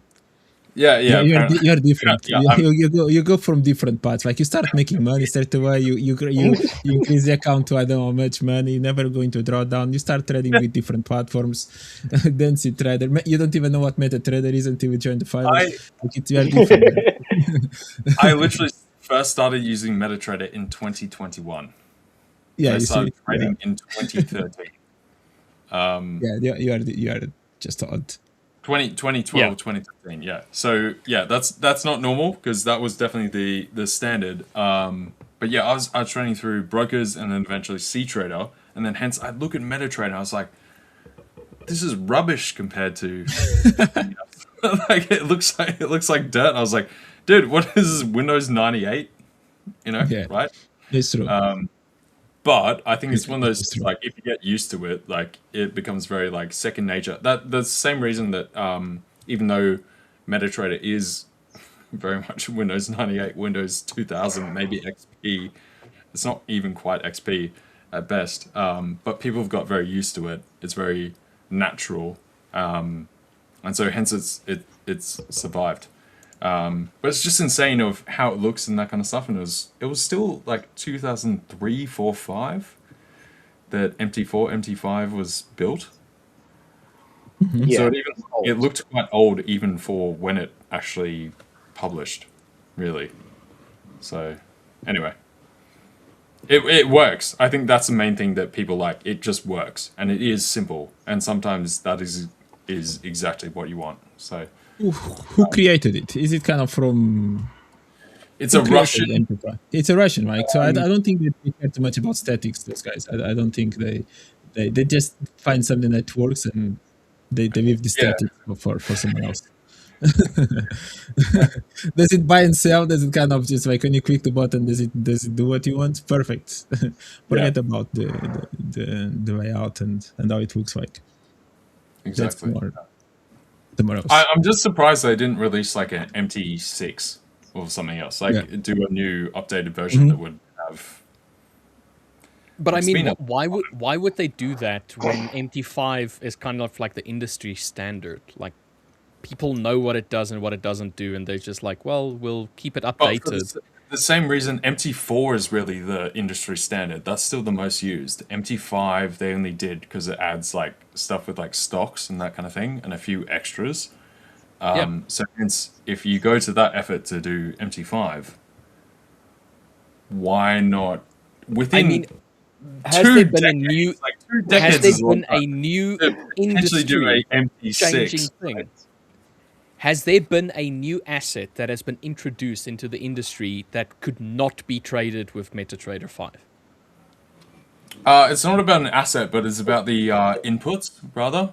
Like, because I mean, fair. That's fair. You can pick up a phone, dude, and phones have been around since 1980. And I can call my broker and like. It's about ease of execution. Exactly. It's about ease of execution, and they won't be adding anything new that's going to revolutionize ease of execution.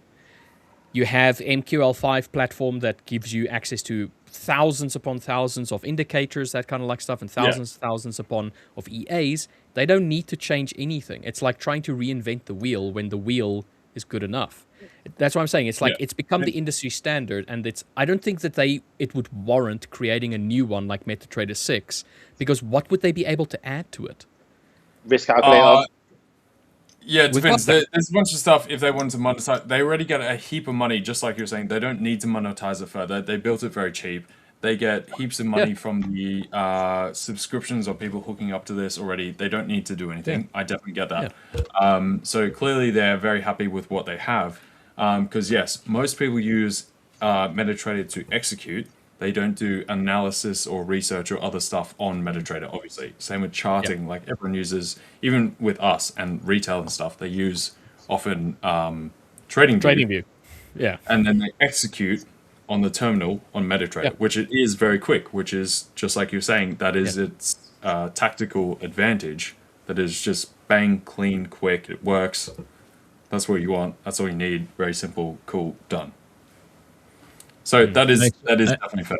Definitely. I actually do my analysis on MT5. I just do it in here because of the live stream. Otherwise, I'll be doing on MT5.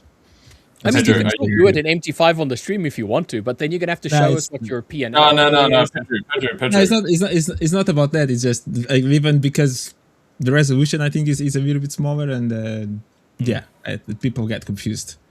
Pedro, you do analysis on MT5. Yeah, okay? I mean, Will does that as well. He also I have extensions. For example, when I draw my rectangles, I have an extension straight away. Go to the right side. I have my lines. Like I just need a few things. I have a great indicator that does my what the things I do or I need. There it is. I have a great indicator that does it on my behalf. You like the fact that it's automated. Yeah, of course. I have my hotkeys on MT5, change time frames, go back and forth. It's like playing PC, video game. Yeah, that's basically. I mean, it's fair. No, I gotta say, Pedro, blink if you need help. Like, no. I'm perfectly good. Are you in an abusive relationship with TradingView or MetaTrader? Blink now, and we'll get you the help you need. Perfect. Even when I want to check my levels, I just change time frame. I stay on the same spot. I'm trading view. I'm always going back to the present, and then I need to go back, and then kind of just tedious. That's why I just do more higher time frame analysis on during the live stream. I don't even have enough data on the trading view to go all the way back. I have more data on MT5, MT4 actually MT4, not even MT5. I do it on MT4. I'm even older because the indicators I have are for MT4. They're not even for MT5. So, yep. Yeah. And you would just, oh man. Anyway, I can't handle this, right? I did like.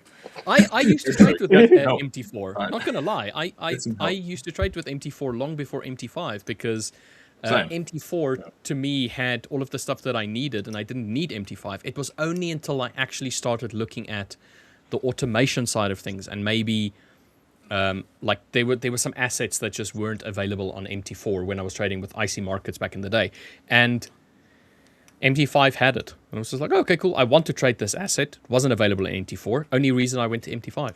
So, yeah. MT4 has 90% of everything you need. MT5 has slightly better throughput with like ping and that kind of stuff as well. Like there's a few other side upgrades and stuff like I was saying with like stocks and extra analysis, that kind of stuff. But they're very similar. Like it's pretty much the same thing. Just because I sorry. paid for them, I paid for the indicators, I paid for everything I needed on the MT4. I'm not going to pay again just to swap to MT5. Come on. Yeah, that makes sense. Makes sense.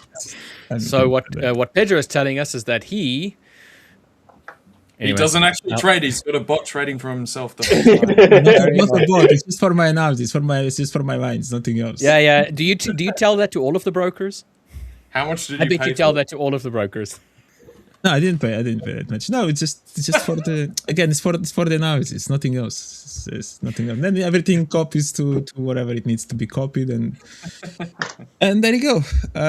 All right, so GDP, PIB, what are we looking at now on the US? Sorry, Pedro. Puyu wanted to say something. Yeah. No, I was going to say something controversial, which is when I first got into trading, I did have a how do I put this? There were a lot of people using MetaTrader to LARP.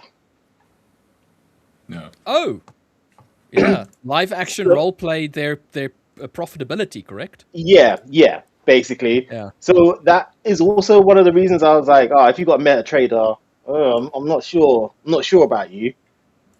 So I don't know if subconsciously that's also made me more want to go to other companies like CTrader and TradeLocker, but I've heard it's pretty easy to LARP on MetaTrader.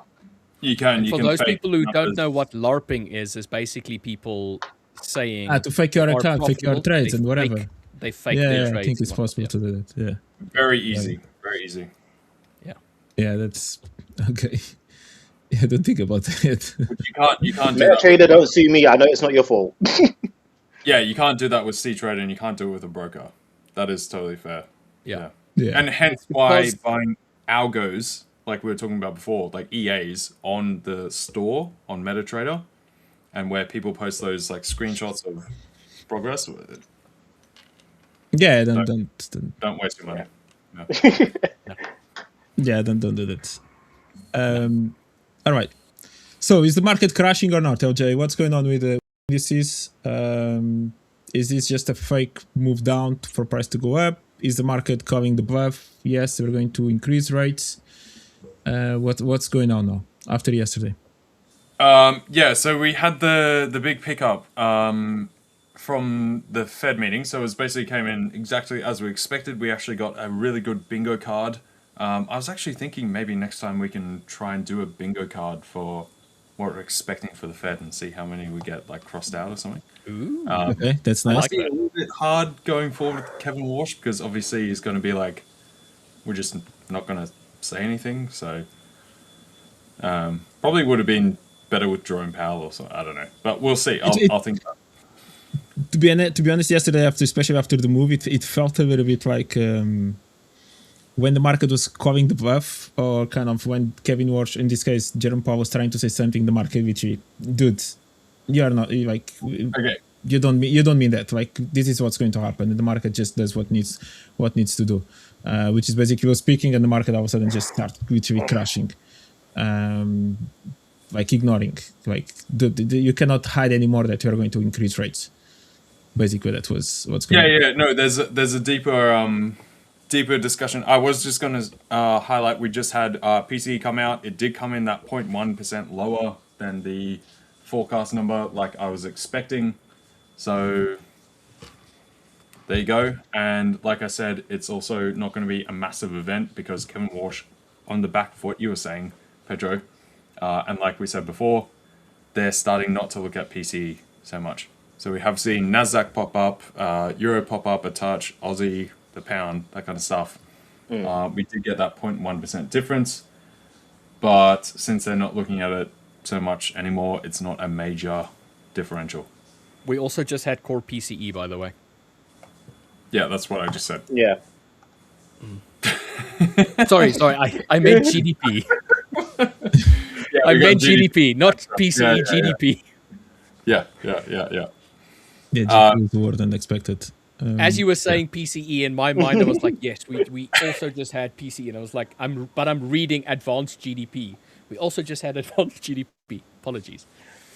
Also, on Financial Juice, about 20 minutes ago, on a separate note, we did get a message, BOE Bailey, Bank of England Governor Bailey, if the Middle East conflict persists and we get second round effects, we will likely need to raise rates. So Okay. pound could be going higher. No, he's completely wrong. I think pound could go higher, but of its own other volition outside of that, more so because the dollar will come down, but not because of that stuff. All central banks right now, I think, are wrong. So this goes back to what Pedro was saying. Basically, what I outlined with Dirk, like in terms of the bingo card, like we got every single thing coming in.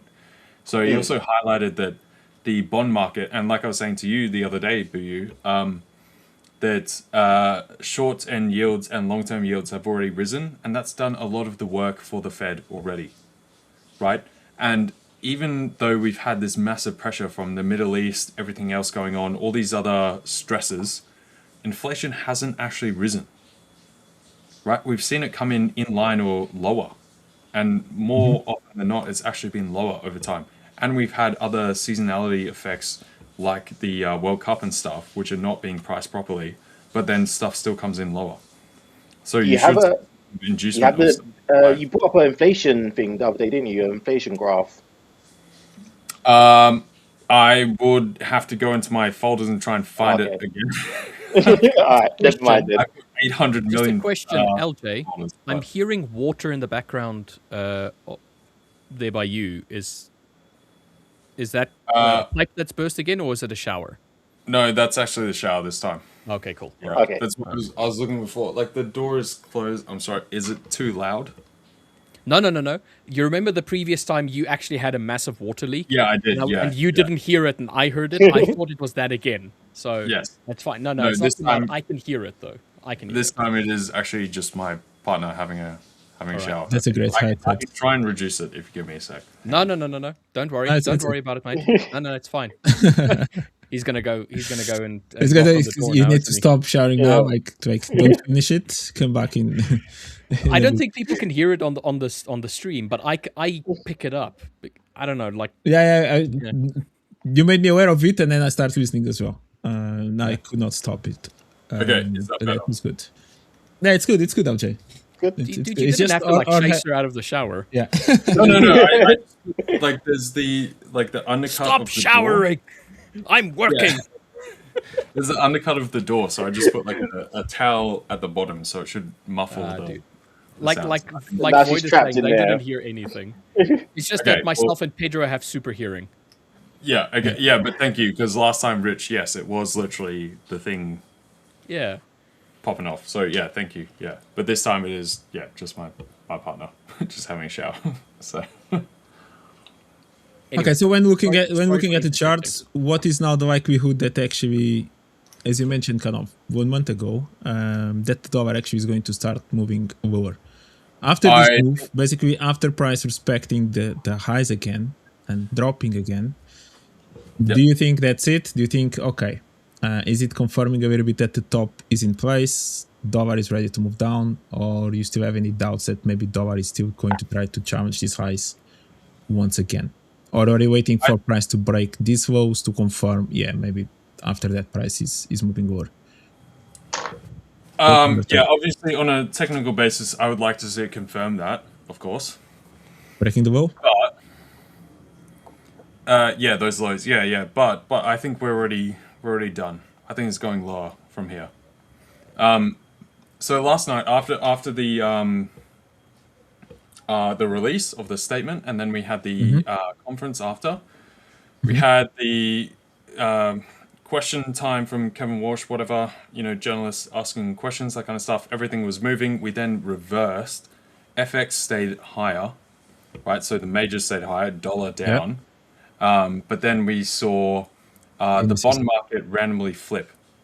So the short end of the yield curve, like the 2 years, came off. So the 2-year yield came off, but the 10-year and the 30-year rose higher. So they were trying to call the bluff of Kevin Walsh. And like I was saying with Dirk yesterday, before the actual release, there's this split in the market where you're seeing pockets of the market, certain assets, saying that we don't care about inflation, and the bond market right now is really caring about inflation, which seems to be wrong. We both agreed that that's wrong. It feels like the same thing last year where we had the tariff inducement, and there was meant to be all this inflation, everything's going to crash, it's going to destroy the economy, tariffs are stupid, that kind of stuff. Nothing happened. And through this, we've seen the same thing. We've seen the Middle East escalation. We've seen oil absolutely skyrocket. We've seen natural gas go up through. We've seen fertilizer increase. We've seen helium for data centers and AI also increase, that kind of stuff, and potentially be landlocked as far as the delivery of those items. Nothing has changed. So at this point, I think that's the break point. Like I said, this overture that we've had in that megaphone structure we've had for a while, this is the overshoot for the dollar, and we're going to come down and eventually just crack off. And I think we've already started to see that. We saw the flip in the bond market last night, which is also the thing that prompted US indices to fall off, the S&P and the NASDAQ in particular. We dropped about 3% from peak to trough after the peak post FOMC. That, however, was also leading into the earnings releases for that night. Now, tonight we've got Apple, Amazon, we've got like MasterCard, that kind of stuff. They should have better,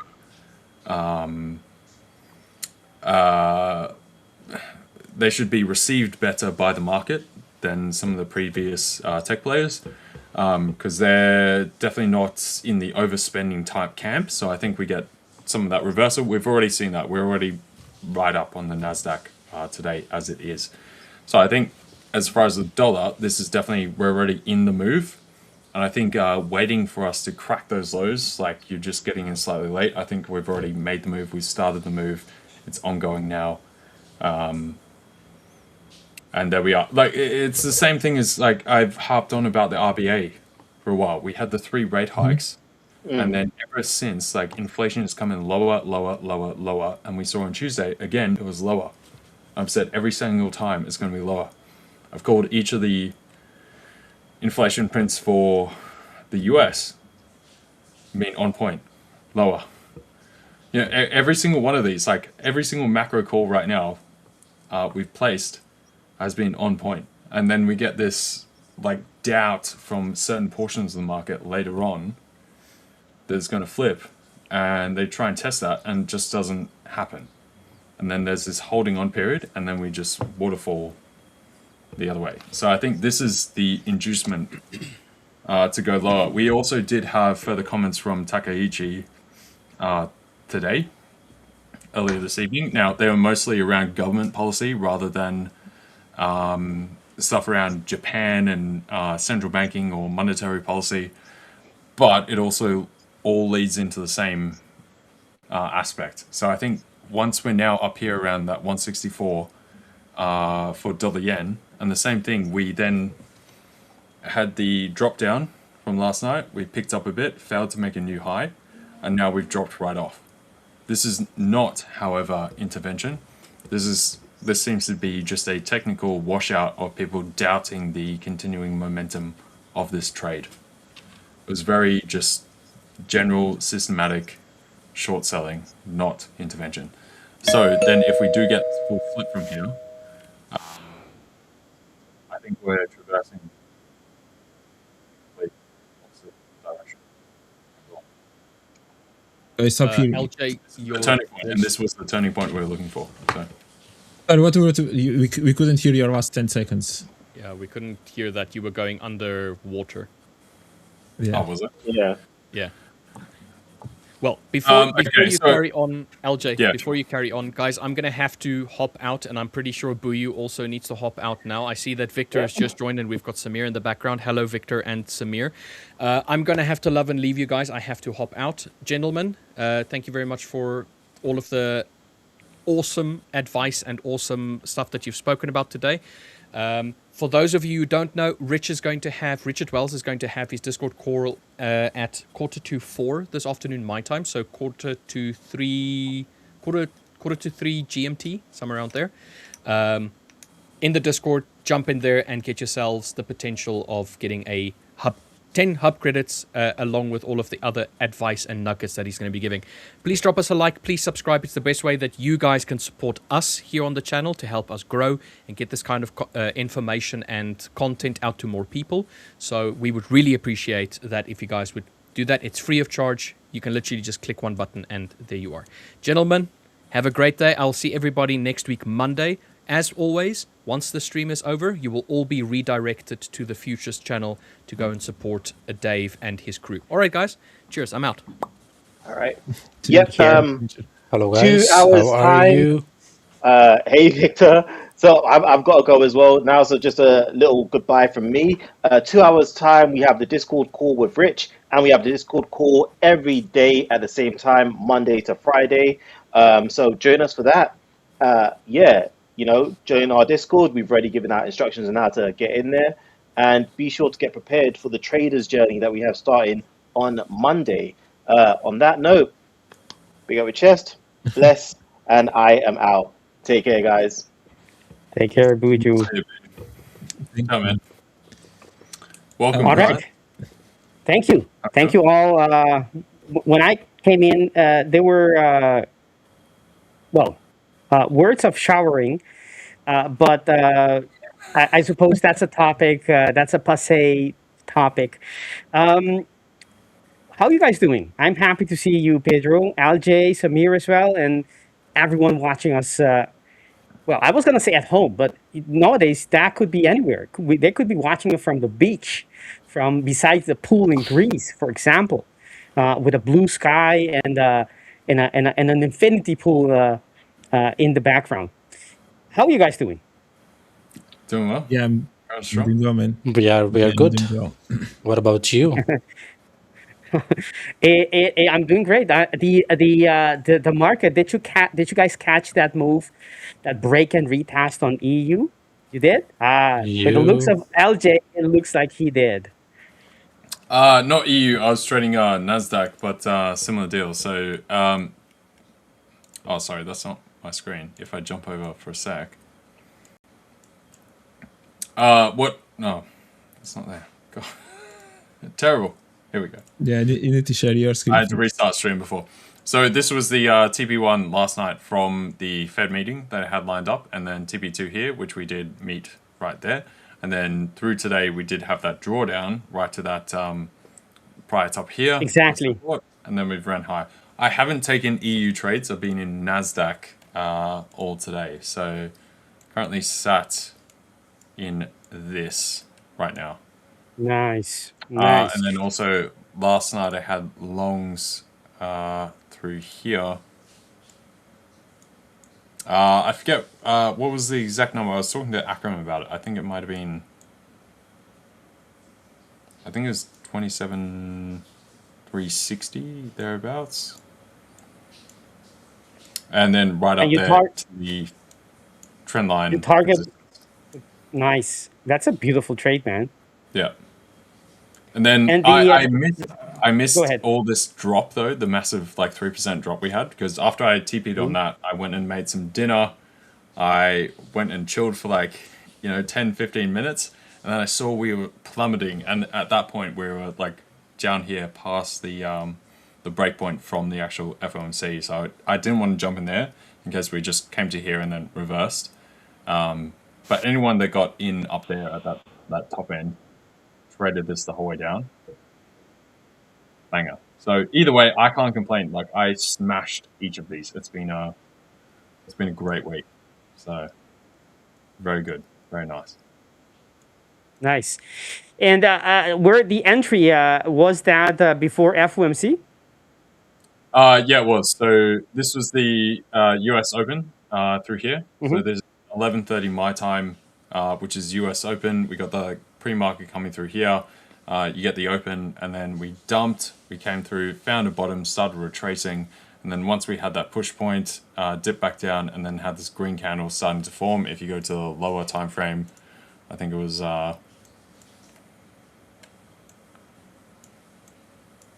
looking pretty nice through here.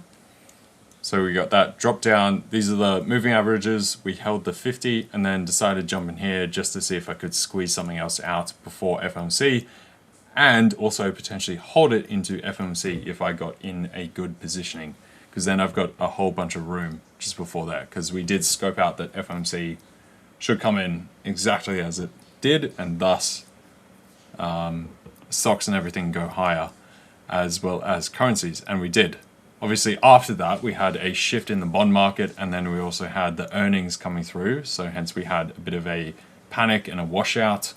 Not really panic, rather, but just a washout of the current trades, and we came right off. Found these bottoms. I stayed up through here. Got some other admin stuff done in here. Once I came back to the market, it had already dropped. Got some admin stuff done in here. This was now 8 a.m. next morning for myself. Entered in through here, TP'd up at this point, which is the underside of this what wedge you call it. Yeah. So TP'd there, and then I went to bed finally at like almost midday the next day. So that's why when I jumped on stream earlier, I was pretty tired because I went to bed, woke up somewhere around here, and then re-entered the trade through here. So I had about 4 hours sleep or so overall. Only LJ is so in sync with the market that he can actually pinpoint his daily habits and activities on the chart. He knows this little swing point was when I had my third, my third thing, or whatever it is that you were doing at that time. Yeah, well, I mean, this is so we get the Australian Open, and you get that cross cluster of Australia, New Zealand, and then Japan coming in. Japan comes in, and then China eventually opens, and you tend to hit it just before 12 my time. You can see down the bottom it says 11:47, around there, 12 midday for me. You then tend to take whatever the initial drive was, reverse that into the rest of Asia period, and then once London comes, you reverse again. So hence I'll take whatever that is, typically reverse the trade. I didn't reverse it this time because obviously I had to go to bed. So sometimes you can keep on running. But normally, on average, there's a reversal. Come into London, you pick back up, and then often we get into New York, some kind of final push, and then we come back down. So it does tend to be back and forth, back and forth, back and forth, like a zigzag overall. So beautiful. There is a method to the madness. Put it that way. Was it my idea, Pedro, or did I hear Cookie in the background? No, I think I heard Cookie in the background. Maybe just running. He got his lunch like 2 minutes ago. Oh, okay. Yeah, maybe he was here on the sofa and then he just started running. Cheers, Ralph. Yeah, well done, LJ. Well done. Super well done. Back to back 3 times. I mean, that's. Take your hat off, kind of a movement. One of the biggest surprises when he said that he took a 15 minutes break between getting the first trade, and he managed to make dinner, rest, and then go back to the market.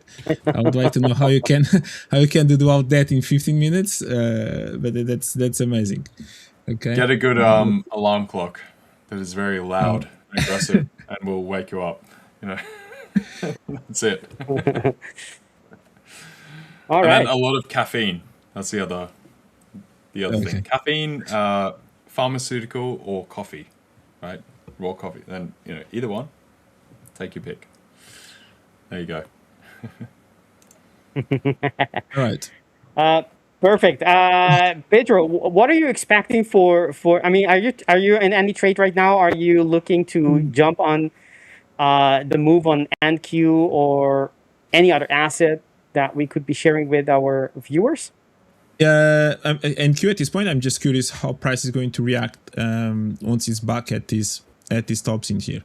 When I do look left though, I do like both of the lows that were created. So when we do pay attention where this wall reacted and where this wall reacted, those were good structures for me.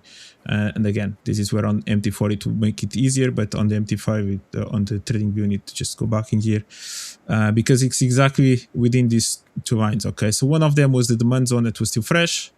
Okay, and the other one's actually kind of still a quasi-model level that, as you can see in here, that we have this left shoulder, price went up, fake out slightly, and basically left this demand zone as well behind, but at the same time with the left shoulder in here already becoming a type of a quasi-model on the right side of the move, which is kind of maybe this flag itself.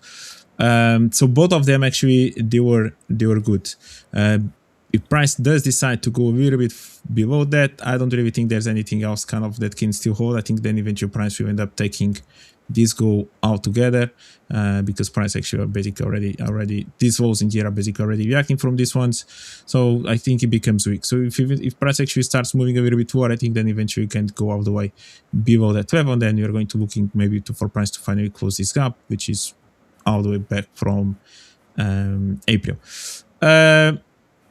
But so there you go. Both reactions, so both lows, they were good. That's why actually I didn't trade any of these moves in here, but at least the way LJ traded them, it will be structures that I'll be interested as well, at least expecting price to have some kind of reaction. And both of them actually did. So LJ, great job on catching them. I was not at the charts at my desk when price came back to this level. Otherwise, this could have been a great opportunity to try to long. So good job again. I wouldn't be able to catch this first one like LJ did, but the second one, price actually reacted perfectly within this fair value gap, reacted from the demand zone. This one I would have been interested to try to trade.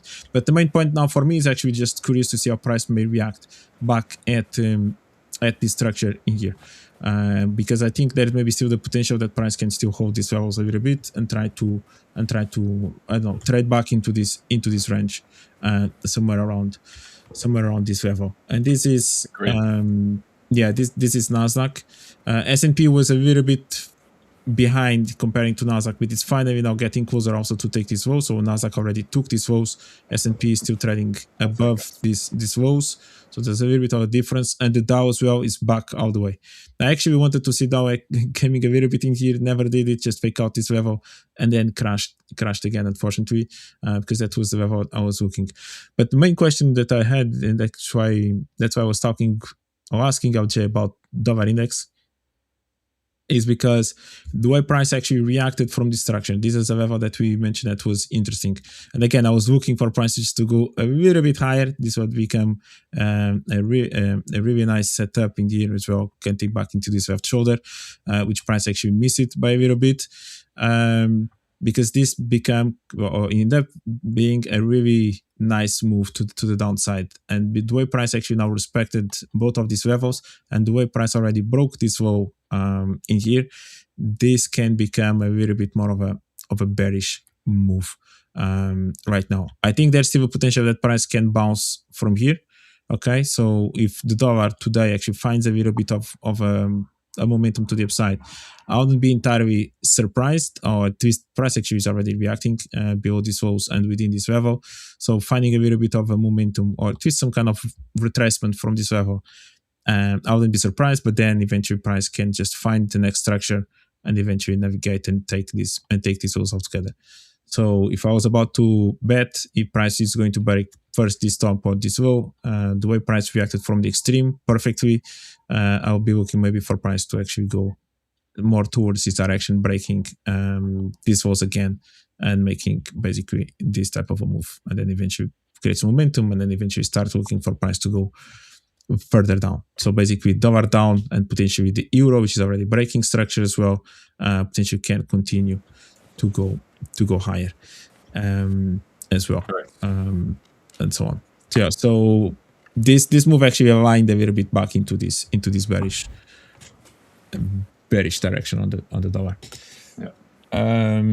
I think currencies will be a bit slower in general going forward. However, I'll just show you this, Pedro. So this is the options volume, implied volatility. So this was pre-Fed decision. This was leading up to it. So hence a lot of the dollar strength was mainly from hedging longs on the majors, right? And so we saw that massively drop off as soon as the release came out. And same thing going through the forward month, massively dropped off. And the at-the-money volatilities were sitting up across the board around 7, 8, 9 plus before. So we've definitely dropped off. Going back into that European summer lull. So yeah, I do agree with what you're saying and what I was echoing before. I think dollar does ultimately wilt lower, but it won't be like a aggressive straight down. It'll be more of a wander, very gradual. Yeah, now it needs to break that wall. It needs to battle that wall. And I think, as I just mentioned, I think there's still maybe some fresh demand zone that price can still react from. So maybe can find a little bit of some buys in there. But eventually the sellers may make it. So as I mentioned here, there's maybe this maybe order block as well. Maybe in a bit Vitor will be able to maybe analyze as well $1 index.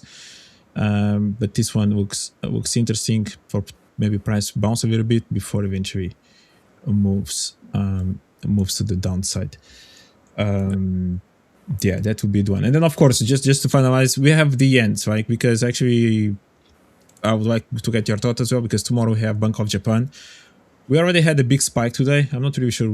Maybe it's just anticipation for tomorrow. I didn't really see any news for the reason behind this move up that we had in the last couple of hours. But in reality, and if you guys remember the analysis we did on Tuesday, price finally did what was expected from what we're drawing here. So I was looking, price was around this structure. I was looking for price to break it, then fake out these lows and potentially start moving to the upside. Price didn't do that exactly in that sequence. First, actually reacted from this zone that it was fresh as well. And then you had it also another move up to even break this one. And now we finally took these lows. Okay, so we finally took these lows, finally collecting the liquidity underneath this level. And after that, just jump straight away. Where to? Literally just into this supply level that was fresh, since this double top in here never really reacted from it.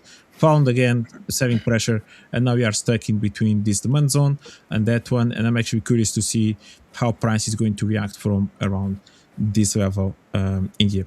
I'm curious to see if price if eventually is going to find more momentum and starts confirming the break to the upside. Again, we have Bank of Japan tomorrow, so this can be an interesting one. And if we do look at the yen pairs, first of all, Aussie yen, beautiful. By the way, Victor, I would like then to get your thoughts as well, if this is a beautiful quasi model or not on the massive higher time frame that you can see in here. I definitely think it is, Pedro. Yeah, I agree as well.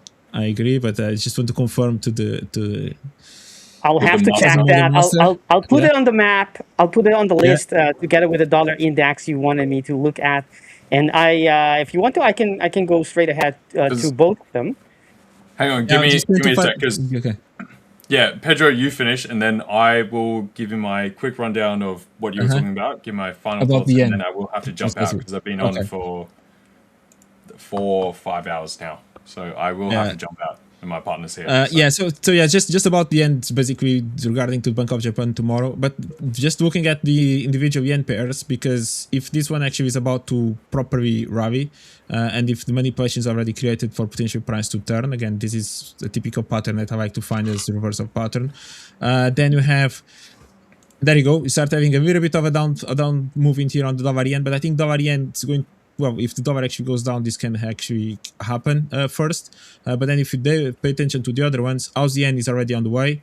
Pound yen also finally took a little bit of this liquidity, but I would like even to go a little bit higher in here and then, and then the drop.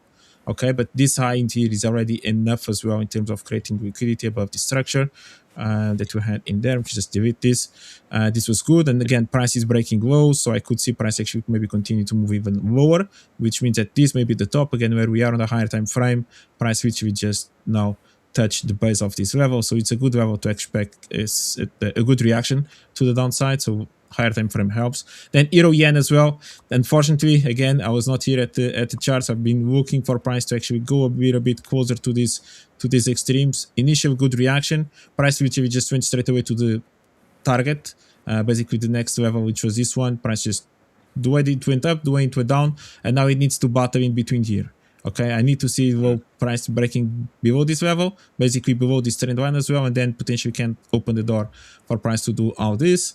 So yeah, basically those are the end pairs. So we are kind of showing some good reaction from those extremes. Let me just adjust this again, sorry. From these extremes, even on the dollar yen, pound yen, which then can finally make this move. I'll be paying attention to the yen index. But yes, so LJ, if you want to just share 2 cents on the Bank of Japan for tomorrow, and then Vitor, you can go into the Aussie yen. Yeah, so just very quick, so that spike that we saw, like you have on your chart right here, that doesn't seem to be any kind of intervention or anything else. We did have comments from Takeichi just earlier in the day. It was mainly around government policy, that kind of stuff, looking to reduce some of the sort of taxation costs around certain products, that kind of thing. That should increase activity in the economy, and implied that would increase inflation technically from more actual activity. Even though you've reduced the overall cost price, it should induce active participation in the economy. But as far as actual monetary policy or anything else, there was nothing really in particular. So I think this was more of a move from the dollar yen itself after recovering from last night's drop after the FOMC, failing to make a new high or failing to at least equal the highs around that 163.90, almost 164 level. We came a bit below that, and then we just fell off, right? And especially in anticipation for tomorrow, especially seeing as we had those governmental policies or potential changes coming through, which should then stimulate the economy, which then would see that inflation, or interest rates for the Bank of Japan should start to come higher. So I think this is a imputed move on top of the rest of Kevin Walsh's talks yesterday, which we still have that digestion period. We saw the initial move. Bond markets followed with that. Bond markets are basically the outlier, which are trying to call the bluff on it.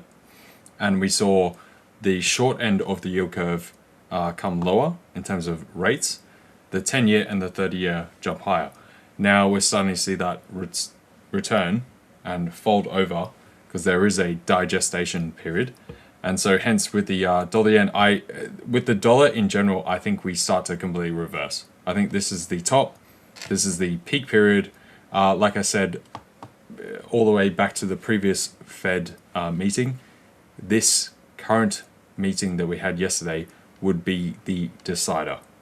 And then we see the dollar fully roll over and we start on that trajectory. So right now, everything put together, I think that's where we're already moving. So you can see we also did have a technical break on the chart for dollar yen, came down through here, pushed, and then just gapped down here. So this is not intervention. More rather, everyone is very stacked in one direction on the dollar yen. And this is at very elevated levels. So when you do get this kind of construction through here, and you do break those kind of technical points, you do get a follow through. But I would expect this to continue, come lower, lower, lower, lower over the next period. It will be measured, however, unless we get a surprise activity from Bank of Japan tomorrow. I don't think we actually will get it tomorrow. I think they'll lead it into the next policy meeting. I think tomorrow will be more of a layup. I think all central banks are in general doing a layup. They want to see where the Fed actually goes, and we've got Jackson Hole coming up, which Kevin Walsh will be speaking at. And we have seen that the other central banks want to lean more to what Kevin Walsh's new infrastructure is, rather than the past forward guidance type measure that we've had for the past 10, 15 years now since the GFC. So with that, I think, though, we're definitely on this path. And I think we've had the date. And sometimes you get that date where people are like, oh, I'm not sure, but that was the date. And we just keep going and keep going. And I'm pretty comfortable saying this was that measured period. And that's it. And Yeah, it can be. Just run down from here. It has a shape. I would have just literally like to see one last small high being created. I don't think we'll get that. I would be. No, very I don't think. No. if we did I mean get before that. this last drop. I mean from the price action that was created actually this week, Tuesday, Or and even so on, today. But actually, price hold it. Because if you just look at this week's price action, like the something top like is that. amazing. The top is really amazing.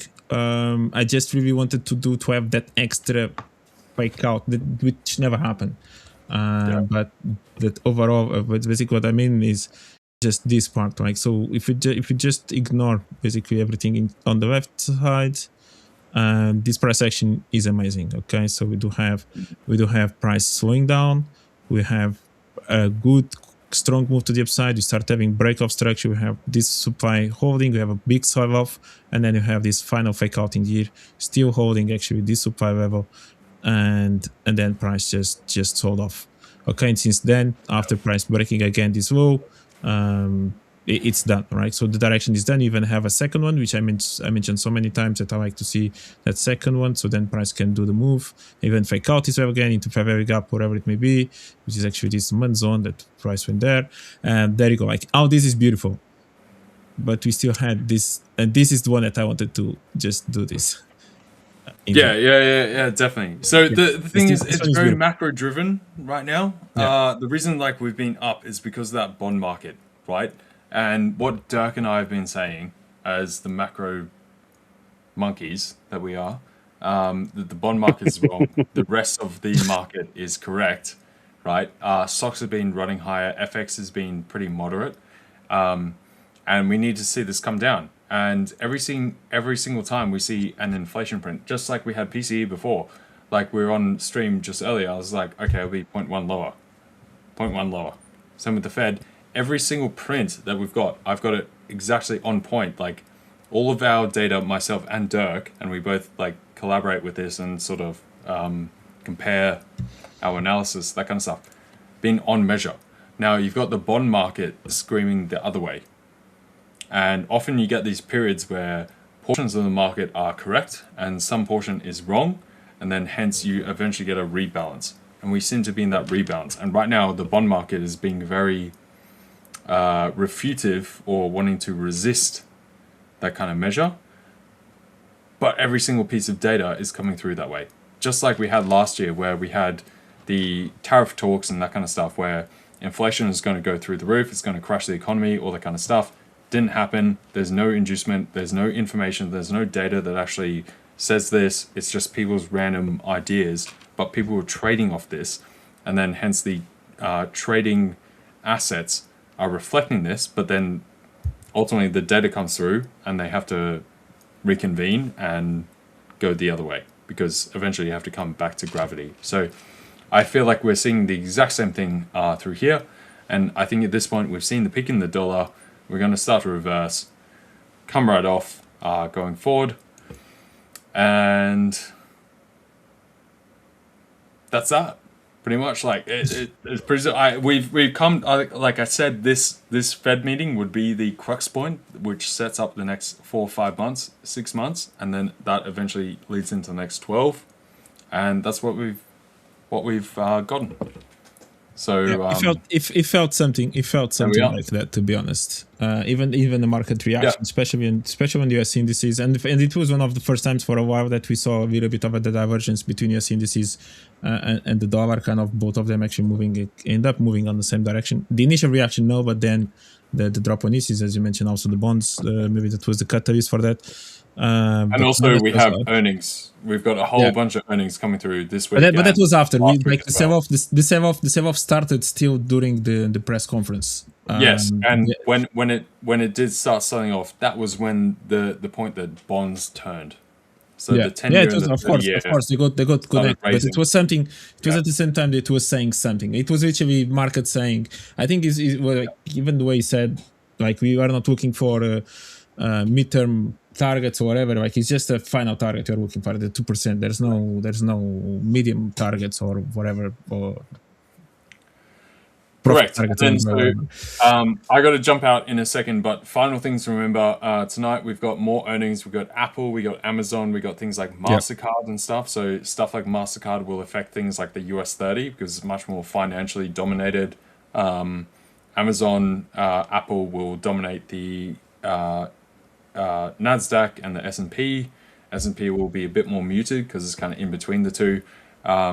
Apple's been doing pretty well. They hit a new all-time high, overtook Nvidia's all-time high through this week. So I think we should, we're already getting that measurement that we've had the retracement, so we'll see if that continues and we get to a next higher leg, or if we kind of reprice that earlier before the actual release and then take a dip and then potentially recover. We've had a massive drawdown. Yesterday was 3% alone. And so peak to trough from the all-time highs, I think we're down like 12.5%, 13% overall. That's pretty typical on like a massive run and a standard drawdown. And normally, if you actually look at statistics over the past 100 years plus, buying anytime in between that 12 and 14% is pretty good. And I think now with the Fed meetings, everything else going on, earnings, this is a very good turning point to see us come up. Same with gold and things. We've hit certain bottoms. I think we'll start to turn back up in the next couple of months.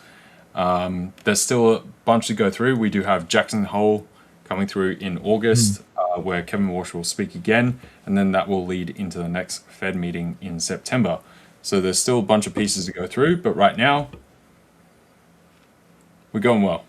And I do still think the dollar comes off. That's been my position around this time. It should come off about this level. And there we are. But apart from that, I will see you guys tomorrow in the Discord if you guys are there, or potentially this evening in the other fellows' Discords. I might jump in the chat and such. Outside of that, see you tomorrow, or if not, I'll see you guys on Monday. So thank you, everyone. Take care.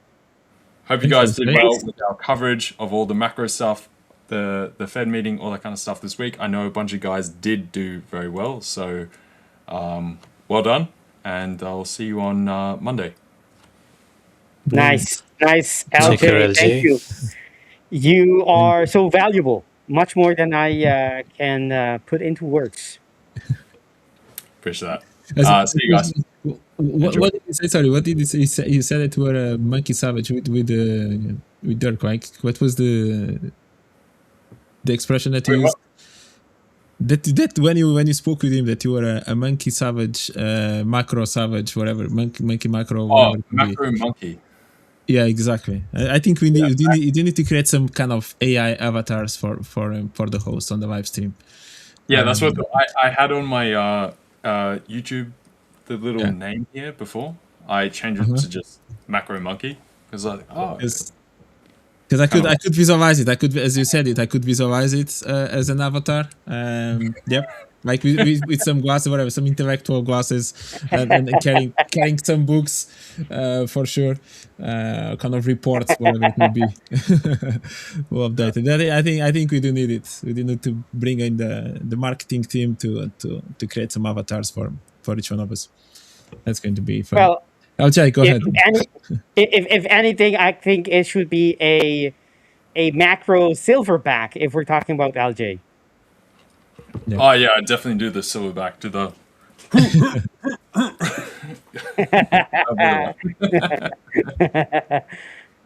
Be a macro gorilla.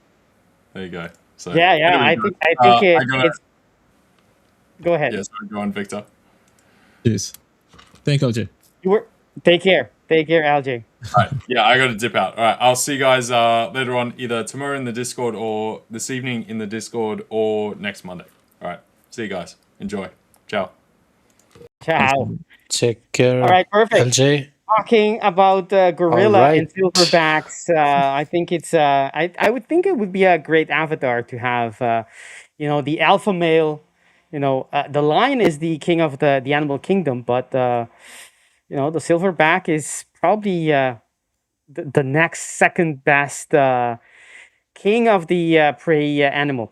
Anyway, let's go back to cookies. Pedro, you were talking about, actually before I do so, maybe Samir should maybe have a chance because he's been very, very patient. Samir is such a patient, such a gentleman, such a nice guy waiting for his turn. And before we talk about the quasis and the hunchback running in Notre Dame, please, Samir, share with us anything you're looking into the market. Is it the Dow? Is it NQ? Those are the two assets you go to. Or did you already pocket your trade for today? Today is actually today is very interesting price action on Dow actually. The VWAP is bullish and market structure has started to print higher highs here.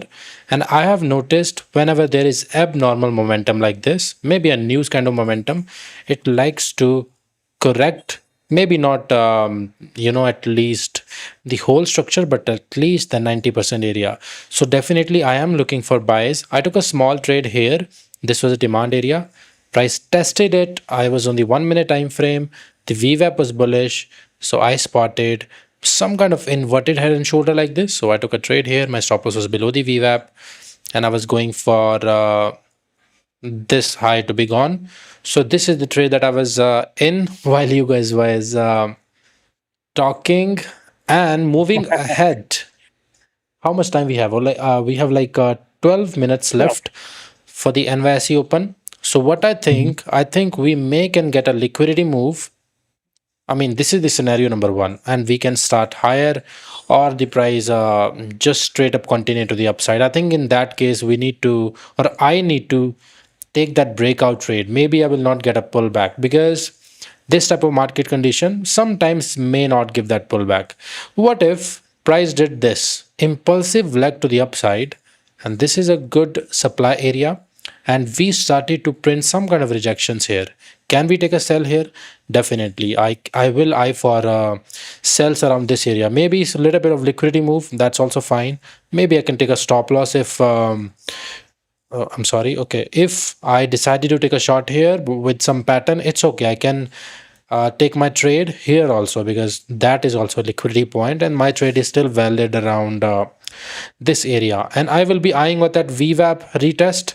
So today's price action buys wise also looking good, but we need that good pattern. So what is a good pattern to me? For an example, we get pushed to the upside on the 1 minute time frame. Let's say this is the NYSE candle, and maybe couple of candles here, and then the re-break of that structure. This will be a very solid move to the upside, and I'm not really expecting huge momentum. Again, as I mentioned, at least 90% area, or at least to that, what do we call that? That supply area or this liquidity area. I don't want to target the whole area. I will just go for some kind of, in the mid range of that. And this is also some kind of quasi here. I'm also starting to use quasi sometimes, you know. Nice. So I Nice. think this can be the target area if so this can be the target area for buys, you know. Beyond this, I think I will look for sells. Ideally, either at least the supply area or above that high. So any pattern either here or here, either here, I'll be in sells. So actually, the pattern is already here, but the problem is that as we are very close to the NYSE, I don't want to take any risk here. Definitely, if anybody wants to enter a buy here, or if your setup is there, maybe you can risk like 0.25% here, because the buying idea is solid. But again, I'm not going to be trading this. Why? Because I have made many mistakes, and this is one of the mistakes where I try to enter before the market open and then just stop me out and then move in the real direction. But actually, gold was also good. Let me delete it. So right now we are at some kind of supply area. So I was seeing if we can break this area to the downside, and we can get a continuation to the downside, at least to this area, because I think this candle is having no wick. So I am also eyeing on sells on gold going to the 5-minute. If we can break this structure, I think these sells can be a good play here. I need this structure to be broken, and then it will be aligned with this kind of market structure. You know, some kind of lower lows and lower highs. So this is what I'm looking at. But interesting, US30 is looking very interesting. So let's see how it forms. NAS 100, it is also good actually. Let me delete everything. Okay, if we started to push higher and we retest this area, I think that will be a selling trade that I will be placing. On the other side, if we pull back, maybe retest this area, so that will be a buying area. Very simple trade idea today on NAS. Selling here and buying here. Of course, that doesn't mean that I will enter immediately. On the 1-minute time frame, I need that consolidation. That is the actually, I think 70% of the time, this is the thing that is gonna give me the profits. If I try to, you know, enter impulsively, that is a different story. But here, let me delete everything again. Very simple trade idea, buying around this area. And you might be asking why, because we are moving higher highs, we are moving to the upside. So I'll just try to trade in this trend. If we overextended, if we get the impulsive leg and that is overextended, I don't mind selling around this area. So let's see how it goes, and we will act accordingly. So yes, I'm gonna set up my trading platform in the background. Perfect. Okay. We are I think you here was talking from the about. from the we are sending you're actually tuning in to the quasi channel. I'm just declaring it right Yeah, now. The quasi ministry. We are quasi. out there converting soul after soul. Welcome, Samir. All right, let's.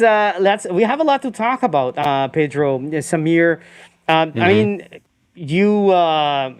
Yes, actually, Dow has been very beautiful. I don't take many trades. I don't usually trade Dow, but I did take a trade yesterday. I was the last one was a wonderful. So before that, I had another trade that I stopped out. But the last one that I took, the second one, worked out beautifully, and that is all with has to do with quasi. Of course, I can show you in a little while. But before we do so, Pedro, you wanted me to look at the Dow, not the Dow, the dollar index and the Aussie yen to see, Yes. whether, it fits the way that I trade. Not that that needs to be everyone's way to be trading, but I mean, see if we have some inter-trader confluence or using each other as indicator, basically. Let's take a look. I'm going to switch to mine. Let's find my profile, which is somewhere in here. There you go. Let's go to the dollar index. And I think you were talking about on the 4 hour, correct? That's not mine. I'll switch to mine. There we go. Thank you. Whoever helped me. So yeah, as you were talking, was it on the H4 that you were looking for quasis in this area or entry order blocks, or was it some Yeah, other time? on the yeah, it was kind of on the 4 hour time frame. Okay. So it's flat on the day as well, but on the 4 hour, I think it's where we could maybe still see some potential buying pressure on the dollar at around that level. But then I could also ask you about the top itself. Like if you do think that those tops are quite valid and maybe then the full direction in the end is going to be for price to move lower or not. But yeah, go ahead. Since you are starting from the monthly time frame, as you always do with the higher time frame analysis, Yeah, maybe you're going to answer my questions. Or Yeah, I'm perhaps, also but curious about the trade that you took on US 30. So, it's a it doesn't happen very often. I have only a what is my typical intraday trade? It is usually around 6, maybe 1 to 8 is like pushing it. Once in a while it gets over 10, but it usually isn't that high, and this one is way more than usual. So I wanted just to share that with our audience actually. But from the monthly time frame, it was clear that the market could have a sustained reaction from this level. Why? Because we did have a structure on the monthly. It's a huge level, so you can clearly see, even if it doesn't continue to hit monthly swing highs, just on other lower time frame, which are still large time frames like the daily and certainly like the weekly, you can see these pops from the order block to be something you wanna be aware of. You wanna be maybe try to catch something off of it. So that's this month right here that we had that reaction, and that's just something that I wanted to show. And the other one is the nice weekly structure we had. So this is the established downtrend. It's the same thing over again. The quasi. Someone asked in the chat what a quasi is, and I'm not sure we have enough time, but I will try between the different things I have lined up to talk about, see if we can explain it a little bit. But maybe you can follow, and actually I'm just talking about it as we're on this very occasion. So established downtrend, it breaks the neckline, and once it does that, you go back and look for order blocks, and I call them entry order blocks. And you can see how beautiful this work, right? It's a higher time frame, so you had plenty of time to get in. You can see the established downtrend, and then price comes back to where it's a huge area. But you have to. This is just one time frame, so you're using multiple time frame to pinpoint your entry. You're not entering on the weekly. At least I'm not. So price comes back, and you can see how beautifully it's reacting with these lower wick, and then shoots up. And we discussed this because that arrow was already here from the last time it was reacting off of that level. So price went and moved away. And the question you had was, are we getting into some levels, some demand zone, Pedro, around this level to that continuation? And maybe is this a level that could already be a high, a swing high, a top, a top that could hold for some time? Well, on the weekly time frame, the level that we had was this, and that's already reached. So basically, there isn't a lot to target anymore based on the quasi, right? So the quasi is that level, and this is the level that needs to. This is the top of the quasi. And if we look to the left, yes, there is an order block, but it's not fresh. That's market, so people see it. It's not fresh, and it's the first time being retested. But because it's not fresh, not part of a quasi, I'm not using it. It is there, but I'm not going to be using it for anything. What we want to be seeing is that top of the pattern, the quasi pattern. That to me is the line in the sand. Right? I speak about this very, very often. I use these, very simple lines where, to me, I accept or I assume that everything changes. If we keep above a certain level, it means we're going to be, there's the chance that we're going to be continuing that move up. And as soon as we go below it, we should start considering the opposite. And to me, that top of that quasi is such a line. And you can see it as well in price action. See how the lower wick touches it. And right now it looks like it wants, it's attempting to break it. That will be, to me, how it closes this week could be the first indication on this time frame that the current top might be a top for some time, meaning we might be going lower and perhaps later on pick up bullishness, but for maybe 1, 2, 3 candles going forward, we're going to be going south. And the opposite is true. If we don't close below that level, it means it's just going to be another lower wick that retested, but where the buyers bought and pushed price higher. So that's one thing to consider. There is that demand zone, that fresh order block, and that will be something that I use, not necessarily the level to the left. I use the line in the sand, but I don't use the line in the sand for to get the setup. However, the fresh order block is something that I use for the setup. So that would be the weekly. Let's take a look at the weekly order block and go to the levels. Basically, we're talking that is there something in here that could indicate that we're going to be moving forward? Moving forward is perhaps not the right word, but I mean, continuing on the path we were already, which is going higher. This is just a sideways movement after breaking that breakout line right here. And are we going to be doing this? That's the question, right? Is this the break? We retest with a little deeper, retest maybe for another time and continue higher. I see that too. And let's dive into it to see if there's a pattern that I can trade with surgical precision. Talking about surgery. No, I'm just going to kid. I'm not going to be talking about surgery today. Let's see. Dr. Victor. Let's see. We have... there is a quasi on this time frame, the daily, and it's beautiful, right? You can clearly see that this is the established downtrend. That makes this the neckline, and we already activated that neckline, and we go back. We could be looking for that reversal. However, we need to find out if there is any entry order block. If there isn't any, then it is a quasi, but I'm not able to trade it. This order block is too high, meaning it's not valid. To me, in my book, I don't consider it to be taken. And there was a possibility of an outside bar here. You can clearly see it here, but it's not an outside bar. Those who know how I mark these know that what I mean. The second candle did not go below the first one, so that makes it's not technically to me it's not an outside bar.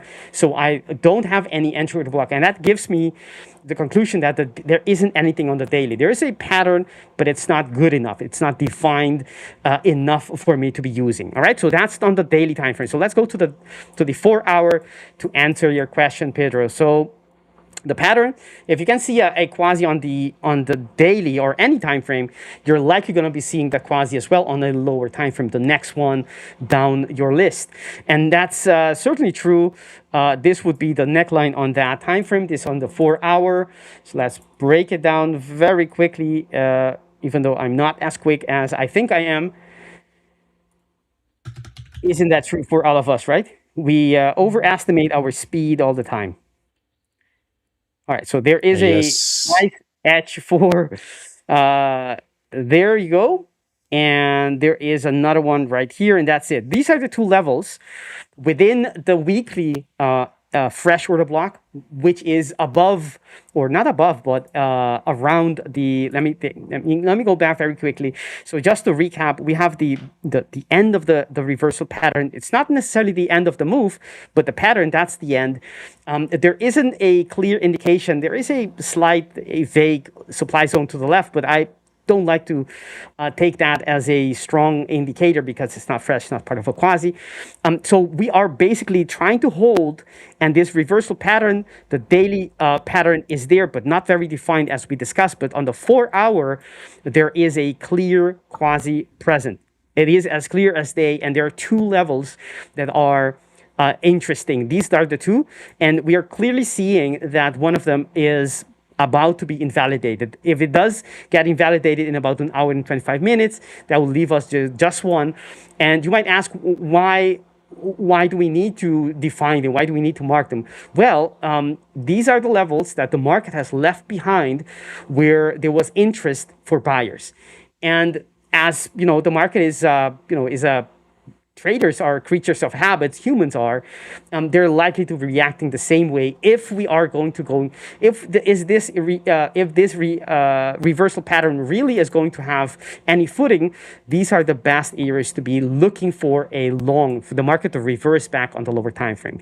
So if it's not reversing, that also tells us vital information, because it tells you that the likelihood of pricing breaking down and answering your question, Pedro, this being a high that's going to last for some time, that probability goes up if we don't respect these order blocks, and we're not currently respecting them. But this is the area, so we can go actually to the lower time frame for those who are interested in even smaller time frames to see this is not reversing yet.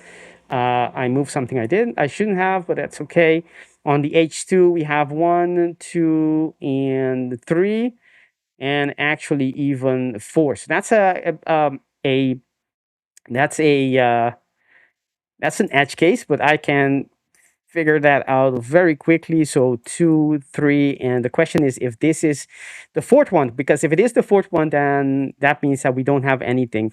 And is it? It is. What is the open here? 93.8, and the low on this one is 93.4. All right, so 96.4. Let me check it again. 93.8. It's actually the same one. So that means that the level is all the way up down here. And can we use it? No, we can't. Yeah, yes, we can. All right, so this is the H2. Going very quickly, and the market is, oh, nice.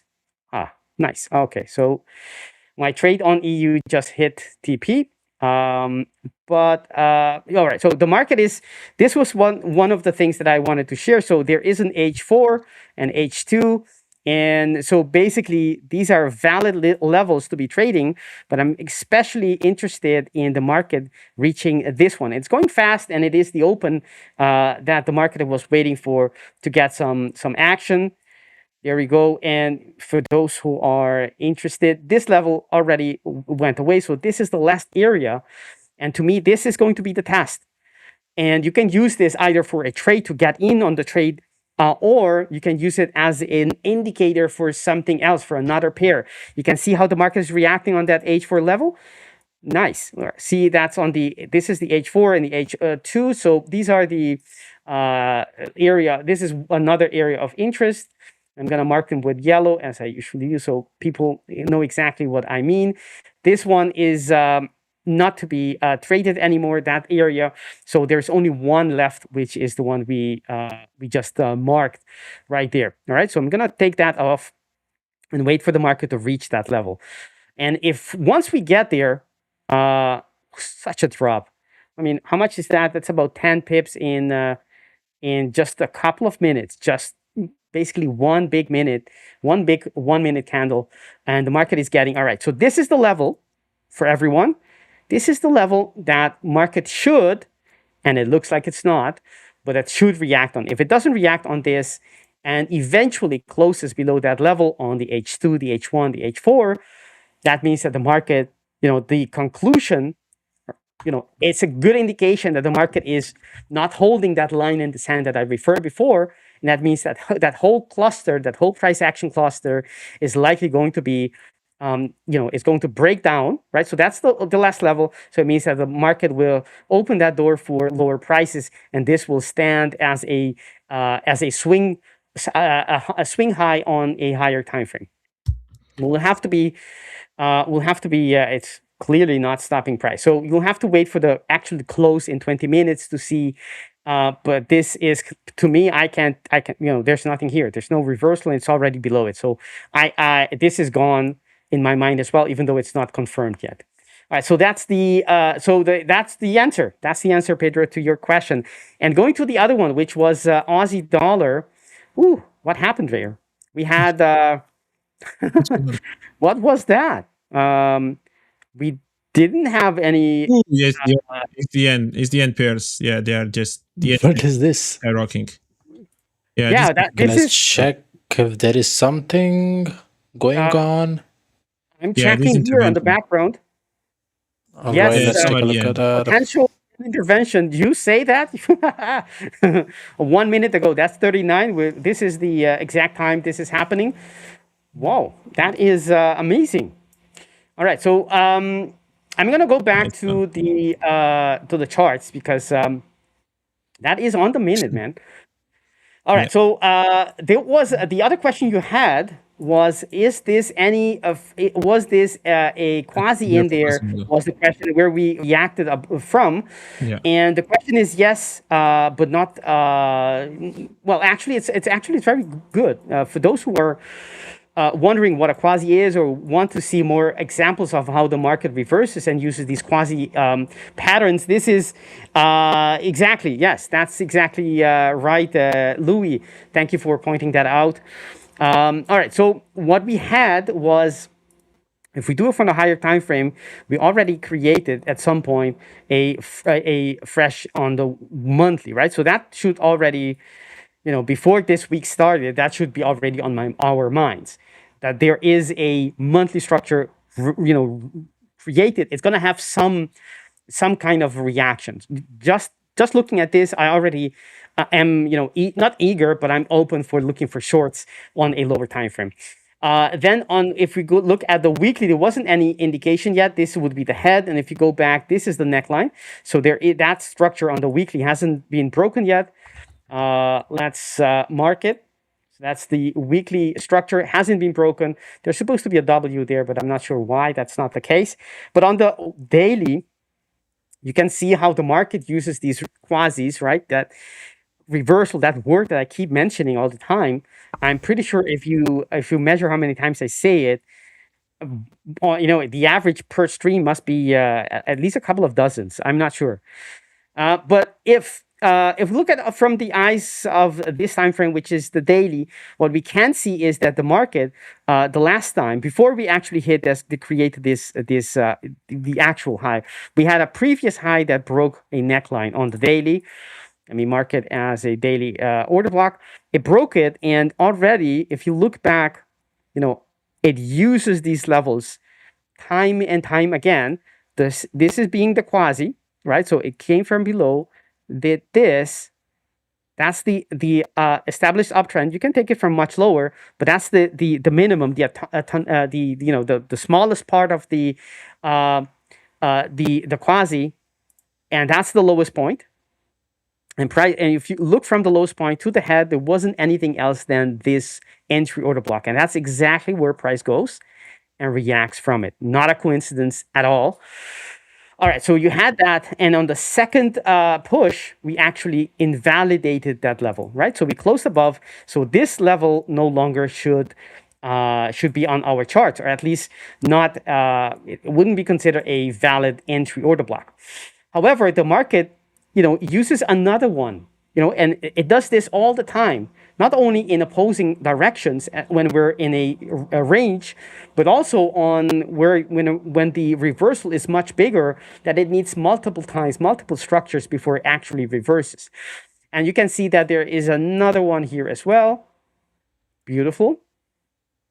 Left shoulder, neckline, the head. It breaks it, goes actually all the way down, and it leaves three areas, 1, 2, and 3 to react upon. The first one didn't flinch, didn't work at all. The second one had a little reaction here, but the third one, it actually is where it's a reaction, and we got one target here. This would be the first, the second, and the last target would be all the way down here. I'm not sure if it's, I don't know where it's going to go, but it makes a lot of sense looking at the pattern. And if we go, you can actually see how this works on the lower time frame. If you go to the H4, you have as the market is coming in, you just wait for that H4 to give you the green light, right? If you skip your time frames, you're at risk of getting entries when the market isn't ready to switch over yet. But it did actually here, right? That's where it created that H4. I didn't catch this one. That's where it created that H4. And once you have that permission, so to speak, that hall pass to start looking for your lower time frame, you can start looking then on the H1 or the H2. And while you were talking, Pedro, I checked, after, if you waited for that H4, which is what you should do using the higher time frame, you go back and look for the quasis, and you can find that there's that quasi on the H1, It breaks it, and before it breaks it, it comes back to retest these levels. And if you go to the H1 and H4, you can see that this one actually is a regular instead of a quasi. It is now a quasi, but it was a regular. And if you look at the 5-minute, you can see that the market, gave you on the 5-minute, gave you 3 areas, right? 3 areas for this being the head, that being the left shoulder, the neckline. It gave you 3 area where it came back and retested beautifully the level. Actually, the retest was, that's not the neckline. The neckline is in here. There, that's the neckline, right? So that makes this the left shoulder, that the head. That is the first 2 and the third. And this time it only needed the first one to react to the first, giving you the indication that this level is being watched by market participants, only to come back, retest it, and adios. And it went.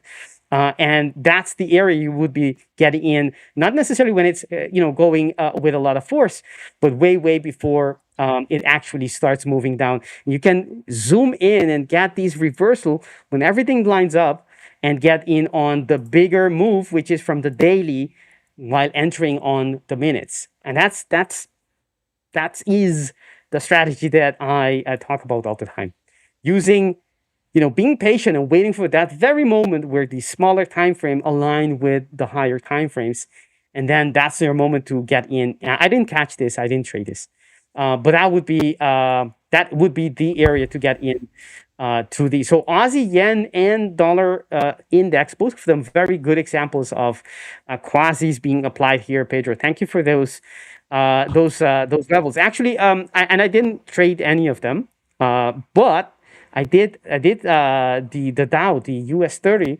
yesterday morning.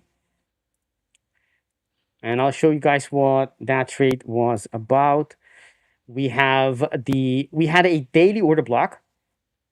Let me catch. There wasn't anything on the day, on the weekly. On the daily, we had a fresh order block that started on Monday, the beginning of the week. It was still fresh. And if we go to the H4, you can see how the market, using the same quasis. When I don't trade this pair very often, but when I see the pattern, going all the way down, this is the pattern. Left shoulder, neckline, head. Simple. Breaks it, you wait for the market to come back. And as it starts coming back, you mark your levels 1 and 2. I was waiting for either one of them. Price came into 1, and you gotta be waiting, and then the market reacted with right here. If you go back to the 5-minute, you would see that when we got here, so when you zoom in, this is the level that the market there. That's the whole thing that you see on the 4-hour, right? That the whole thing, the whole cluster there of bars. On the 5-minute, it is this area, and you start looking for the same principle. I mean, the market, it doesn't matter what time frame it is. It uses the same patterns to move. Not always. It doesn't always use a quasi, but quasi are used often, or very, very often. So if you just wait for them, and sometimes the market will move without using any quasi, and that's fine. I miss them, and I don't mind that. I mean, I watch it go, and that's it.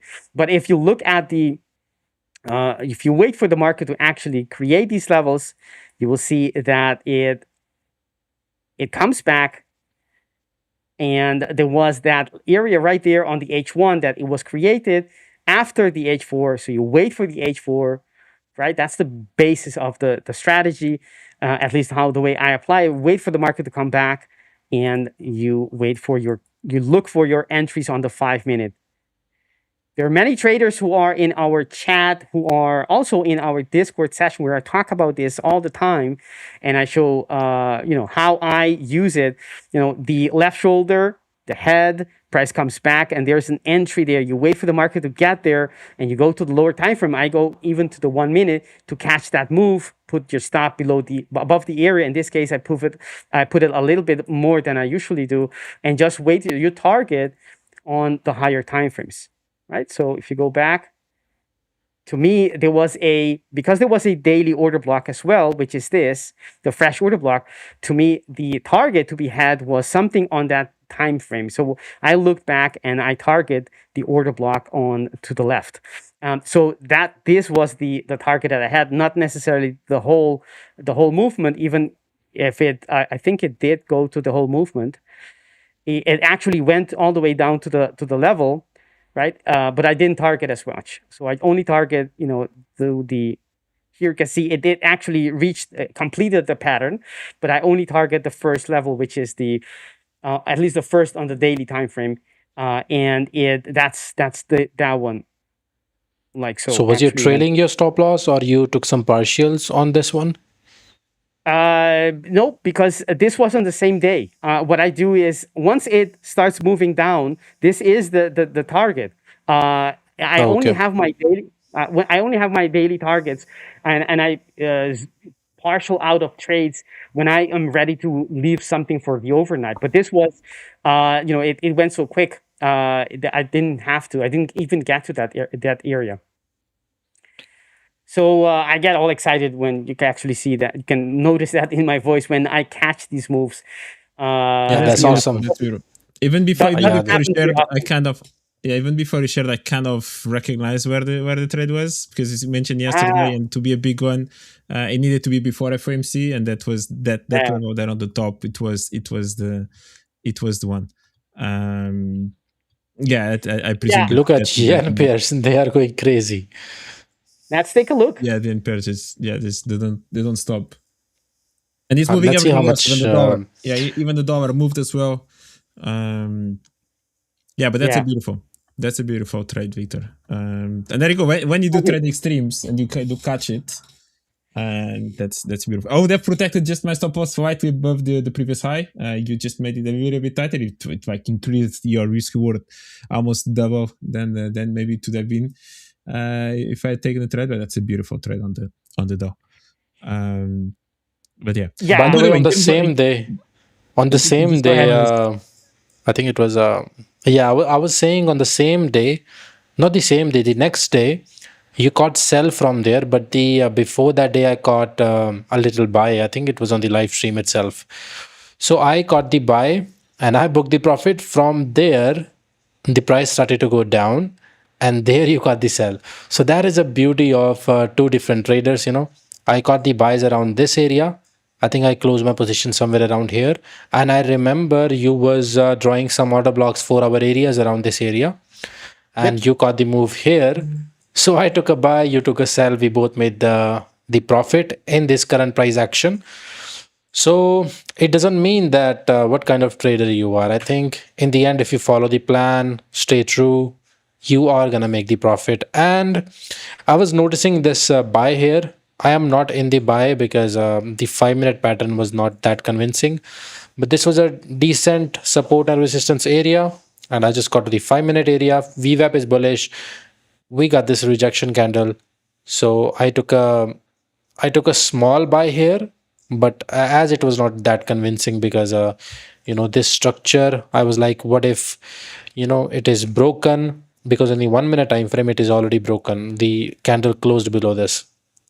So that is why I just took very small size on this one, and I'm targeting that supply area that I was mentioning.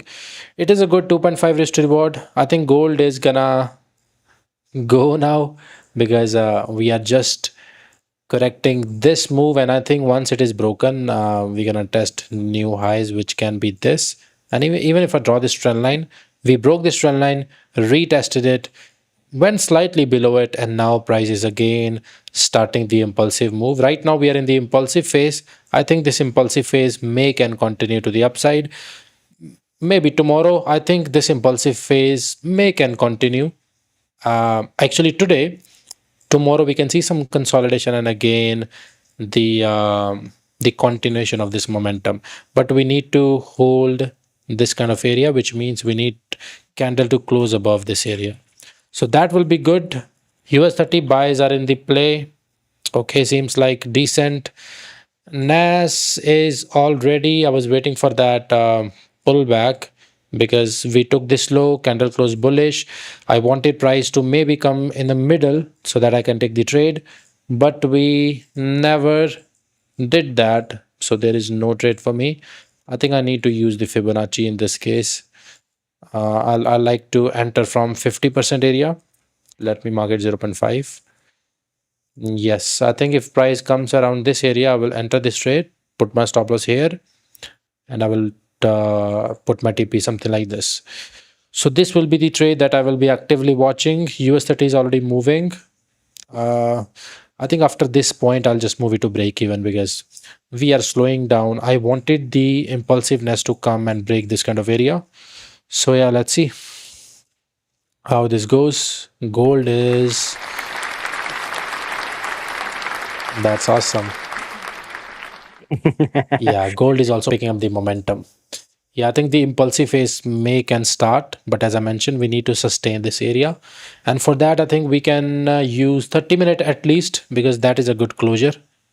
So if we close above, next candle is gonna at least tap these areas. And if we break that, definitely we're gonna touch the starting of this trend line point. So yeah, let's see. And yes, all right, we are moving higher. Yeah, someone asked about EU. Maybe I can Oh talk a wow, little. that's crazy. Unless Pedro has some gold nuggets from Cookie Monster. In that case, I'm gonna take it on. Let's take a look. I'm gonna switch to mine. Let's see here. Okay. All right. So on the higher time frame, we are very simply, very quickly, we left a monthly low. We reacted upon the level above, and there is nothing to stop us to the left from where we are. So that's the monthly idea. We can push, have some push, but eventually, I think things are still looking for lower prices on the monthly time frame. So perhaps in a couple of weeks that could pick up again. But today, certainly today, that's not the case, right? We had the reversal pattern, and we discussed this a couple of times, right? You have the quasi being created, going lower, breaking that structural left shoulder head neckline, goes back to the weekly order block and has that reaction. Here, it completes the pattern. The pattern tells you that price wants to go lower. That's the reversal pattern. That's what quasis and head and shoulders tell you. But it doesn't mean it's going to go straight all the time. Sometimes it does, and sometimes it doesn't. In this case, it switched last minute because there was a consolidation here up to today, basically, where it was looking as if it was getting ready. You can see it on the lower time frame. It was getting ready for that continuation. Yet it did the opposite. We'll have to wait for the market to actually close first. But we did have on the weekly time frame, we created a fresh one, and that was to me the indication that we could be building a case for selling pressure, mounting and then pushing lower. But you can see clearly today that we are in a position to break it at the end of the week. So if we close above, that changes everything. Again, bullish, I would be looking for price to come back, to retest some levels, and to eventually continue higher on the weekly. On the daily time frame, this is clearly not in consolidation anymore. We were in a impulse consolidation, like so. And it was looking, breaking structure, it was looking as if we were, going to go lower. But that, if it closes anywhere, it just have to close below this level right there. It will totally change the perception of the market to price. We have another line as well that I wanted to show you guys, which is the swing low from the low on the monthly from March. You can see it on the daily as well as a swing low right there. That is one of those lines in the sand that I try to identify which is the level, which level tells the story more loudly. And that is one of those levels right there. And we recaptured that level. Let me mark it. So it's 1411. We talked about that a lot, which is this level. It is actually, it has a different color. you can see how the market comes back to the level and touches for one last time, or at least that's what it seemed, before it goes to the order block on the quasi on the 1 hour, not on the 4, actually on the 4 hour as well, before it changes direction. Beautiful reaction here. This is the quasi on the H4 with the neckline. It goes lower. That's the head, left shoulder neckline. Activates the quasi right here to only go to the entry order block right there, and moves in the opposite direction. And that was the level. That was my target as well. That was the TP that got hit as price was reaching for this high, and both broke through it and went berserk basically. If we go look at the 4 hour, actually to the daily first, on the we are reaching already the weekly levels, but that's a weekly, so it can take some time before it starts kicking in. On the 4 hour, we don't have anything but the daily as well. We are already. There was a beautiful reaction actually on EU on the daily time frame. Oh, on every time frame, but it's already at 88 or 89, while the ATR is picking up. You can see how the ATR is, ticking or jumping, I would even say, up from levels of 47 to already to 60, and today it's at 80. So it's definitely expanding with a lot of force. If you go to the H4, there isn't a lot to the left. There is one area here that is getting taken out, but it's not significant because it's not part of a quasi, so that's why I don't have it on the chart. It's not part of quasi. It's not fresh. You could trade it. I scalp them sometimes, but the market is going like a rocket, totally going like a rocket. And there isn't anything to the left that I'm looking for on any particular. Look at the to the left. There's nothing in here, right? That's imbalance. If you're looking into fair value gaps, I don't trade them. I see them, I acknowledge them, but I don't use them. But there's nothing here stopping price. Maybe the closing of that fair value gap, which I don't use, and price is just, I don't have any target right now for EU. How high could it go? For that, I will have to go to the higher time frames, because on the lower time frame there isn't anything that we can see on the H4 and lower. There isn't anything to stop price all the way to here, which I'm not sure it will go today. Could be. Let's see. Actually, the level, the reaction before we go, because it's already time is already up. The reaction that I wanted to talk to you guys about was this reaction. Yesterday we had a order block, right? A fresh order block on the daily. Price goes through it yesterday, went through it, and today comes back beautifully, retesting that level right here. Retesting that level. That's a typical break and retest. If price goes through it, that's the high, goes through it, and then comes back for the retest and then continues. Beautiful, mamma mia! It's like a well-made spaghetti bolognese. But anyways, it is.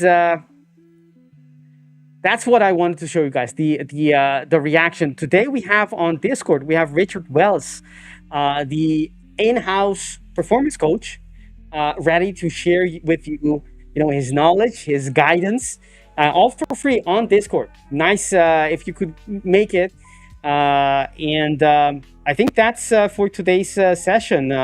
Pedro, Samir, I knew I took away the last 1,000 minutes of the time. No, it's fine. Please go ahead if there's anything you want us to share before we close our session.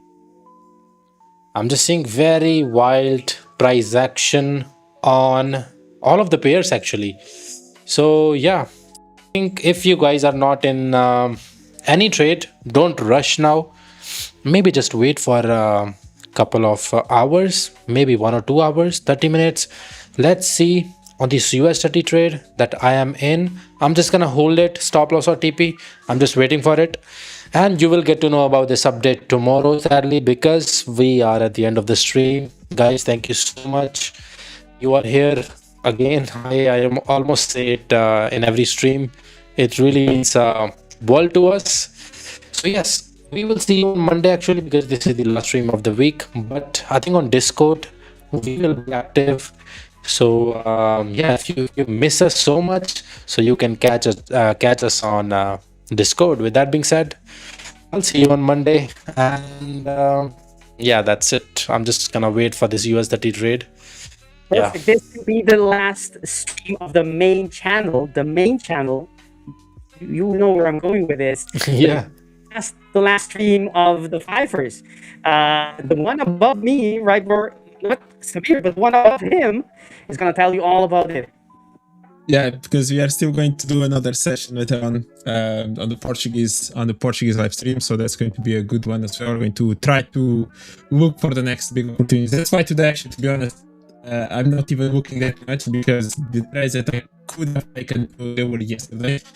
On Twitch just this morning, because that's when I was supposed to stream. Now is just momentum, and that's not the market I trade, so I just need to wait for price eventually to get to a certain level, to slow down a little bit, and then get into the next phase of the move. So for me, more is a waiting game. But yes, we're going to have that live stream. I was just trying to check, because I think this is starting to become a pattern where the BOG actually has the tendency to intervene, just like they did right now after the FOMC meeting. Okay, so basically, I think I remember one of the last times it was either actually just a couple of hours after the FOMC meeting, or it was actually also the day after the FOMC. So they do kind of work together. There's a little bit of a pattern in there. When market is shifting, they just take advantage and they just inject all that liquidity into the market to move the market. So they just take advantage. They go with the ride already of the big institutions.